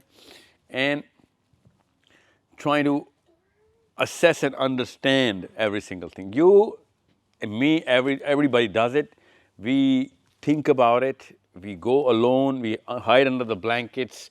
We sit around in parks, on benches alone. Every human being has gone through that. But we just don't remember those days because we were too young. Every child is doing reflective thinking alone, staring at things, staring at the wall, staring in the sky. We see our kids doing it. We just don't remember that we were doing it ourselves as well, okay? This is something which we're born with. Now, I'm not going to go through all of the list, What I'm trying to tell you is, these are, for example, grammar. Communication is the output. What is the outcome of grammar? Communication. Okay? Don't forget, we're trying to focus on these four. Okay? What is the ownership? What is ownership? Where is ownership? Where is ownership in this? Yeah. If you're not going to take initiative, you're not going to take ownership. What is ownership, by the way? Yeah, responsibility is ownership, okay? So if you are not taking initiative, there is no ownership. So the one thing Gen Z is not going to do on its own, because cell phones के ऊपर initiative की ज़रूरत नहीं पड़ती, खाली tweet कर दिया काफ़ी है. इमरान खान को पूरी जेन जी ने ट्विटर पे आज़ाद करवा लिया हुआ, असल में नहीं. You know, and they feel good, these Pakistani boys and girls. They think, you know what, yeah, look at the movement, look at the likes and the, you know, shares and trends and everything. Where is Imran Khan? See? Something else is required, something else is done, and people are feeling as if they've done leadership requirements. Because they have different definitions of what the action plan is. This is initiative, okay?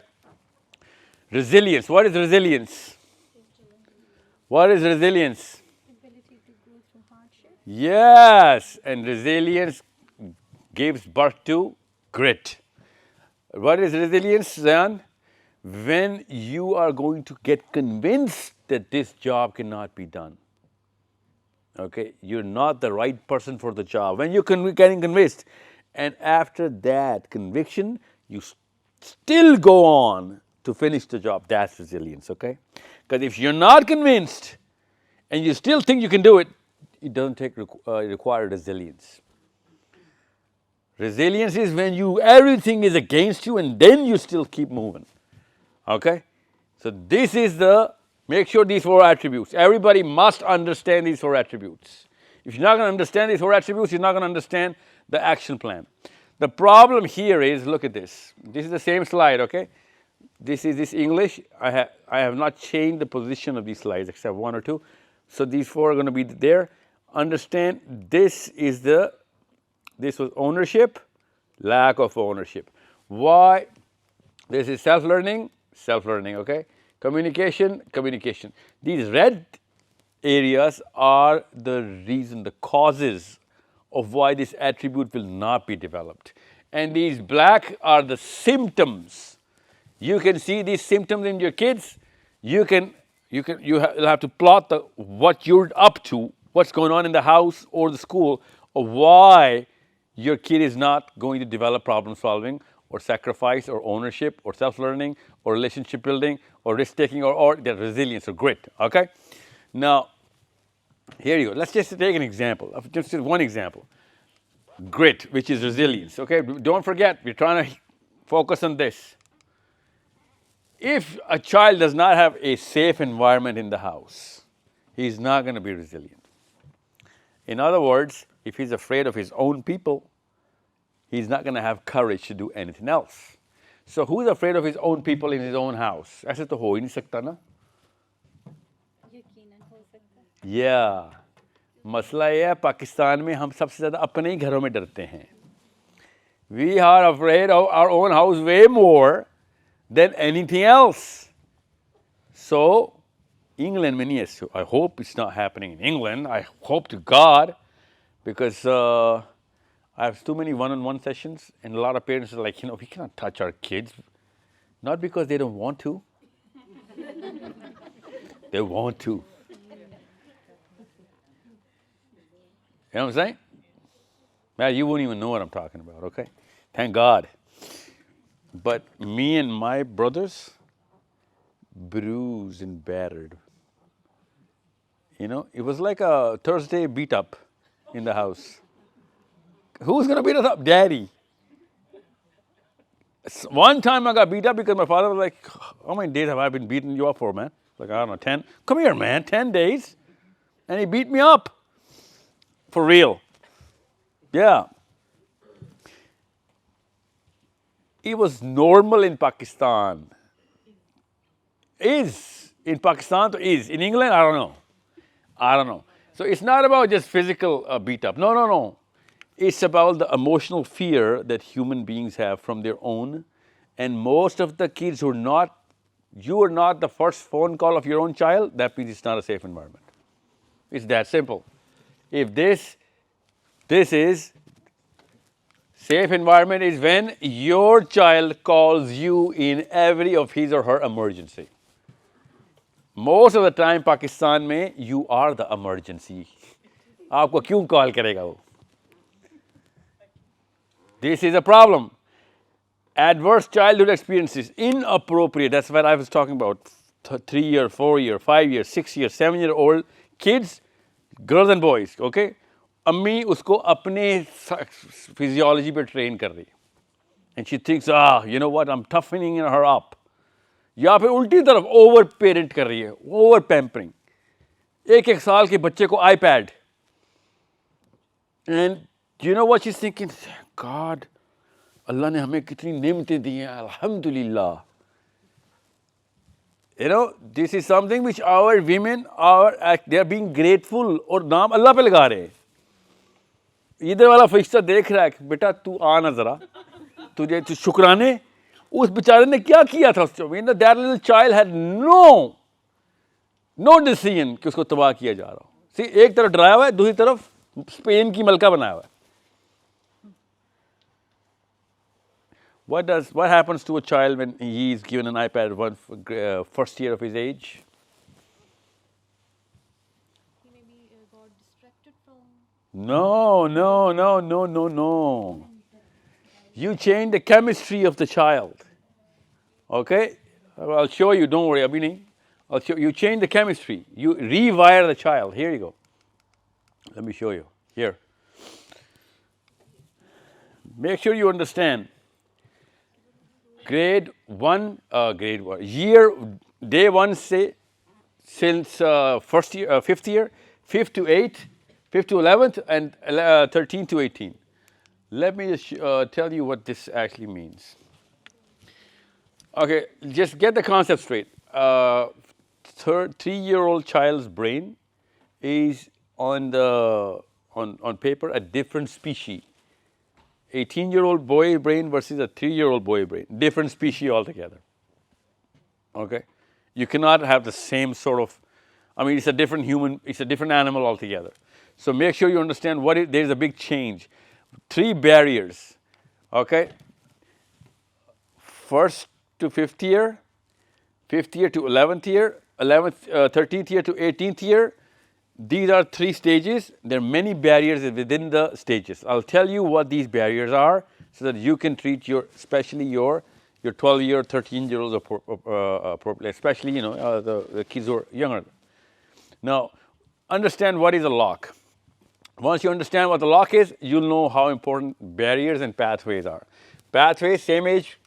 Barriers, same age. I'm going to explain them to you in just 5 minutes. Let me explain to you what a lock is. Who knows what is insulin? Okay, what is insulin? Hormone. For what? There you go. Yeah, glucose. Yeah, it breaks up glucose. Okay, awesome. So how is insulin released in the body? Pancreas. Yeah, pancreas. What is a pancreas? Huda?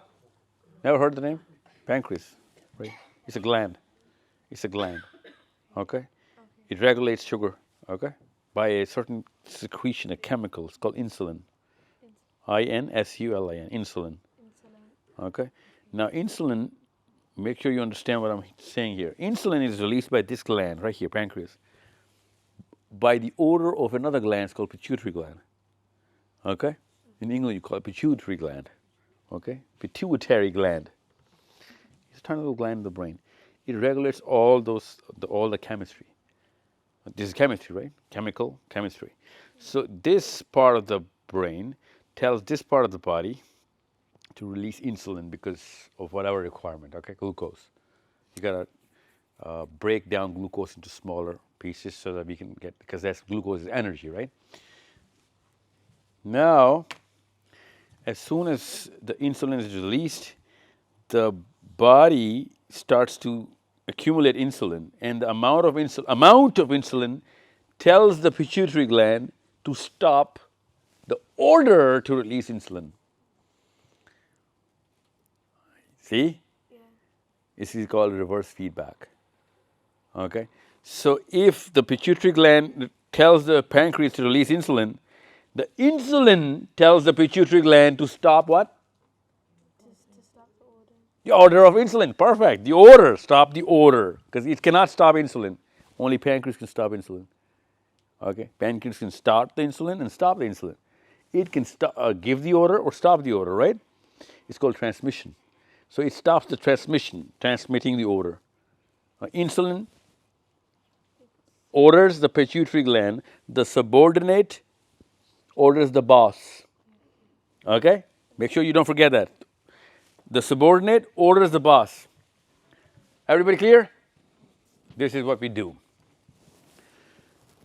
Whenever a child is set inside a pattern, if it's a negative pattern, sazaka, you frown, you punish, whatever you're doing, which is not positive and is a fear-based mechanism, or even it's too positive, you keep rewarding for every single thing or whatever, you pick up a little stone from the road and I'm going to take a selfie and put it on my Facebook, look at my son, Mother Teresa, or whatever, Father Teresa.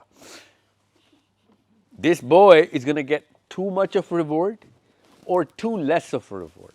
Whatever, too much of carrot, too much of stick. Permanently a stick, permanently a carrot. So, whatever the pattern is, small micro events, make sure you understand. As soon as the pattern is set, the brain starts getting dictated. Look at this brain, this is a child's brain, okay? The brain itself gets a new organ made. That's organ, it's not an organ, it's called a pattern. But that pattern starts behaving like an organ. So every single time, every single instance, that pattern is going to become the boss of the brain. The brain is going to become subservient, like insulin became the boss of pituitary gland. Just like that, that fear or that entitlement, that need to get the reward, that is going to dictate the way his brain is going to behave. That's called cognitive lock. Once the cognition is locked by the year 11th, maybe even 10th, sometimes even 9, irreversible for life. But 100% sure for 11th and 12th year, he's not going to change now. Because the brain is locked. The chemistry is locked. Brain is going to function based on that pattern. Now, whatever happens in his or her life, he's going to go through the same sort of anxiety, stress, trauma, fear, even though it's going to be a tiny little thing. But you won't even know that this boy or a girl, even though he's going to be 20, even 30, he's going to go through a little child, a trauma of something which is going to happen during a driving or a restaurant or a dinner or a friendly debate, or could be anything. But you won't know that his brain is subservient to a certain chemical process that initiated when he was 3 or 4 or 5 or 6. Now, this is something which is called cognitive lock, cognitive locking. Once a brain is locked, then you cannot open these barriers. Okay? So, these barriers need to be opened, but you can only open these barriers if you've already not locked the brain. मसला ये है कि ज़्यादातर पाकिस्तानियों के brains locked है. Because of the adverse political, social and domestic issues. And the worst of the worst problem, where's the camera? The joint family system. This kills everything. Because if you're not locking him, Bade Tayabu has locked him. If you are not locking her, आपकी नंद ने कर दिया.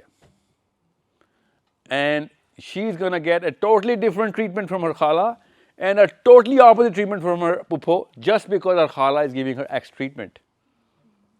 Because something about you is either loved or resented by either of these parties. And there's so many people, you're not going to be able to control your brother-in-law's wife and brother-in-law. That's why this is the biggest curse of our system, that our kids keep getting cognitively locked and we cannot undo those patterns. और वो वही वाले patterns ले लेके आगे जा रहे हैं, वही फिर बड़े होकर नवाज शरीफ को वोट डाल रहे हैं, इमरान खान को डाल रहे हैं, वही अपने कॉलेज में भी हरकतें कर रहे हैं, यूनिवर्सिटी में. I mean, they're doing the exact same things. And this is why I need you to understand how big of a problem it is. Now, what is the barrier? First and foremost, 5th year ke andar, you need to get him out of the fear zone. He is born to be in the fear zone. That's your barrier. You got to break the barrier. Okay, how do I break the barrier? You gotta, here you go, okay? Fear. First and foremost, break the herd psychology. How? You're gonna give him confidence, a challenge. Who was talking about critical thinking, that we follow the convention, right? That's called herd psychology. Every animal follows the herd. Human beings are not designed to follow the herd. They are supposed to follow the herd while they're children. This age, if he's following the herd, something's wrong because his prefrontal cortex is already developed. How old are you now? 14. Oh yeah, about 3 years. It's going to take about 10 more years. Some part of it even develops at the age of 28, 29. But most of it is developed by the age of 12, 13, okay? This is the front. This is the part, this is called the center of rationale. All of your life decisions are going to be made from this part. All the decisions. Whether it's a sin or not, whether it's a hasana or not, whether it's the right thing to do, whether did you do the problem solving on this or not. This is something, your center of rationale. Huda, this part. On the day of judgment, Allah Azza wa Jal says, everyone's going to stand on the floor like this. There's going to be strings from the skies coming down, they're going to lock our foreheads. Everyone will be locked with a string coming from the heavens. Every human being, different string. Because we thought from here, we decided from here, they're going to get the data from here. So, if he's got the prefrontal cortex, why is he following the herd? Why is he not challenging, asking questions? Why is he not experimenting? Why is he not taking the risk? Well, if he's not taking the risk, he's afraid of something. What is cortisol? Cortisol is the chemical of fear. His body is full of cortisol. He's being locked or has already been locked. Okay? So how are you going to do that? Push him. It's called the Peltzman effect, P with a P, Peltzman. Then what is the Peltzman effect? Peltzman effect is when you know that the people who have high stakes, like your father, mother, they have stakes in your life, right? They are supporting you to take a chance, even if you fail, it's on them because they're supporting you in this, they're endorsing you, then you take higher risks. The more support you're going to get, the higher the risk you're going to get, okay? That means you have less fear to take risks. And if you need to do global things, you need to take some risks. And for that kind of confidence, it comes from daddy and mommy. Okay? Because remember the black slide? Any and everything is self or family preservation, right? But if the family is pushing you to do global things, then there is no stopping you. But if your family is against you and you're trying to think, oh, Sahil Adeem told me to do global things, you're not going to be able to do it because deep down, all you want to do is whatever is for your family, right? Because that's how they train you. So, but if they're training you to go do the big things, just like when the seat belts were invented, everybody started driving faster.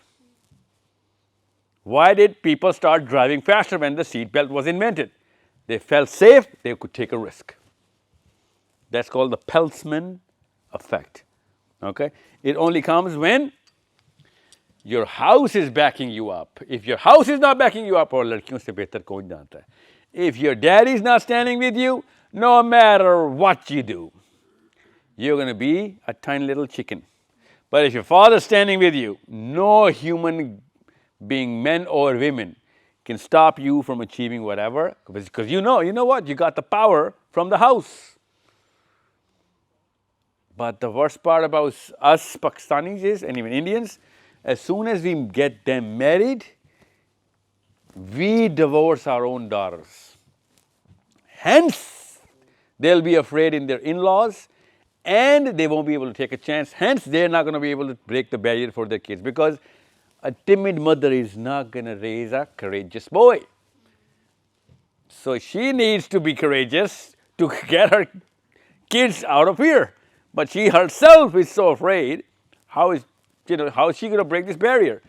5th to 11th, for creativity and for experimentation, you need, and what the key thing is, that you need him to be involved with other boys his age, her to be with other girls this age, because this is something which she is born with. It's called bonding. Okay, bonding, sacrifice, bonding, relationship building, bonding, leadership.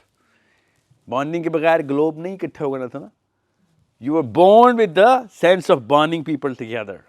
How? You give people your own share. People start coming towards you. You protect people, protectiveness.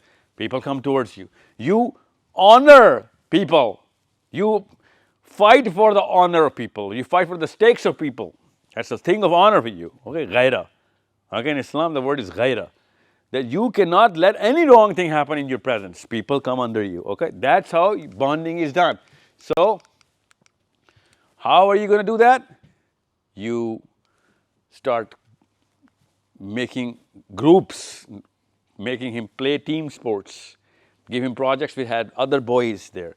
Make sure she's affiliated with a few of her girls her age, whether it's in school, whether it's in a neighborhood, and she's doing some actual tasks which those 5 or 6 girls are doing, maybe more. That's going to start. That's how it's going to start.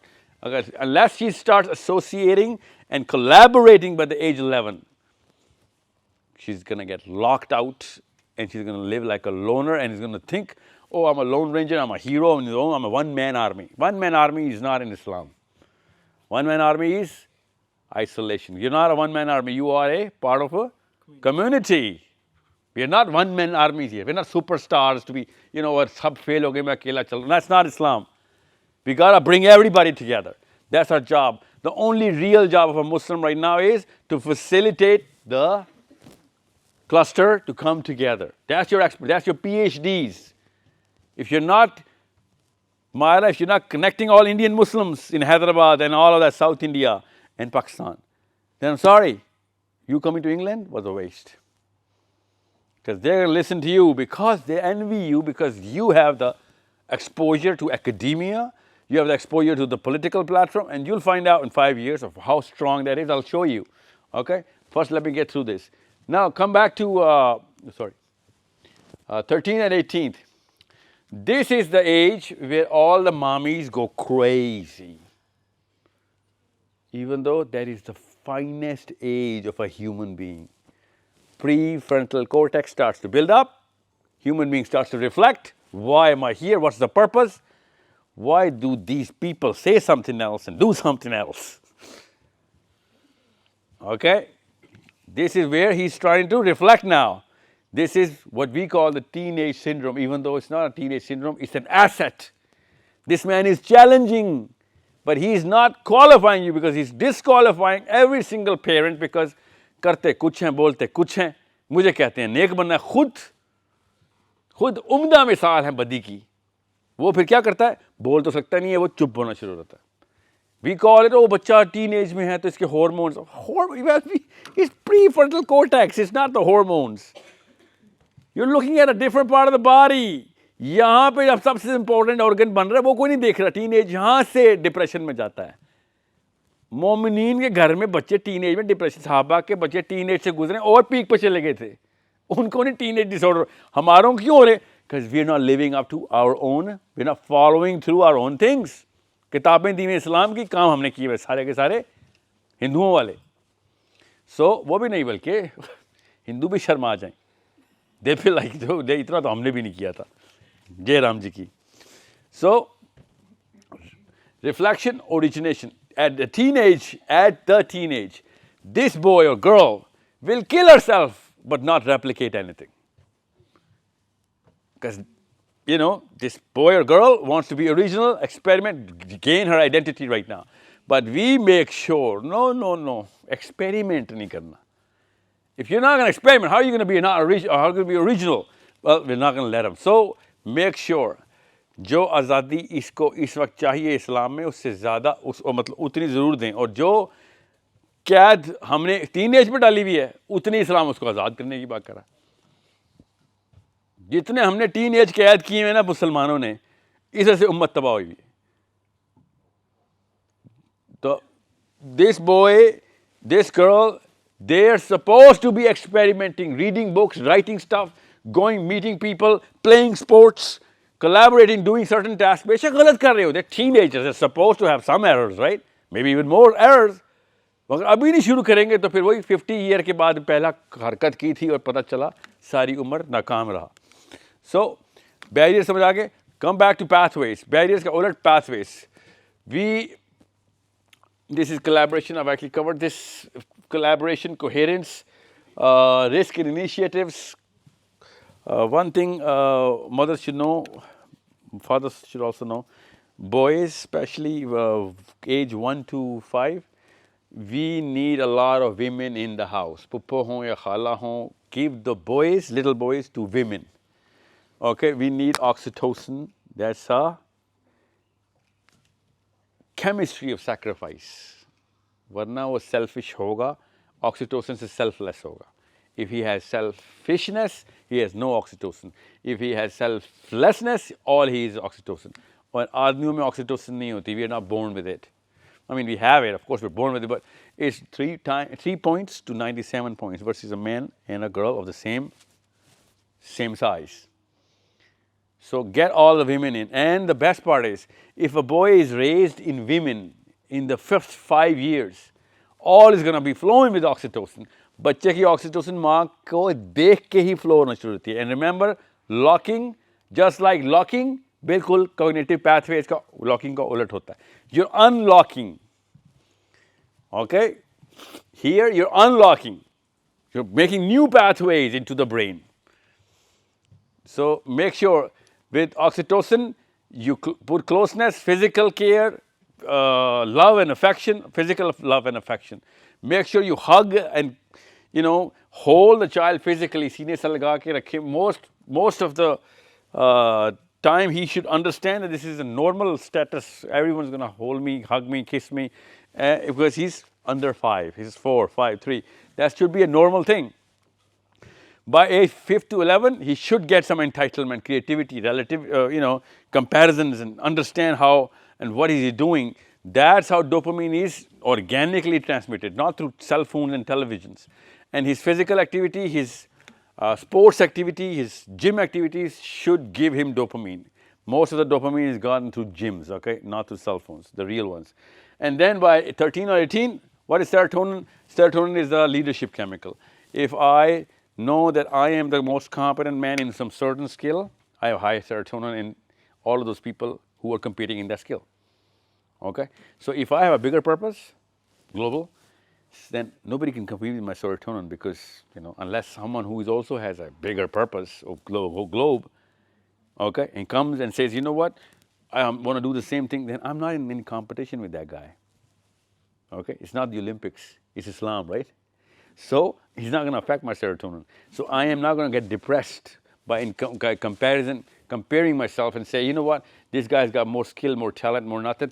If he's got, anything which I can use so that I can make a bigger cluster, I'll show you how, okay?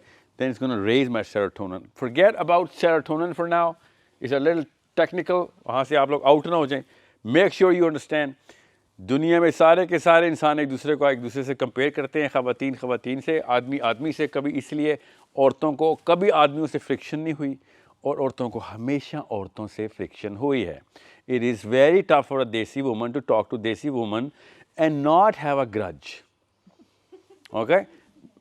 But you guys never ever hold grudges against us when you're having conversation. अब हम आदमी भी इतने used हो गए, हम भी डर जाते हैं. हमारी बेगम किसी और औरत से बात कर रही हो, हम भी डरते हैं. अभी कोई फड्डा पड़ा. Something is going to be said और जो ताने में ले लिया जाएगा. We are all afraid. We are all Pakistanis. We know that. और अगर हमने बेगम से कह दिया ना, उसको बात का मतलब ये तो नहीं था, तुमने ज़्यादा ही नेगेटिव ले लिया, तो तलाक हो सकती है हमें. So we have to side with our wives to say, you know what, I want to save the man. Who cares about that strange woman, man? She's evil. Let's go.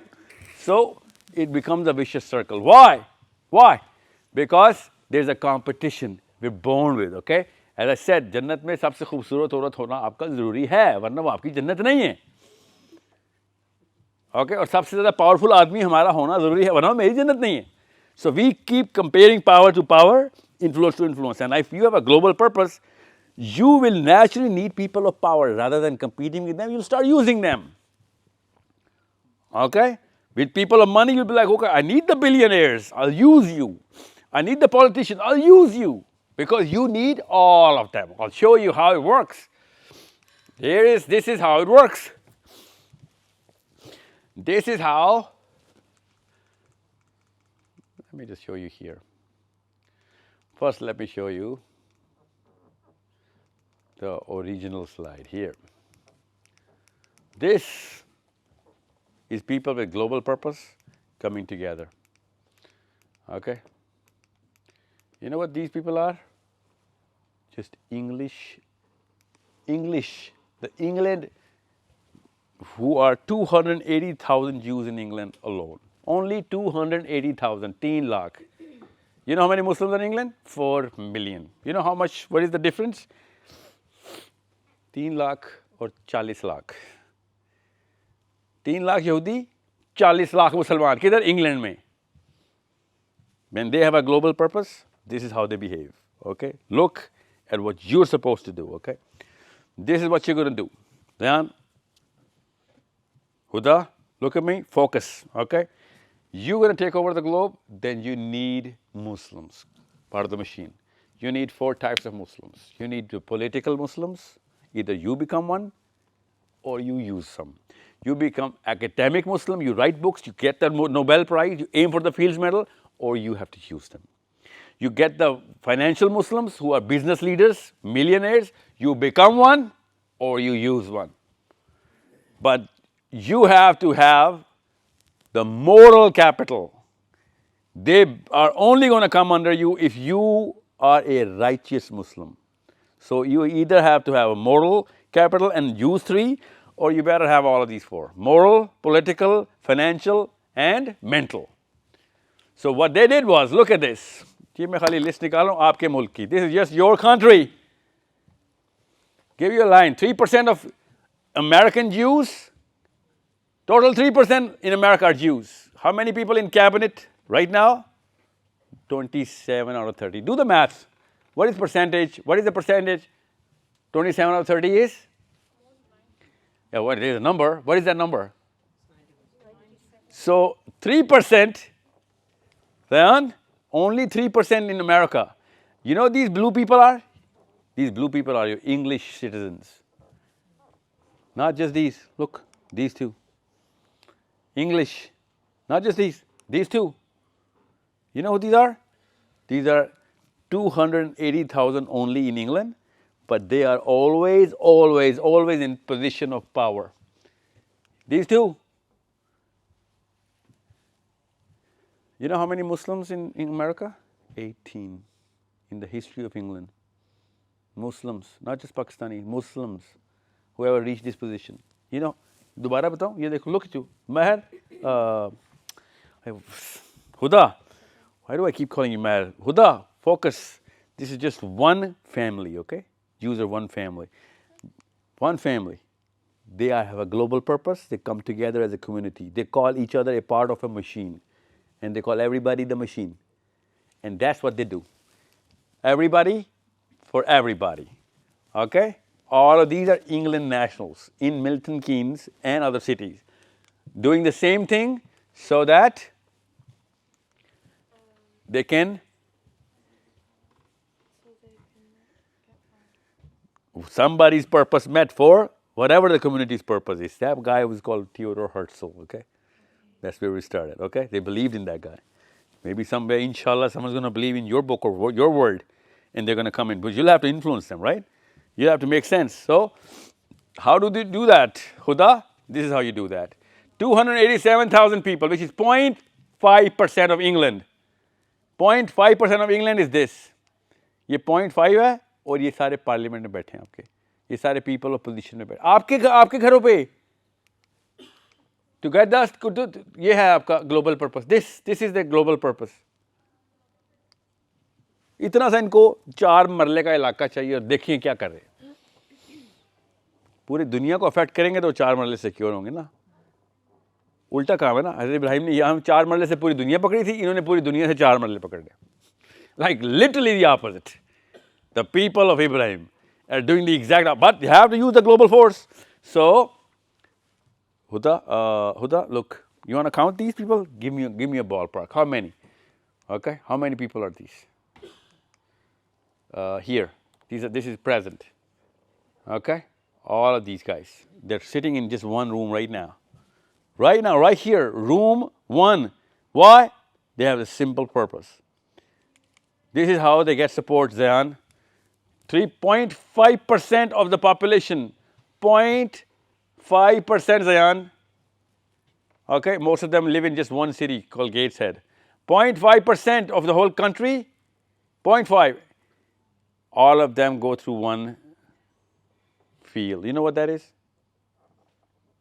They score high, they go through their books, and when they talk and when they write, everybody listens, everybody reads, because they make sense. You know what? They've gone through their education, Huda. They read and they gain knowledge. 22,000 total professors in England, 0.5% population. How many? 7,800 only from that 0.5%.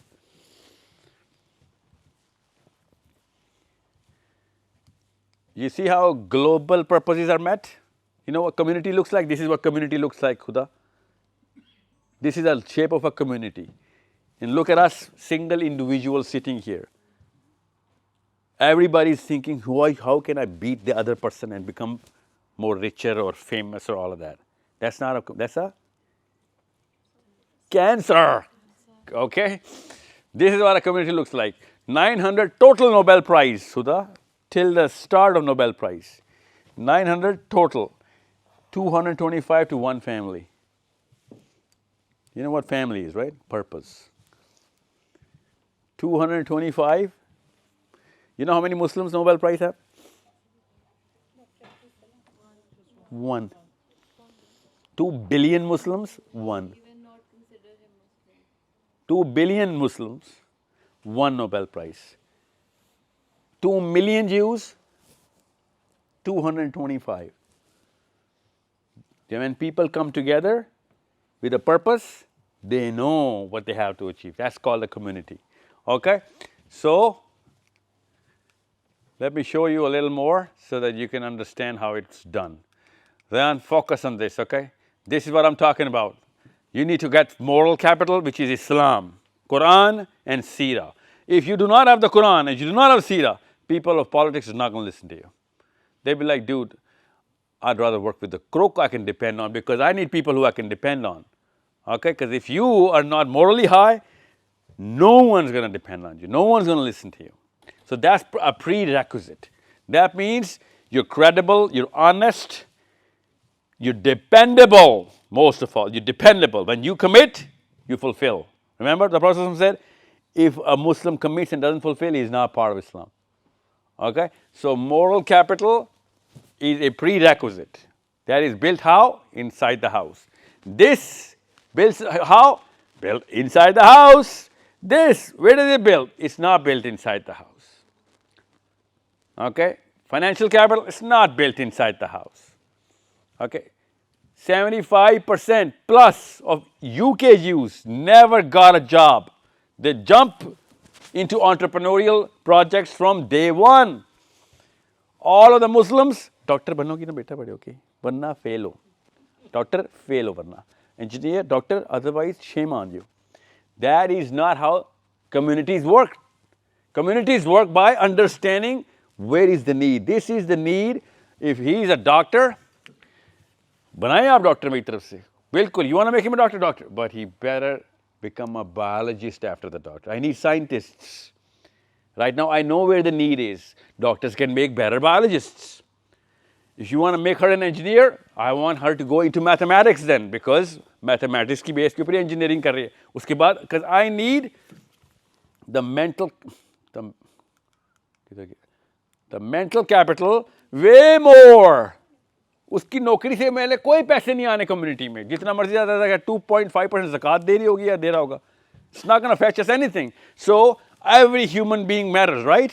Because if I am not contributing to the community, I am the problem. Remember, Huda? So your jobs are not going to fetch us money. But if you're competent in the job and you're growing, then you're growing through mental capital of your books, your articles, and your journals or whatever research you're going to do. If you're not doing research, you're not at all useful in this category. So you'd rather make a lot of money or you make a lot of influence and gain a lot of power. You have no other choice but to gain any of these three. ये तो सबके पास होना ज़रूरी है, otherwise you're not even a Muslim. मसला ये है इस वक्त पॉलिटिकल पावर वालों के पास भी ज़ीरो मॉरल है, फाइनेंशियल वालों के पास भी ज़ीरो मॉरल है. Ironically, high IQ बच्चों के पास भी ज़ीरो मॉरल्स हैं. They come up with techniques to, defraud the system. So what we need is to make sure these four, this is how these four are done. Let me show you how these four are done. Zayan, focus on this. This is the globe, remember? Remember the globe? The planet Earth? Huda, same globe, eh? Focus on this. This is when they found out, okay, how many family members do I have? Here, here, here, here, here, here, here, here, here, here, here, here. Not many, Huda, not many, only this many, world total. Then they looked, what is our political worth? These people like us, these people like us, these people like us, and they hate us. They are like us. So recognition. So what they did was, Huda, focus. When everybody comes together, you don't need everybody. You just need the right kind of people. You know how many Jews are actually getting everyone together in Israel? 24. That's all it takes. If the whole community is performing, only 24 is even a good number. Because they don't need the money from the Jews. You know where they're getting it? They're getting it from everybody else. This is 24 people in the right places. This is what they do. I'll show you these faces of these 24 people. These people, and these people, these are the 24 people who make this happen. They come together with the same purpose, this happens. This. And the most important, this, look at the GDP. Right people in the right place. It only takes 5 to 7 years of Hudas and Zayans. And what's your name? Tuba? Really, man, you guys win the prize for the toughest room in the world. How do you pronounce this? What's the spelling? Dua. Dua. Oh, okay. It's your accents, You should come up with some new name for this country, not England, yeah? Because English is not, this doesn't sound like this. So, Zayan, you see this? Zayan, I want you to see this. First, look at this. You know what these are? These are groups. Groups brought together by people who have bigger purposes. That's it. You know how they come together? By listening to somebody talking. It doesn't take money. Like I'm talking to you, you're listening. Somebody is talking here, somebody else is listening, and the Scottish Council of Jewish Communities formed. That's it. That's called influence. But you gotta make sense. And here, this is how people react to their purpose. This is how people hate them. This is how they assess.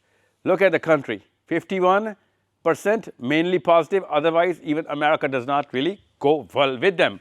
Everything else is just against them. Everybody else is against them. You pick a country, you'll find out how many people are against them. That's a tough project to take, and they took it. This is the current stats, by the way, okay? This is not old, this is 2014. That's where they took the job that, you know what? We're going to topple all of this sentiment. We're going to make sure that our purpose is met. Everybody in together. Then let me tell you a little story so that you can understand. This guy, David Cohen, okay? This guy, let me show you another one. Yeah, this woman, Janet Yellen. Make sure you remember these names, faces.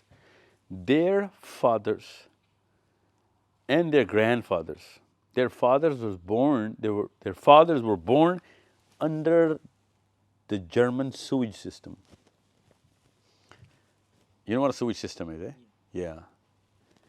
Their grandfathers and mothers were allowed to come out in the streets to see the sun and the sky only on Thursdays. The rest of the 6 days, live under the sewage. They used to eat under the sewage, live under the sewage, have babies, and talk to each other. Their fathers were born.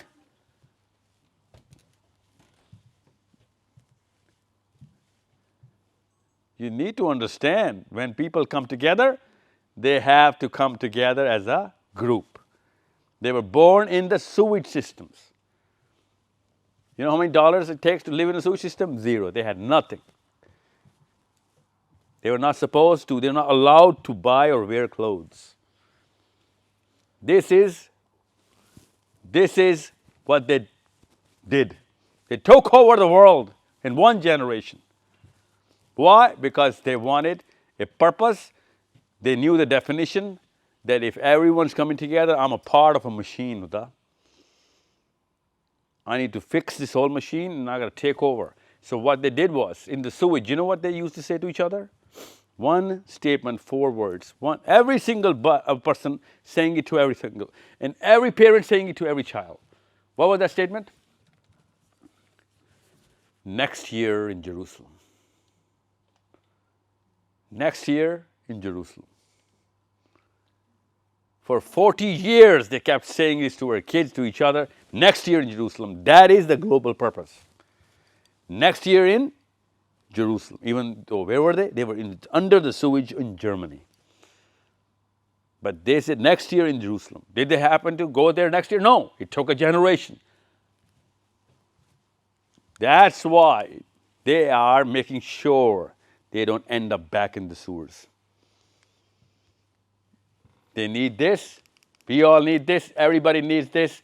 That's why I'm telling you to make sure you get to have this. If you don't do this, if you don't train your kids for this, with a certain purpose, I'll tell you this right now, just in the first slide. If you are raising fractured Muslims, then God help us all. But if you do this with a purpose, then either one of your kids I need for this, or this, or this. Everyone fits somewhere.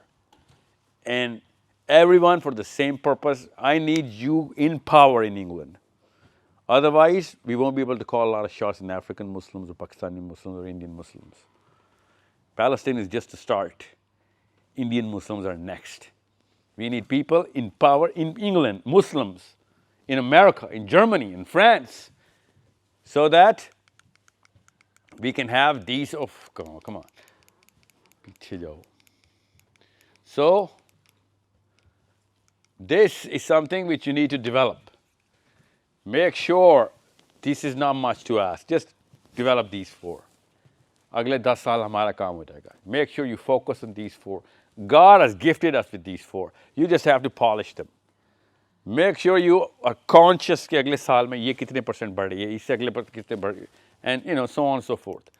And again, I cannot emphasize enough. I have to go back because I don't want to miss the point here. This is the point here. Unless this is set properly, and make sure everyone in this is how they did it. And if they were thinking like this, every one of them would have been dead, literally dead. So they came together. We are thinking like this, and we are worse than that. Prophet ﷺ said, Rasulullah ﷺ said, that right now you're in thousands, you're over the world. You do anything in the world. See, show you the map. Thousands of people only did that. One day will come, and then you will be in billions like us today. and people will be feasting over you like as if you were served over the dinner tables. The Prophet ﷺ was asked, "Oh Rasulullah, we will be billions and still will be served like food?" Food meaning that someone who cannot defend himself or herself against whatever is going to happen to him. That's why he called food, because food cannot defend when you're going to cut and eat it. So the Prophet ﷺ said, "Yes, you will." So what will happen, O Rasulullah? The companion asked. The Prophet said, "You are going to have two things. You're going to have two things. It's called wahan. Say it with me, wahan. W-A-H-N. Wow, ha, noon. Wahan. This is the psychology and the disposition of wahan. What is wahan? Wahan means the fear of death. That's against self-preservation. And the love of this world. Okay, this is wahan. Once you have wahan, doesn't matter how many you are, wherever you are, doesn't really matter, what you look like or act like, or if you have money or not. If you have this, and you have those four pillars, then you are the biggest enemy I can possibly have. But if you don't have this, and you have this, and then you have those four, then you are the soldiers of Allah, trying to fulfill the purpose of Ibrahim alayhi salam and Muhammad Mustafa sallallahu alayhi wasallam. But if you have this and you do not have those four capitals, then you are going to go through psych wards and mental health medications, because you'll know what to do, but you won't be able to do it. So what are you going to do? You're going to have to make sure that you use England as a potential, as a platform. You use their Cambridges and Oxfords. If you're not going to go to Cambridge or Oxford or get a degree which is going to give you competence, Huda, there is no point of you being in England. You could have been an Huda in Mianwali or Islamabad or Karachi anyway. We sent you here so that you can gain competence here. And you can send your competence and use your competence for us back home. You understand me? Next year in Jerusalem. That's our purpose too. Next year in Jerusalem. If you're not going to perform, we won't be able to be next year in Jerusalem, eh? But if you don't have that same purpose,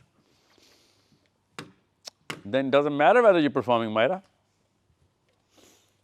I know it hurts. I know, it hurts. It's okay. Suck it up. We gotta do next year in Jerusalem. So, ये मैं आपको कोई कहानियाँ सुनाई होती, theory बताई होती. I gave you names. I gave you faces. I gave you money. I literally gave you everybody. This is how it's done. This is your country mates. Google them up. See how they rose the trajectory of their own lives. They were kids once. Huda, ये भी आप जितनी बच्ची थी कभी, Michelle. ये Susan आप जितनी थी. That's Michael. I just called Michelle. Susan was just your age one time. Somebody was telling her that she's part of a big machine. Okay? So he took to the task. You need to understand that. She's married, she's got kids, she's got a lot of, good car, a lot of things going on. But she knows what to do. ये सारी चीज़ें distraction ना हो जाएं. Okay? You need to be very clear. And I don't want you to go to just in politics and parliament. No. It's okay. Some people are doing it. That's enough. मगर या तो आप business leadership में बच्चे ऊपर लेके जा रहे हो, या political leadership में, या फिर academic leadership में. इन तीनों में के अलावा आपके पास option नहीं है इस वक्त. I need your kids in either one of these three, and that too, performing really well. One time I asked this professor, my own professor then, I said, you know what, you guys have really empowered Israel. All of you Jews come together. And he said, you Muslims have always gotten it wrong. I was a student. I was probably 5 years older than you at that time. Okay, I asked him, as a rabbi actually, he was teaching me, in Toronto. So he said, You Muslims always get us wrong. Jews are not empowering Israel. Jews are not empowering, strengthening Israel. Israel is empowering the Jews. The purpose is making us work more. The purpose is putting pressure on us to gain bigger muscles. That's how simple the math is. We just don't get it. So unless we want next year in Jerusalem, we will not gain enough muscle to be in Jerusalem. If you're running for the Olympics, you need a lot of muscle. But if you're running for just England, you don't need that kind of muscle. So your purpose gives you a requirement of the skill, okay? This is why I wrote this here. Okay, list of requirements. What are the list of requirements? Well, if you have a bigger purpose, way bigger requirements. Then nothing less than a Nobel Prize or a Fields Medal if you go in the academic way. Nothing less than 200,000 or 300,000 people under your influence if you go in the political way. Okay? Nothing less than 1 billion if you go in the financial way. Nothing less. You need to see how power is done. And you're going to find people like me, and a lot of people like me, who are going to give you platforms. Here you go, come together now. I have a platform. Come together. Right names, right people at the right age. Come together. I'll connect you all. That's it. Rest is just Jerusalem. You just have to come together on platforms. There are going to be many platforms. Don't worry. Even if there is, make one. It's okay. But there's so many. All you have to do is make sure you're performers. Okay, kids, you're not performing in England. You could have easily performed in Pakistan, I swear to you. But वहाँ पे performance का कोई फायदा नहीं होना. Either performance का फायदा होना है. I need you performing here. Okay? Everybody clear? So this is where it all comes down to. Please make sure, parents, if you're fracturing this, if you're shifting our nation to here, then it's on you, it's not on anyone else. Okay, फिर आखिरत में आपसे सवाल होना है कि ये क्या किया आपने? ये वाहन तो बचपन में डाल दिया आपने, बड़े होकर डालते, अपनी मर्जी से वो डालते, आपने एज अ मदर वाहन डाल दिया या फादर डाल दिया, then it's on you. Okay, any questions? Anyone?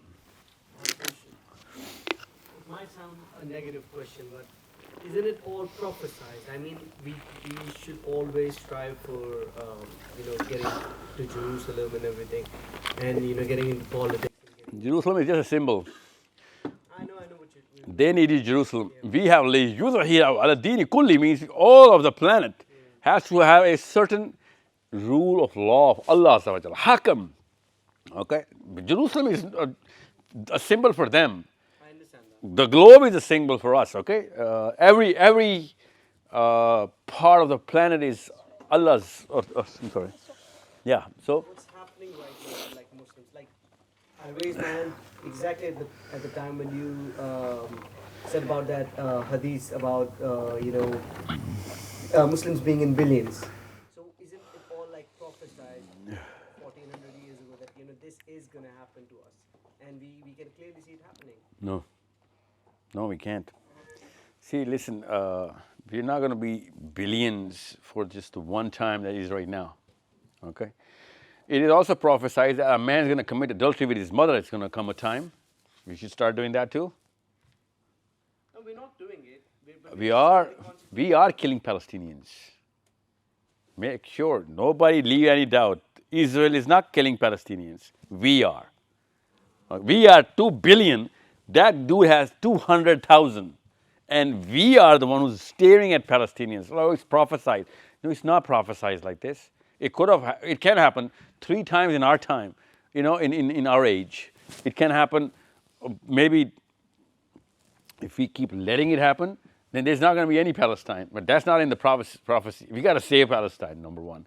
Number two, who's to say this is the same time that Prophet ﷺ is talking about? Maybe 200 years from now, same events are going to happen again?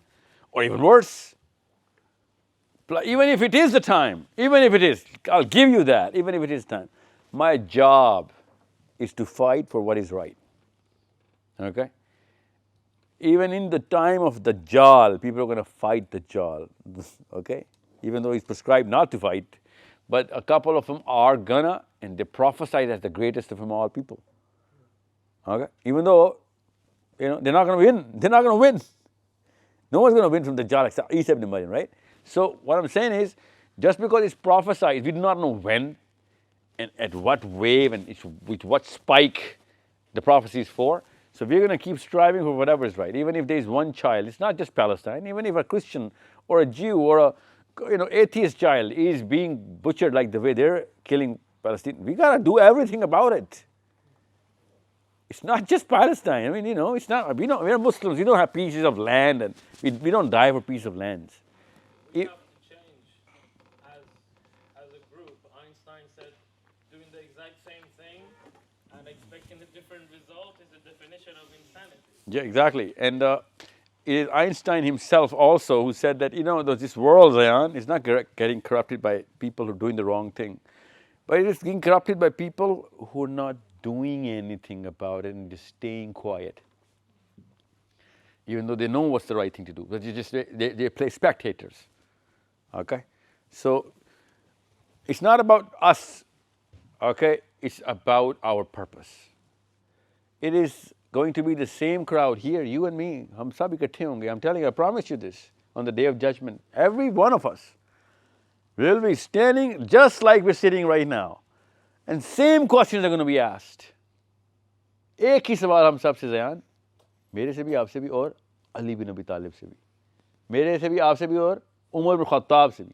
Same question. Guess what he's going to be answering. And what am I going to do? Well, you know what? I had no means, or I missed out, or my mommy confused me. It's not going to work. Okay? So you don't have a choice here. It's not a choice that we have. It's a purpose. That's a prescribed mandatory. That's Islam. Take over now. It's not like it's impossible. Look how possible it is. They did it.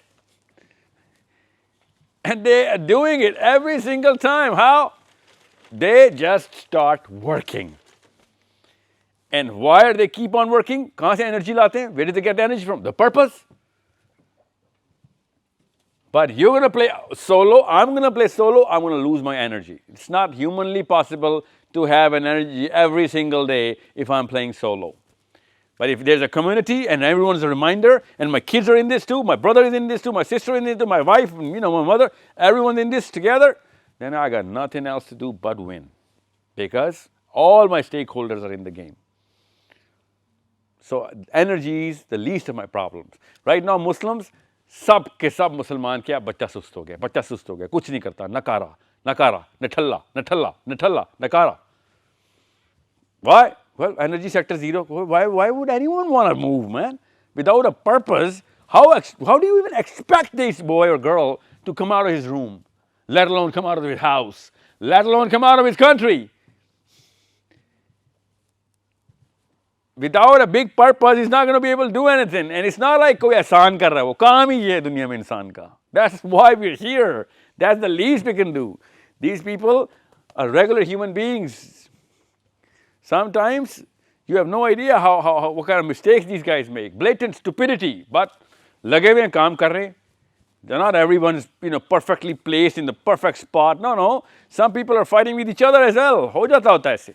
But bigger part of the machine is moving. USA, Germany, France, England, everybody. They come together, magic happens. Slowly? Well, yeah, it used to be slowly. Now, 4 people flew Huda. 4 people, 2 from England, 1 from France, 1 from Germany. 4 Jews flew to America. 24 hours later, $100 billion were given to Israel by America. They were not politicians. They were people of influence who moved politicians. They were writers. They were, 2 of them are lawyers. Professors of law, not just lawyers, professors. But they're connected. Who are they connected to? Well, with each other. मैं तो आपसे और आप मुझसे फ़ायदा नहीं उठा सकते खाली मेरे मुसलमान होने का, बल्कि इफ़ एनीथिंग मेरे दुनिया में होने की वजह से आपको काफ़ी सारे नुकसान है, इसलिए कि मैं हर वक्त आड़ में रहता हूँ, कब पत्ता काटूँ आपका, है ना, कब आपका पत्ता काटूँ, मैं आगे चला जाऊँ आप पीछे चले जाएं। This is the training of self preservation, this is not the training of जो मुसलमानों की हो रही है, वो कम्युनिटी की ट्रेनिंग ही नहीं हो रही। सो understand, it's not just a luxury. If you don't do it, kids, we are all doomed. It's not just you. We are all doomed, I promise you this, if you don't do it, okay?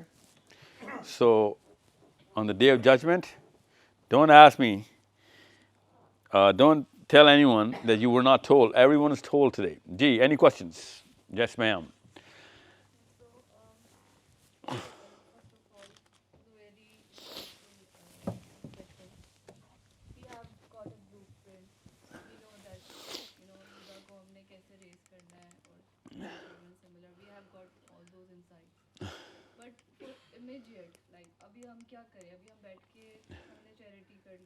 No charity की जरूरत नहीं अभी। Know like अभी हम बैठ के wait करें और एक जनरेशन रेज करें इसको और देन वेट करें कि फिर जाके बढ़े और व्हाटएवर। नहीं, आपका नाम क्या है? What's your name? Anam. Anam, war अभी उस तरह नहीं होती जिसमें पहले होती थी। I know. I wish more girls thought the way you're thinking.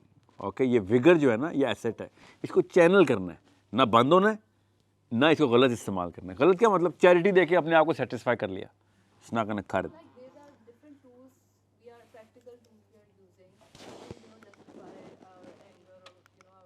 I know. But this is not enough. This is Not at all. You feel terrible every day. Guilt.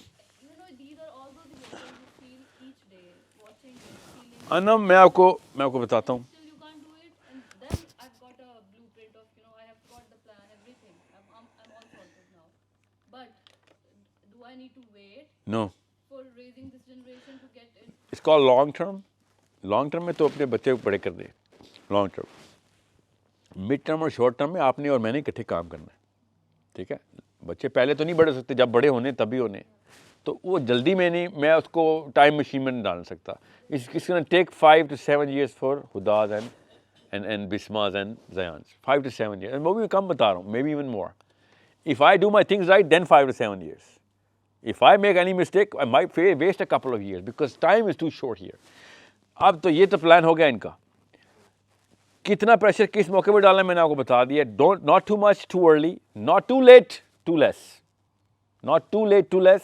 12वें के बाद प्रेशर डालना है बच्चे पे, not too much too early, okay? आपने और मैंने ये जो डेफिनेशन है ना, ये बच्चों को क्लियर, लोगों को भी क्लियर करनी है। सबसे बड़ा मसला मेरे आगे नेतन्याहू नहीं है, मेरे सामने मुफ्ती पाकिस्तान का है, सऊदी अरब का है, इंडिया का है, जो कह रहा है भाई फ़लस्तीन का सवाल हमसे होना ही नहीं।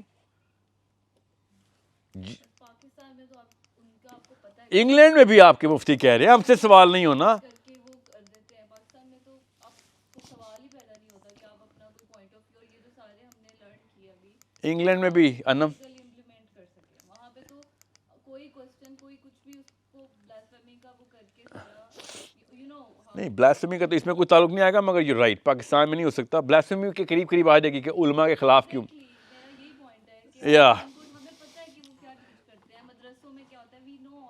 so how many girls, how many circles of women or men or boys and girls can you initiate? Initiative तो हमें लेना पड़ेगा, मिड टर्म और शॉर्ट टर्म। इनकी अब बात नहीं हो रही, ये हमें पता चल गया, बच्चे लॉक कर दिए हमने कि okay we have certain duties upon them, either of these 4 capitals में से, मॉरल के अलावा तीनों में से कोई एक कैपिटल में मैंने इसके ऊपर परफॉर्म करवाना है इसको, चाहे लड़की हो चाहे लड़का हो। बिजनेस लीडरशिप में कोई लड़की की को वो नहीं है, a girl can also be a millionaire, a boy can also be millionaire, dependent on कि बनाना ही आपको एंटरप्रेन्योर है लड़की को। अगर आपने इसको नौकरियों में डालना है लड़के और लड़कियों को, तो ठीक है आप डालें, फिर मैंने आपसे कहा ना, फिर दूसरी ट्रैजेक्टरी है, फिर फाइनेंशियल पिलर ना एक्सपेक्ट करें आप।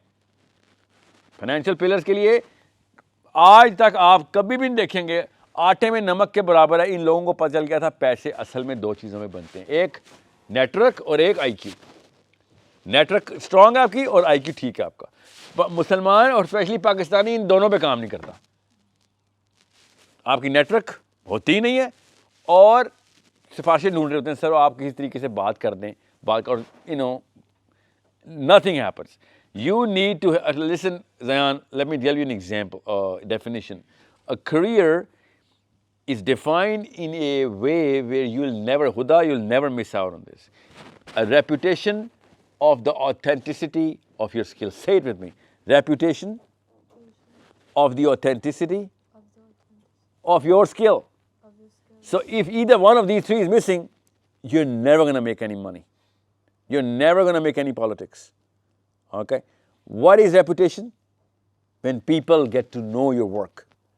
What is authenticity? When you're doing the right work better than anyone else. And authenticity of the skill, what is the skill? Whatever part of the work stream that you've taken up. Maybe you're a teacher, maybe you're a professor in law, maybe you're a professor in medicine. We do not know. That's something which skill, you're going to be old enough, you'll find out your own pathway, okay? But if you do not have a reputation, doesn't matter how skillful you are, how authentic you are. You need to work on both of these things. If you work on both, then you have a career. If you have a career, then you're financially independent. Then people will come to pay you rather than you come to go to. And then if you have to go inside a room and introduce yourself, you do not have a career because there is no reputation, okay? So if they're not calling you in, you still do not have a career yet, okay? Somebody has to call you in to make an offer or assess you if you have a reputation at work, of your work, okay? So, Anam, we need Anams coming together. How? Challenge the current definition. आपको मैं बता नहीं सकता हूँ, you'll be amazed जो Pakistani youth ने जिस level पे डेफिनेशन चैलेंज कर दी अंकल्स की और बुजुर्गान की कि या आप ठीक है या वो फितरा की आवाज़ ठीक है। सर वहाँ पे हमारे पास भी हदीसें मिल गई हैं, हमारे पास भी हुसैन की सीरा मिल गई है, ये सारे गलत और आप ठीक, ये तो नहीं हो सकता। या आप गलत हैं और वो ठीक थे जो एक भी लड़की के पीछे, और हम तो पाकिस्तानी हैं फॉर गॉड सेक्स। किधर कैमरा? पाकिस्तानी बेशरम, क्या उसे कहते हैं, ना शुक्र एहसान फरामोश। अगर एक लड़की के रेप अटेम्प्ट के ऊपर हज्जाज बिन यूसुफ आर्मी ना भेजता तो हम सब तो हिंदू होते। हम वो एहसान फरामोश हैं कि उनकी बच्चियां नहीं बचा रहे, हमारी बच्ची बचाने के पीछे उसने आर्मी भेज दी थी। Do you know the history of Pakistan? You should read it, okay? A girl called for help to an Arab. An Arab sent an army because he was getting raped in Karachi. That's how the Muslims came into the Pakistan. So somebody was trying to save a girl and we all became Muslims. और जब उनकी बारी आई, you know what, it's all right. हमसे इस्लाम में सवाल नहीं होगा, हमें तो इस्लाम का पता भी उनकी वजह से चला है. Imagine that. This is the irony. So make sure you understand how I am trying to utilize your current time right now, because you are of age where teenagers are going to listen कि यार ये करिए तो मैं भी करूँगा. और आप सबको पता है लड़के फिर कहीं ना कहीं कुछ ना कुछ कोने खुदरे में पाए जाते हैं. लड़कियों की तो परफॉर्मेंस नजर ही नहीं आ रही होती, इसलिए लड़की रोल मॉडल देखती नहीं है. She needs a girl, she cannot follow me, she has to follow you. She cannot relate to me, she be like ये तो आदमी है, इसने तो जाके धक्के खाने ही खाने. But if she sees a girl taking initiatives, getting people together, talking about the right things, and timeline के साथ साथ काम भी देती है लोगों को, then she'll be like, oh भाई ये मैंने भी करना है. क्योंकि फ़लस्तीन के लिए she is old enough to know what's the actual pain. She can see the pain and sense the pain. It doesn't take a 50-year-old woman or man to understand फ़लस्तीन का pain कितना बड़ा है. So we need short term में आपकी physical initiatives लें जो कि लड़कियों के एटलीस्ट आपके इंग्लैंड लेवल के ऊपर सर्कल्स क्रिएट होना शुरू हो जाएं, जिसमें आपने ऑफिशियल चैलेंज क्रिएट शुरू करें. इंग्लैंड में इतनी मस्जिदें हैं, आप इनके मुफ्तियान को पकड़ना कि सर पाकिस्तान वाले तो बिल्कुल ही ज़ीरो पे चले गए ना. दे सेड नहीं, हमसे सवाल नहीं, क्या आप भी ये कह रहे हैं तो आएँ डिबेट करवाएं फिर हमसे. मसला पता क्या नाम, एक मुझे लड़की बता दें जो आप भी जानती हूँ, जो एक मुफ्ती साहब को, जो कि बेशक गलत भी बोल रहा हो, उसको चैलेंज करने के लिए लिटरेचर लेके दिखा. Girls don't read. You show me one and I tell you know what, चलो ठीक है, आपका कोटा पूरा होगा. यू वोंट इवन शो मी वन. और वो वाले बंदे थे जिसने गलत तशरीह की. I guarantee you, take my word for it, 95%, 99% of all इस वक्त के करंट स्कॉलरशिप जो इस्लाम में, और वो फ़लस्तीन के लिए फिजिकल इंटरवेंशन के लिए मूव करने के लिए मोबिलिटी नहीं कर रहे, वो गलत है. I challenge it through Islamic literature. So take my word for it, if you can find daughters and sons of ours to start reading the literature and start. असले मुसलमान मस्जिदों के अंदर ही एक चैलेंज क्रिएट शुरू करते हैं कि भाई यार हमने कौन सा कहा इंग्लैंड के मुसलमान जाके फ़लस्तीन में लड़ाई करें. हम तो कह रहे हैं पाकिस्तानी फ़ौज को इंटरवीन करवाएं. आपको तो ख़तरा भी नहीं है जान का. All you have to do is do politics from here, and I'm not saying you're going to be able to do it because Pakistan, England की जो मस्जिदों के पावर हाउसेज हैं ना वो इंग्लैंड में नहीं है. ठीक है, वो जितने हैं बस वो आप लोगों ने एक तनख्वाह में मौलवी रखा हुआ ईद की चांद के लिए. अदरवाइज फतवा इधर से नहीं इशू होता. फतवा मेन हब से नॉर्थ अफ्रीका से, मिडल ईस्ट से या पाकिस्तान से इशू होता है. जो देसियों का पाकिस्तान से होता है. सो आई एम नॉट सेइंग कि हम पाकिस्तानी यहाँ पे इंग्लैंड की मस्जिदें चला रहे हैं, बट इनका मुझे सर्किटरी पता है ना. You can at least train Zayans कि जाओ मस्जिद जाके क्वेश्चन आंसर तो करो. वेयर इज़ द जस्टिफिकेशन कि इसराइल फ़लस्तीन के लिए हम ना करें तो we are okay. What is that? It's called precedence. Okay, इस्तदलाल बोलते हैं. What is the precedence in Islam? Have you asked any scholar yet? Why not? If you haven't asked, that's on you then. You understand me? If he gave a wrong answer, right answer, that's a totally secondary debate. But you didn't even ask, man.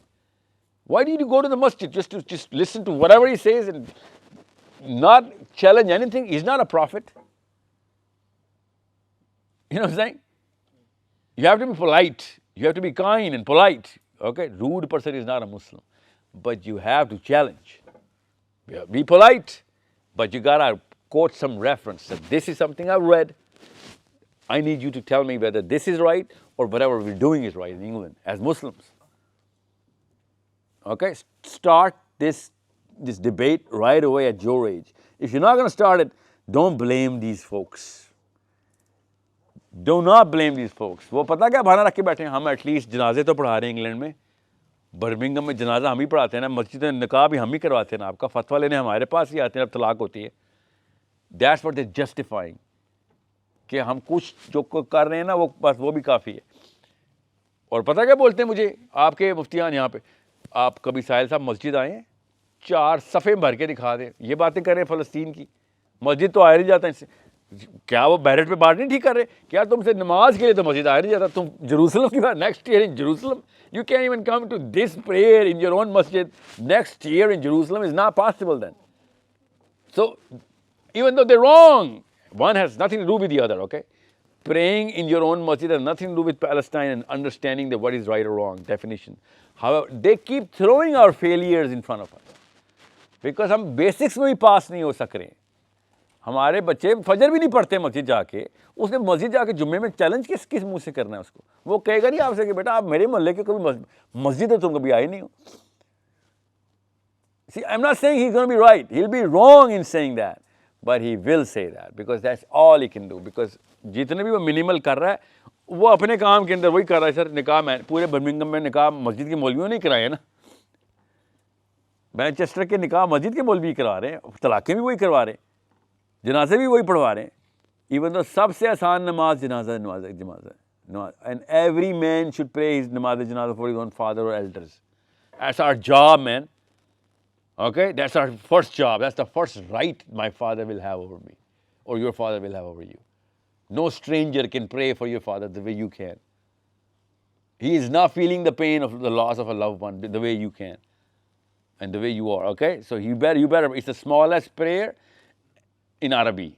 But for whatever prayer that you record, जो दुआ मांगनी है, whatever prayer that you, वो तो आप जब मर्जी मांगे ना नमाज जनाजा में.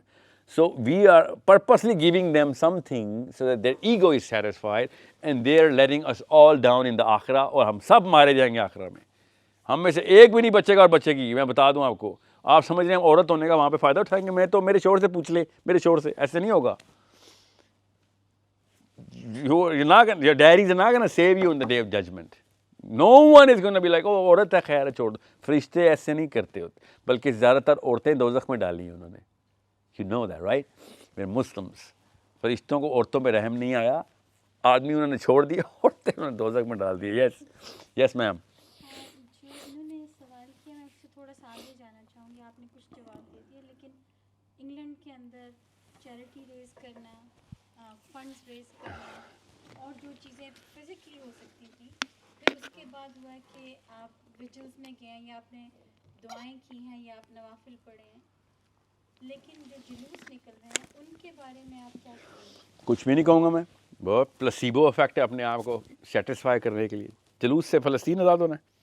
जी मैं ये जानना चाह रही हूँ कि इस्लामिक लिहाज से इसकी क्या कोई अहमियत नहीं, बल्कि गुनाह है ये एक तरह का वो वाला गुनाह तो नहीं, वो फतवा तो नहीं दे रहा। अगर आपने बॉम्ब के अंदर से एनर्जी रिलीज़ कर दिया, वो चलने के काबिल ही नहीं रहा। क्यों मैं जी प्रोटेस्ट करके आ गई हूँ? भाई आपका काम प्रोटेस्ट नहीं था, आपका काम पॉलिटिक्स है। प्रोटेस्टेंट जो होते हैं ना, जो प्रोटेस्टर्स होते हैं, प्रोटेस्टेंट कह रहा हूँ, प्रोटेस्टर्स पॉलिटिशियन इस्तेमाल करती हैं, और द पॉन्स ऑफ पॉलिटिशियन, जो नॉट अ पॉलिटिशियन, बल्कि पॉन भी नहीं है, इतना नीचे के हैं वो। आप लोगों ने गवर्नमेंट मूव करवाने की स्ट्रेटजीज लॉक करवानी है, लोगों को अपने घरों से बाहर निकाल के झंडे लहराने की नहीं। आज तक मुझे भी बता दें कि इस प्रोटेस्ट में कौन सा काम हुआ है। सबसे बड़ा यूरोप का वॉक इंग्लैंड में करवाई आप लोगों ने, और उससे अगले दिन ऋषि सुनाक ने यमन पे मिसाइल मार दिए थे। मुझे बताएं ना, आप लोग कौन सा प्रेशर क्रिएट कर रहे हैं, मुझे भी बताएं। याद हो रहा है, it's working, we all know it's not working. You know why it's not working? Because mothers and fathers are not conscious where to hit the iron, what part of the engine is actually supposed to be fixed. So our kids are thinking, since parents are not doing it, it's not the job to be done. It is the job to be done, I'm sorry. We just showed you, ये parents हैं सारे जो आपको मैंने दिखाए हैं यहूदियों के। इनके बच्चे नहीं हैं, इनके बच्चे सोचें आगे क्या लेके जाएंगे, कहाँ से कहाँ लेके जाएंगे बात को। ये तो वो हैं जिन्होंने 70-70 साल, 60-60 साल की उम्रें गुजारी हुई हैं। इमेजिन किस लेवल के ग्राफ्स आके आने वाले हैं। अभी तो खाली फ़लस्तीन के ऊपर पहला हमला हुआ है, लेबनान, ईरान, यमन, इराक, शाम, यू नेम इट। तो फिर जो ये कहा जाता है कि अपने एमपीज़ को लेटर लिखें, और यहाँ काफ़ी है कि लोग लिख रहे हैं अपने अपने शहरों में एमपीज़ को लेटर, आया उसका सियासी तौर पर कोई फ़ायदा है? जी कोई फ़ायदा नहीं है, बिल्कुल भी कोई फ़ायदा नहीं है। सोशल मीडिया है इस वक्त, बच्चे आपको ऑस्ट्रेलियन मुस्लिम्स चाहिए, जर्मन चाहिए, फ्रेंच चाहिए, अमेरिकन चाहिए। You know why? You need numbers. और आपको सिर्फ सोशल मीडिया पे नहीं चाहिए, याद रखिएगा, आपको वो वाला बंदा चाहिए जिसके पास पैसे हैं, वो वाला बंदा चाहिए जो कि वाकई में जिसके फ़ोन कॉल के ऊपर कुछ काम भी हो सकता है। मैं एग्जांपल दे रहा हूँ आपको, खाली बंदे तो आपको एक से ज़्यादा चाहिए ना, मैं आपको एक प्रोटोटाइप बता रहा हूँ। Now as women, I'll tell you this right now. If you're not gonna change the definitions of current Islam, या ये क्या 2 नंबर इस्लाम बना दिया हुआ है कि कुछ भी ना करो तब भी ठीक है, ये इस्लाम नहीं है। इसको आपने कम्युनिटी लेवल पे एटलीस्ट क्वेश्चन करना तो शुरू कर दें। एमपी को लेटर लिखने से ज़्यादा बेहतर काम है। ओके, मैं फिर बता दूँ, नीचे से बच्चे खुद ही असली काम के ऊपर लग जाएंगे, उनको पता होगा अच्छा असली इस्लाम क्या है। बिकॉज जितना लड़के का इंग्लैंड में इस्लामिक ईगो है ना, पाकिस्तान में नहीं है। आप लोग माइनॉरिटीज़ में, माइनॉरिटी में अपना रिलीजियस ईगो बड़ा ही होता है। यही बच्चे आप पाकिस्तान लेके जाएंगे, देखना भी 1% मुस्लिम्स कि हाँ सारे ही मुसलमान हैं, कौन सा किसी को प्रूव करना है। मेरी आइडेंटिटी कहीं क्राइसिस में आ ही नहीं रही, इवन तो आ रही होगी, बिकॉज मैंने आपको बता दिया क्या 2 नंबर आइडेंटिटी रखी हुई हमने। वो लगभग सारे के सारे 2 नंबरी करें तो 1 नंबरी लगती है ना फिर वो। सो इसलिए ये वाली चीज़ नज़र नहीं आती कि जो मैं आपको बता रहा हूँ, ये 2 नंबरी हमने खुद सब ने की हुई है। बहरहाल इंग्लैंड में ज़यान और Huda needs to show the Samanthas and the Franks that you are Muslims. They go to school and they feel 10 times more Muslim because they're the only Muslim in the town or the circle or the street. But that's not a Muslim. She's not doing anything. याद रखिएगा। So ये याद रखना, ऊपर से आप Christian country में हैं। Most of the Christians are also not doing anything as well. They're also pawns. काम सिर्फ एक ही कौम कर रही है इस वक्त एज अ नेशन। सो आप अगर उधर से बेंच मार्किंग करेंगे, वहाँ से भी फेल हो जाएंगे। Okay ji.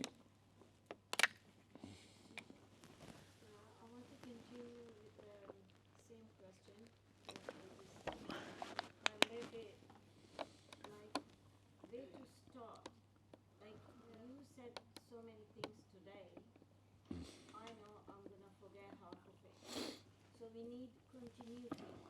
That's why the word circle का मतलब होता है discussion and reminders. Yeah, it's called it's called IMS, Islamic. There's a website. Go to IslamicMessagingSystem.com. Two-pronged agenda that we have right now is to raise the intellectual capital and the psychological strength of the child and the Muslim men and women, adults. More than 200,000 people are inside communities, making presentations, challenging the status quo, correcting the definitions, researching, submitting their research. In a couple of months, I'm not going to give you a deadline. Hopefully in January, I'll be giving you a proper, tested by all of your big companies platform, where you guys can come in and go into a certain system where everyone will be accounted for, whether he's teaching or he's studying. He's participating or not.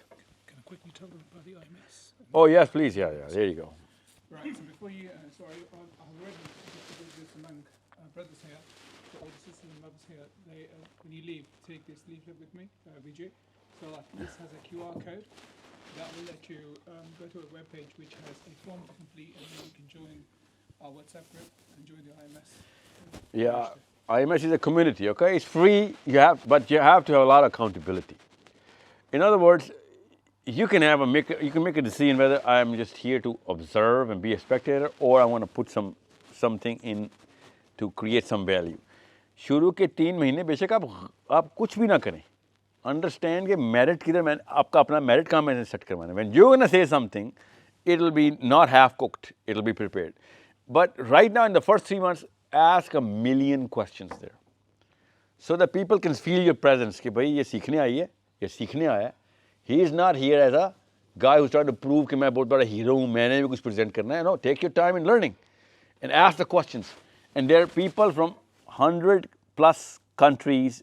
Everyone is actually trying to fix some sort of problem here, either for how to make a cluster, how to get the right people together, how to teach the right things, how to fix the definitions right now of Muslims. What are the bigger problems जो कि उलमा की वजह से या politicians की वजह से इस वक्त हमारे बच्चों तक ना पहुंच जाएं? What is the safeguard and remedial measures? Everyone is talking about everything. However, अभी unstructured है. Don't worry, you're going to find a lot of structures there. मैं जब तक प्लेटफॉर्म नहीं देता आपको, तब तक आपको अपनी वो मैन्यूवरेबिलिटी इतनी, अभी व्हाट्सएप ग्रुप्स में मैन्यूवर करेंगे आप. Okay? Yes, sir, please. All these things that we discussed today, Yeah. isn't the focal point that as Muslims, when it comes to the details of the Seerah, we have a total lack of understanding. Oh, yeah. It is the Seerah that tells us, the Sunnah that tells us what we should do. So when sisters ask a question, should we go on a march? Should we write to the MPs like we suggested? Should we give charity? These things we can do, but they are not the solution. Absolutely not. These things do, they actually make us happy that at least Yeah, it lowers the standard. that's something we never thought into my mind. That's something it cannot be just because it's pleasing to be, it's because of an action. I know. It has to be what did the Prophet ﷺ do in the 9 years of his life in Mecca. No. This is not Mecca you're in. Okay. It's in Mecca, but what we do in actions. I'll tell you what. Listen, the rules of engagement have changed altogether. Okay. You do not have to go to war to be in war. Okay. You can be an active, way more active warrior right now in Islam, just like the Badris and the Uhuds and the, Khandak, by understanding how politics is run, how the power games are run. And that's why I'm saying, इन बच्चों को place करते हैं. Right now, you and me, even I come to England and I start writing stuff and everything, I do not belong to the system here. It's going to take me a little while before either I become a credible name in the English system and the English Muslims and the 4 million Muslims or non-Muslims that, if he writes a book or writes a journal, it's going to help us improve some sort of IQ in some certain matter, whatever he's going to talk about, okay? And I hope that some of you guys and girls have that sort of credibility by now. I do not know you guys, but maybe you have. Most of you guys are not. I'll tell you why I know why you're not. Because I would have known in Pakistan if there was a British performance going on, especially by a Pakistani. Okay? We do not have your name on the map yet. Plus, I am in IMS, so I would know very clearly of who's writing what kind of book, what kind of article.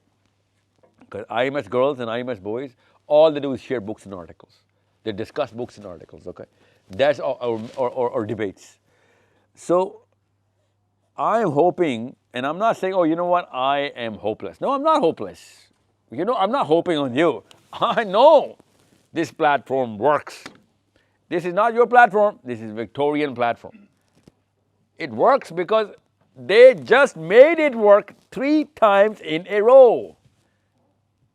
I just showed you these people, right? They made it work 3 times in a row. Why can't it work for you guys? It's not a Jewish country. It's not even a Christian country anymore. It's an atheistic country. But okay, let's just say this is a Christian country. By no means it was made for the greater Israel. This English United Kingdom has absolutely no vision to make sure everyone in England contributes towards greater Israel. No, that's not their job, nor they have a totally different agenda. They support all of these structures, but that's not why they go to work every day. Gateshead community goes to work every day. These British Jews go to work every day. They meet not once a week, they meet every day. Because of the situation in Palestine. They meet every day. When do we meet? We meet once a month, वो भी किसी बच्चे के अकीका पे, वो भी comparing clothes. You need to understand. We are not for Palestine. We are for our own selves. This is the problem we have to solve. Now, again, Huda is going to be fixed. Zayan is going to be fixed because parents are conscious and everything. But what about the parents? Well, we gotta take the initiative. We gotta show our kids that, see, I was doing it. I was not just lecturing you. Look at what I could have done. Look at the books I've read now. Look at the thing that I'm trying to write. Look at the presentations I'm making for, whatever groups that I'm presenting. At least they can do that. And not just charity. Channel the money properly, please. Okay, Palestinians are not, or Muslims are not born ke zakatein pe hum, we feel good. Okay, you know what, this is something. This is not even a solution. Plus, we don't even have that kind of money. Not that you don't have the money. Even if you have the money, you cannot go to Gaza like that. Who's against money going to Gaza? Muslim Egyptians. Egypt is not letting money go to Gaza. It's not Netanyahu. You see, the bigger problem is us. मैं आपको अंदर की बात बता रहा हूँ, कम से कम कोई 800 से 3500 के बीच में फ़लस्तीनी जो है ना, मिस्र ने मारे हैं, मिसाइल मार के, टनल्स में से पानी डाल के. ये मुसलमानों के, this is who we are. And by the way, Egypt and Pakistan, it's like twin brothers and sisters. एक exact same गुनाह है हमारे. So what I'm saying is, it's a problem only pressure cookers can solve. And you are the people who can create pressure cookers. Why? Numbers. इस वक्त आप और पाकिस्तान एक ही बात. Because you didn't perform, it's okay. You came to England, बहुत अच्छी performance थी. बच्चे पैदा कर दिए, good job. Have more babies. Okay, I mean it. Have more babies. And did you perform as an individual? No, it's okay. Okay, I get it. So you're just a Pakistani in England then. You didn't record any performance on England, na? ये देखें ना, performance ऐसे record होती है. ये देख, इन्होंने performance record कराई है. नजर आ रहे, आप बता दें आपने कोई परफॉर्मेंस रिकॉर्ड कराई है, तो मैं कहता हूँ आप भी इंग्लिश हैं. You're not English, you're just a Pakistani. It's okay. You helped us get a potential performer here. You were the capsule, a vessel. Now I have a potential of these into these because of you and you. So आपका और पाकिस्तान का एक ही काम है, पाकिस्तानी खातून का और आपका, come together, start creating numbers, start talking so that kids would know भाई करना भी होता है कुछ. खाली अम्मी ठपकी दे के मोटिवेट नहीं करती, वो टीवी शो पे बैठी ड्रामे नहीं देख रही होती. She's doing something. her money is actually being spent somewhere जहाँ पे वाकई में this was not for me and my family, it was for something else. ये these are not small things I'm telling you for them. और सिर्फ फ़लस्तीन की वजह से पता क्या हो जाएगा, पूरे लाइफ मीनिंग्स बदल जाएंगे कि भाई सेल्फिशनेस खेलनी नहीं, अल्लाह करे फ़लस्तीन कल सॉल्व हो जाए. शी विल नो कि भाई फ़लस्तीन आज एग्जाम्पल के तौर पे आया था, मेरी माँ ने पूरा का पूरा जान और माल लगाने की कोशिश कर दी थी. इसका मतलब है दुनिया में माल कमाने नहीं आए हुए हम, माल लगाने आए हुए. माल उसके लिए भी चाहिए होता है, लगाने के लिए ज़्यादा माल चाहिए होता है. ओके, सो माल लगाना मकसद है असली काम पे. We know okay what the real job is. Okay, so you need, बड़ा आसान करके बता रहा हूँ, अगर अम्मी को करते हुए देखेगी नहीं बेटी, तो अब बेटी खुद भी कुछ नहीं करेगी. अब्बू को करते हुए देखेगा नहीं, तो बेटा खुद भी नहीं करेगा. It is that simple. लड़कों का फ़ायदा ये होता है, एक हैंडीकैप होता है, लड़कों के पास अब्बू के अलावा भी एक्सपोजर इतना सारा होता है, कोई ना कोई बड़ा दोस्त, भाई, कलीग, इधर बॉस, वो देख लेते हैं हम. Girls just look at the mommy and justify everything and they create a loop, और वो फिर कॉग्निटिव लॉ की लगना उसका. So I'm not saying England में ऐसे हो रहा है. इंग्लैंड में of course I know, I just came, this is my second trip to England, so I know English girl in Huda is not comparable with any Pakistani right now because of the culture Victoria gave her. We didn't do anything, okay? She gave a lot of bad things to Huda as well. England में सब चीज़ें ठीक नहीं है, but whatever good she gave, it actually works. Pakistan में nothing's gonna work. आप चाहे मरियम नवाज हो या इमरान खान हो या नवाज शरीफ हो, आपकी टके की औकात नहीं है ग्लोबल पॉलिटिक्स. आप फ़लस्तीन का तो लफ्ज़ भी नहीं ले सकते आप.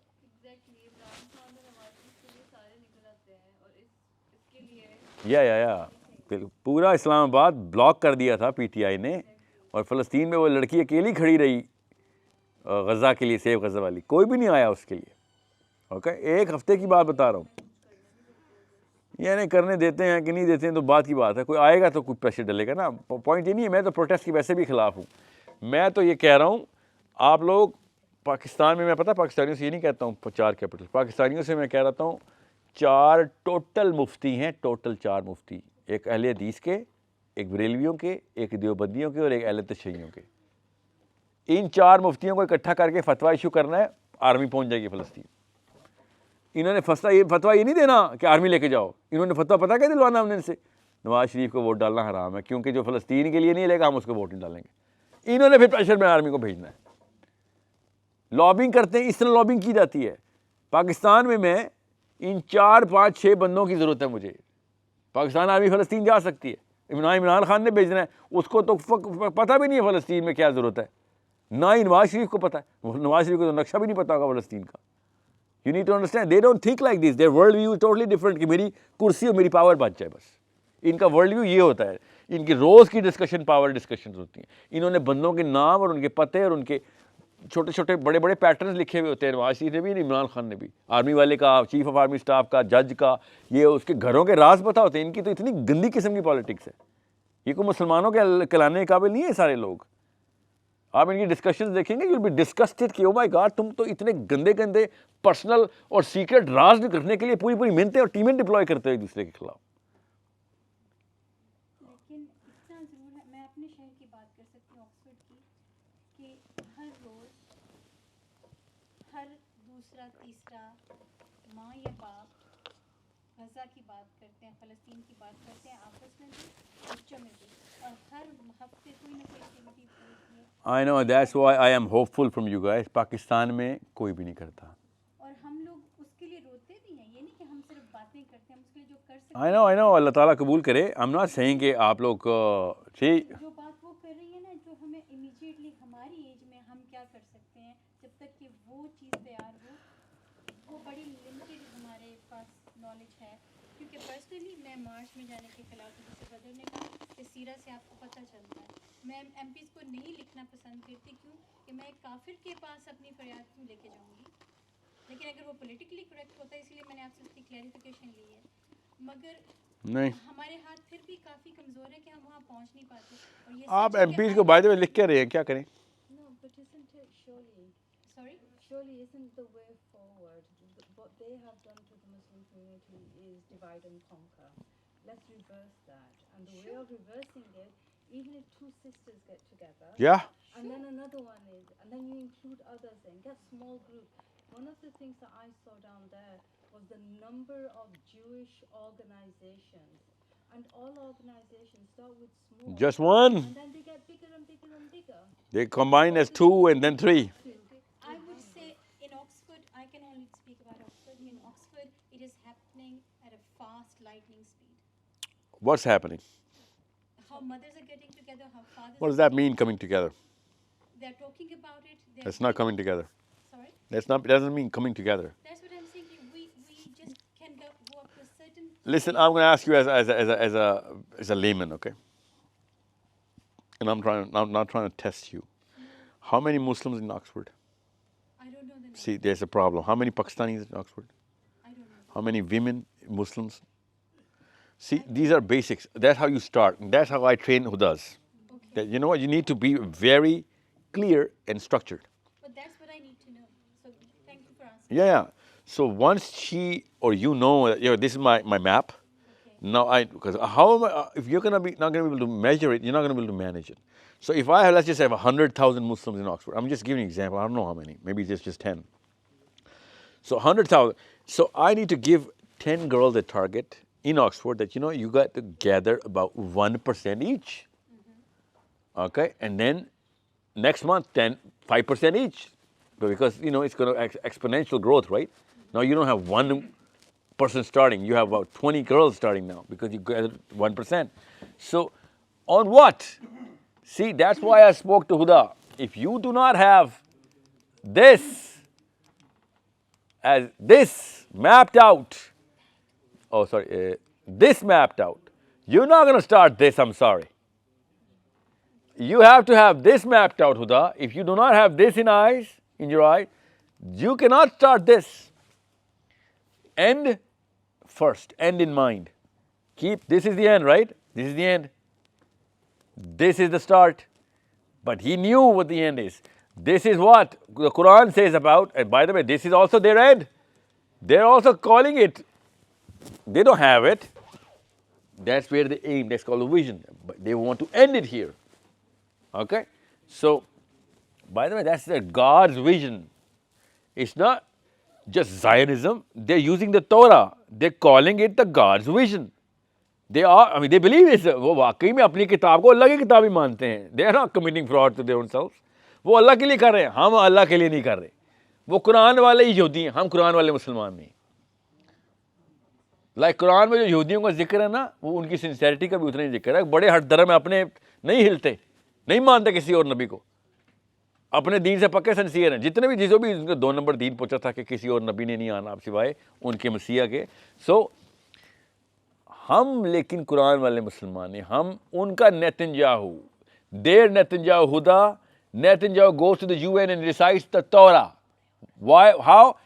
It is promised in the Torah that Israel is going to be ours. He is reciting the Torah. George Bush goes to the French premier, recites the book of Revelation from the Bible. The Bible, the book of Revelation from the Bible. Netanyahu again quotes the Torah to hit the Palestinians. Quoting Torah, the Amalek, that their women and children are supposed to be killed. He's quoting the Torah. But no Muslim in the world has the guts to recite the Quran in the UN. We are ashamed of our own book. That's where you women come together. That you know what, we're going to push our daughters to recite the Quran in open forums now. Why they cannot? They can recite the Torah, but if हम कुरान पढ़ें तो deport हो जाएंगे.